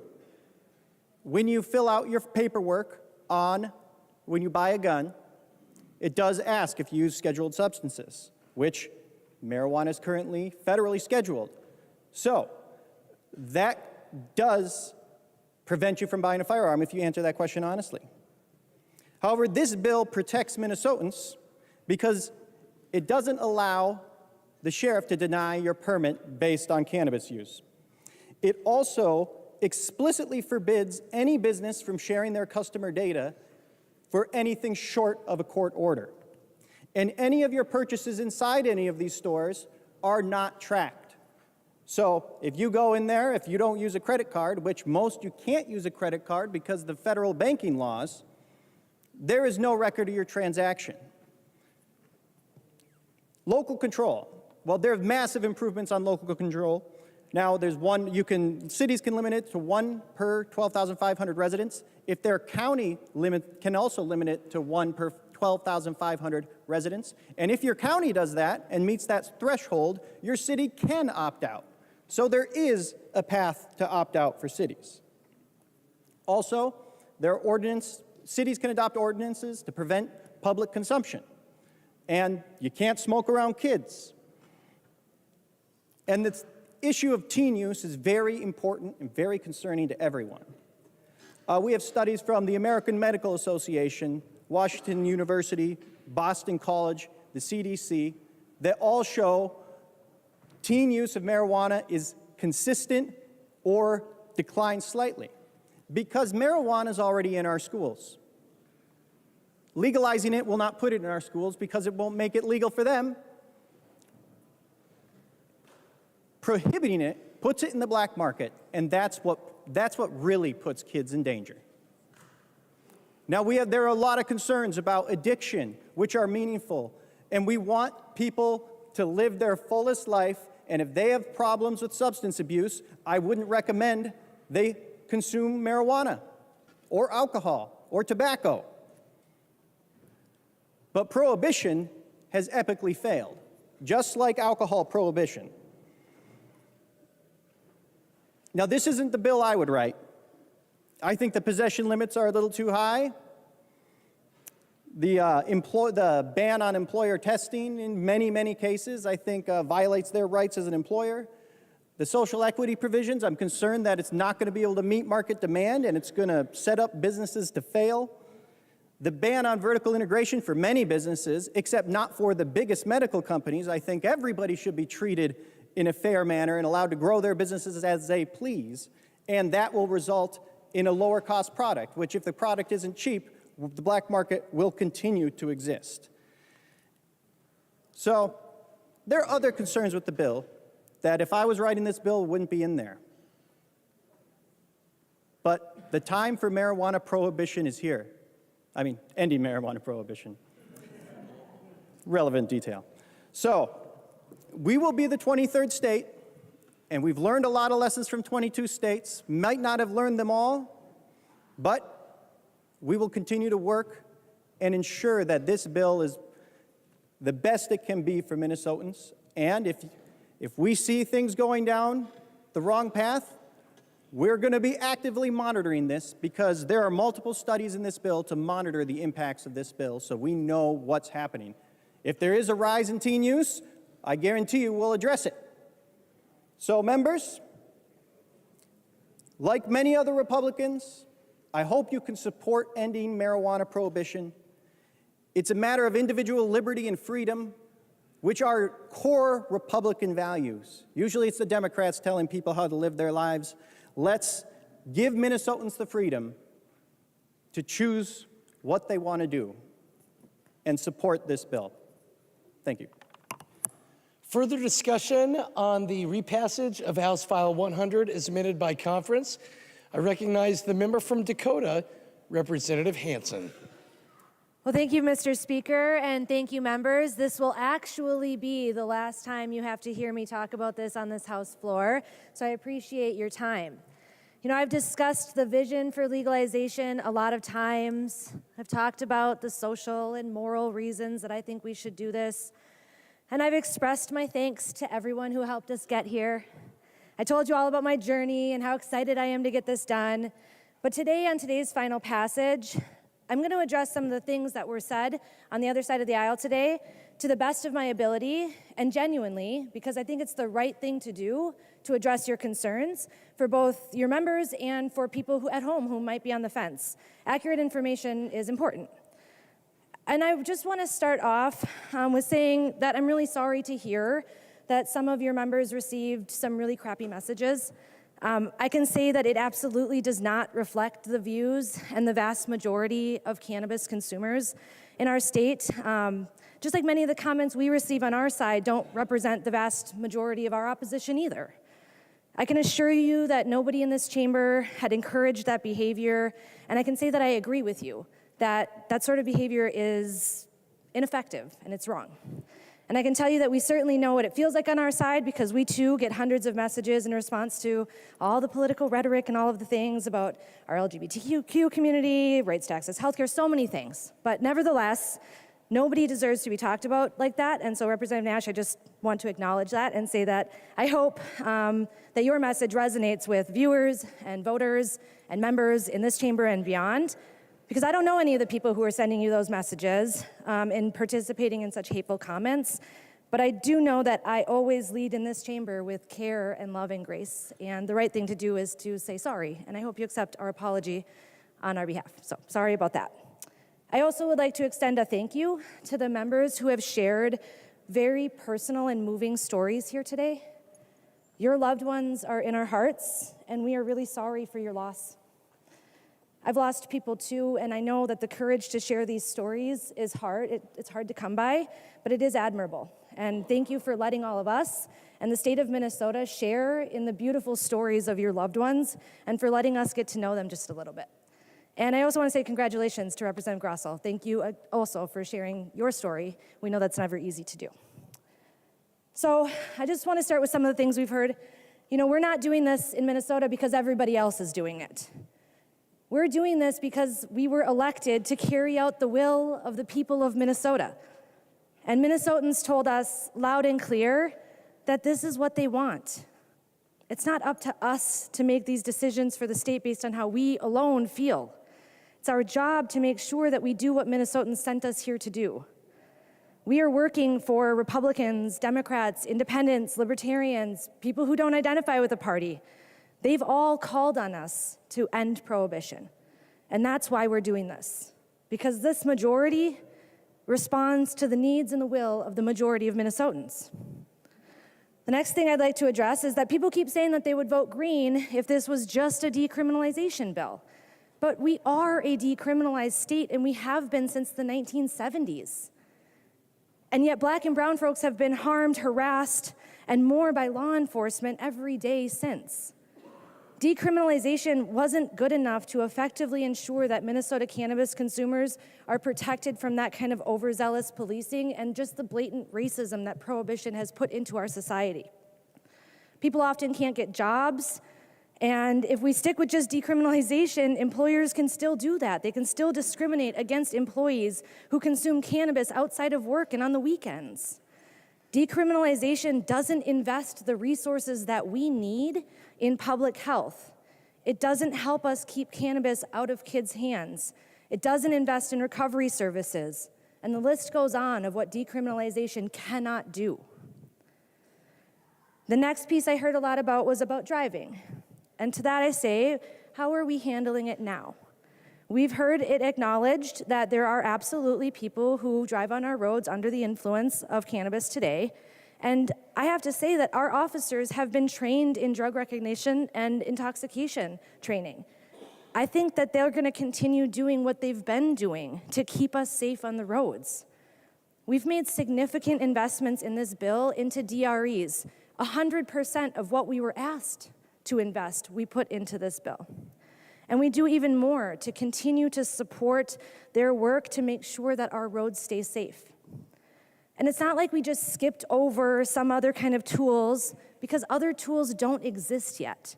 But we did invest in the oral fluid tests that are beginning to show us some promising results. And we're making investments in the public health and research so that more innovation can join into this discussion and produce more resources to continue to improve road safety. Next, I heard about legalization and children. Legalization does, in fact, better protect kids. Not maybe in the ways that everybody thinks, so I'll expand on that a little bit. Today, kids are getting their hands on untested, unregulated products that contain heavy metals, pesticides, mold, mites, and probably more. These products have no THC limit, no manufacturing restrictions, no child-safe packaging, and no controls at all. Kids are going to consume cannabis, and they've been doing that only because drug dealers don't check their IDs. Drug dealers are out to make money. They're not in it to make sure they're following state regulations. But in a legal and regulated market, we can ensure that that the market only hosts products that have been tested and are determined free from some of those things like the metals that put our health at risk. We want to be sure that parents have the resources to learn how to intervene if they're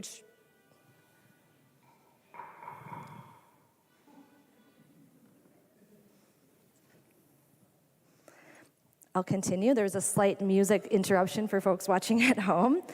We want to be sure that parents have the resources to learn how to intervene with their kids if they notice that their kids are having an issue, or their friends, for that matter. We want them to be able to teach them about how to make good decisions about cannabis, but they need the resources to do so. Those don't exist today.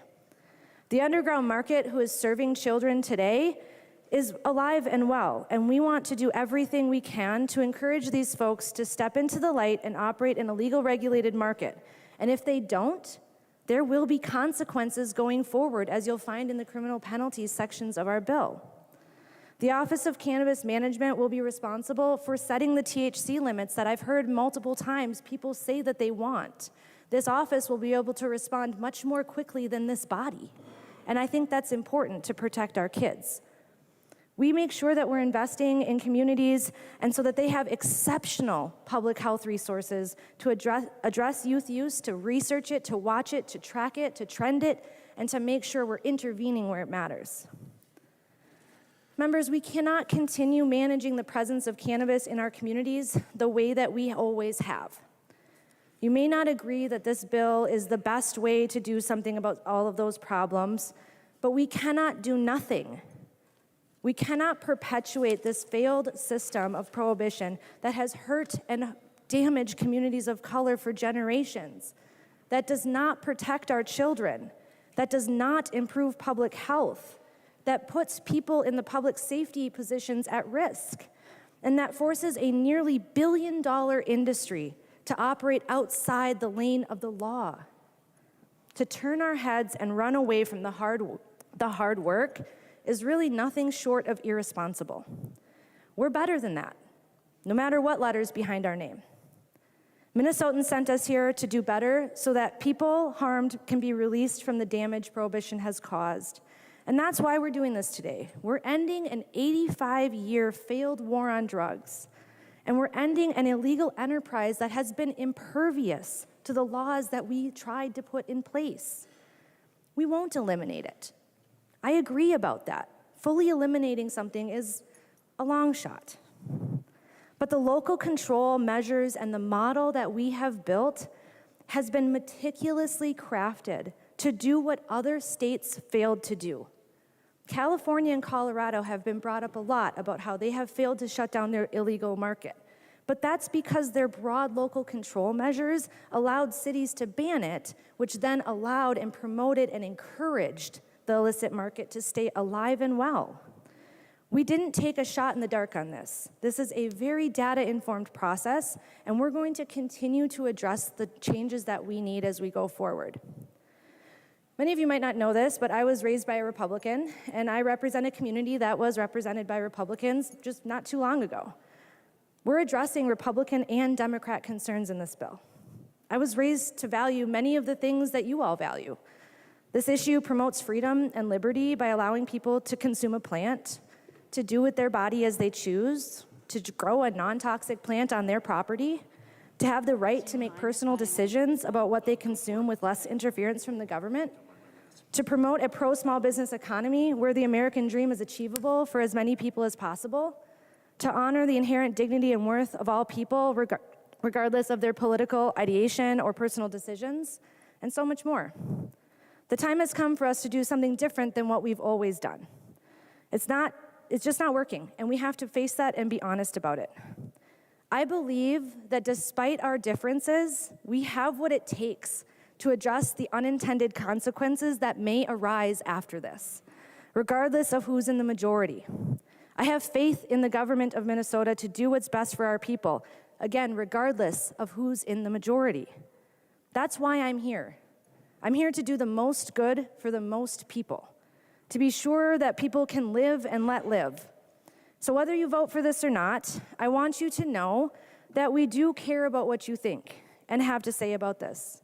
We stand ready to collaborate on fixes that you feel we need in the coming years. We have the future to do so much better together, and I really hope that this is just the beginning of a collaboration that's as good as what Representative West and I have developed over the last couple of weeks. We have built something pretty cool despite our many, many disagreements about many, many other things. But I do want to say thank you. And I think everybody that's been on Team Cannabis has done an amazing job in both bodies, previous authors, community advocates. We've overcome our differences. And today I think we can do that too. I give you my word that if there are things that are a travesty, that are unintended consequences, I stand ready and willing to personally help make sure we bring about those changes that we need. This isn't the end of the road. It's really just the beginning. So thank you for all of those who have supported this along the way. Thank you to who will support this today and who's going to join me in supporting this and working on it in the future. Please vote green. The member from Anoka, the author of the bill, Representative Stevenson. Thank you, Madam Speaker. Thank you, members, for the good debate tonight. In just a few more minutes, we are going to vote for the last time to legalize cannabis here in the House chamber, and that vote will pass, as many people on both sides have said. I do want to take a moment right now and talk to my friends on the other side of the aisle about it. And many of you tonight have talked very graciously about me, and I want to say thank you. I genuinely appreciate those comments. It means a lot to me what was said, and I appreciate you recognizing the truth, that I was listening to you and trying very hard to meet your concerns in a reasonable way as we moved through the process. And I hope tonight you'll take a moment now and listen to me as I try to express how we've tried to meet some of your concerns that you expressed tonight. Because I do think that this is a bill that you can support. It's a bill that you have helped write. There are many, many Republican amendments in this bill. Dozens, actually. And Republicans have contributed to making this bill the good bill that's before you today. And as Representative West said, and others have said, your voters support this. There was a KSTP poll out last week showing 64% of Minnesotans want cannabis legal. Almost every demographic tested in that poll, including Republicans, found more support for legalization than opposition. It's not just a slogan to say that Minnesotans want this or Minnesotans are ready or all that stuff. They do. It's consistent in poll after poll after poll. And I really liked, and I mentioned this to her when she came over and talked to me, what Representative Mueller talked about being challenged by kids. I have kids. They challenge me all the time in ways big and small. But I really enjoyed the spirit of that, and I agree with that.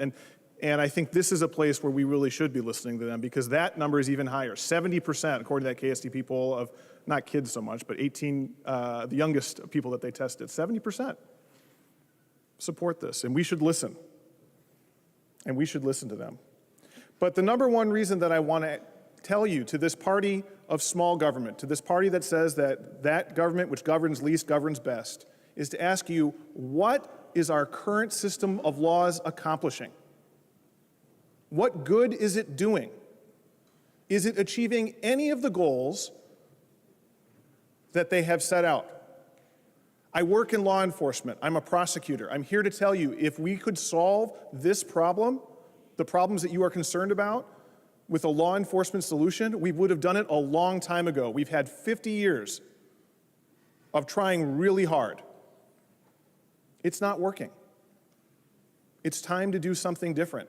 And we have evidence right now. If you're concerned about road safety, you have to grapple with the fact that since Michigan legalized cannabis just a couple years ago, traffic accidents with drugs involved have increased at a higher rate in Minnesota than in Michigan, much higher. If you're concerned about kids having access to cannabis, you have to grapple with the fact that in the last decade, since Colorado legalized cannabis, pediatric calls around cannabis have gone up higher in Minnesota, much higher than in Colorado. The laws that we have in place are not working. They're not accomplishing what we want them to accomplish, and they're doing active harm. And many of you tonight have talked about the benefits of saying if this was decriminalization, I would vote for that, and I think Representative Hansen spoke very eloquently to that. I would just add this, which is that the problem with decriminalization, in addition to everything that Representative Hansen said, is that we were still funding both sides of this battle, right? I mean, like, if you decriminalize, people are still going to purchase cannabis, and they're going to buy it, as Representative Hansen said, from drug dealers. And then we're going to spend a lot of money trying to catch those drug dealers. And that just will continue. Decriminalization is not a solution. It doesn't work. And about that illicit marketplace, we've heard a lot of talk about how we can't do this and other states haven't. And again, I'm not going to repeat what Representative Hansen said about Colorado and California. It's totally accurate. Instead, I'm going to point to the states that actually have done a good job on the illicit marketplace, because they do exist, contrary to what was said tonight. In Montana, over 80% of cannabis transactions are taking place in the legal market. They've only been legal for a few years now. In Washington, which has been legal for longer, only 17% of cannabis transactions are taking place in the illicit marketplace, and it's only been a decade. If you look at the history of alcohol prohibition, there was a continuation of the illicit marketplace after prohibition ended for a time, but today no one buys alcohol from bootleggers, right? I mean, you go to the liquor store. We can do this with cannabis too, and that's a good thing. The last thing that I want to speak about very briefly, several members on your side of the aisle mentioned being scared or afraid, and I think that's totally valid. I think that's a legitimate thing to feel. This is a big change, and change can be hard, and change can be frightening. And fear is an important emotion to listen to, because fear can stop us from doing bad things. So when we feel fear, we should pause and think. But fear can also stop us from doing really good things. It can stop us from doing the right thing. And so pausing and thinking and recognizing that fear and then saying, is it grounded in reality? Do the facts support my fear? Or is it something else? Is an exercise that everyone should engage in. And just to give you one piece of evidence as I close tonight, and I think this is always the thing that I come back to, it's the most hopeful thing about this bill. In every single state, every single one that has legalized adult use cannabis or medicinal cannabis, opioid overdose deaths have decreased significantly, and those decreases have been durable. Every single one. And that's contrary to what a lot of people's fears were expressing tonight. The data doesn't bear it out. And it's particularly significant because, we have a huge problem in this country with veteran opioid overdose deaths. Veterans can't get cannabis through the medical program, through the VA, but they can through the adult use market. As I said the last time this bill was on the floor, this bill will save veterans' lives. It's not up for debate. The data is direct and clear. So listen to the wisdom of your constituents and of the young people who want this to happen. I'm not telling you not to have concern or fear, but to interrogate it a little bit before you hit your button and think about what the data actually says and what you're actually here to do and how that aligns with why you came here. And when you do that, I hope you vote green. Thank you. The clerk will take the roll on the bill.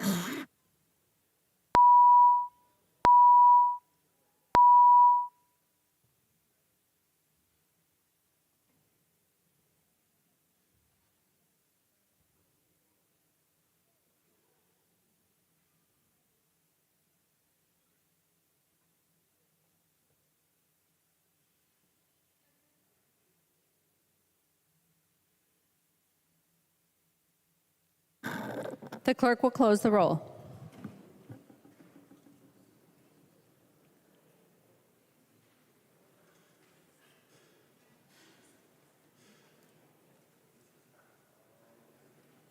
There being 73 ayes and 57 nays, the bill is passed as amended by conference and its title agreed to. Representative Long. Madam Speaker, I move a recess to the call of the Speaker until 11 p.m. to allow both caucuses to caucus. And I'll note for those in the gallery, we'll be taking up the Uber and Lyft bill when we return at 11 p.m. Any announcements before the recess? Representative Demuth. Thank you, Madam Speaker, and Republican members. We will caucus immediately. Representative Long moves a recess to the call of the chair until 11 p.m. All those in favor, please say aye. Those opposed, please say no. The motion prevails. The House is in recess.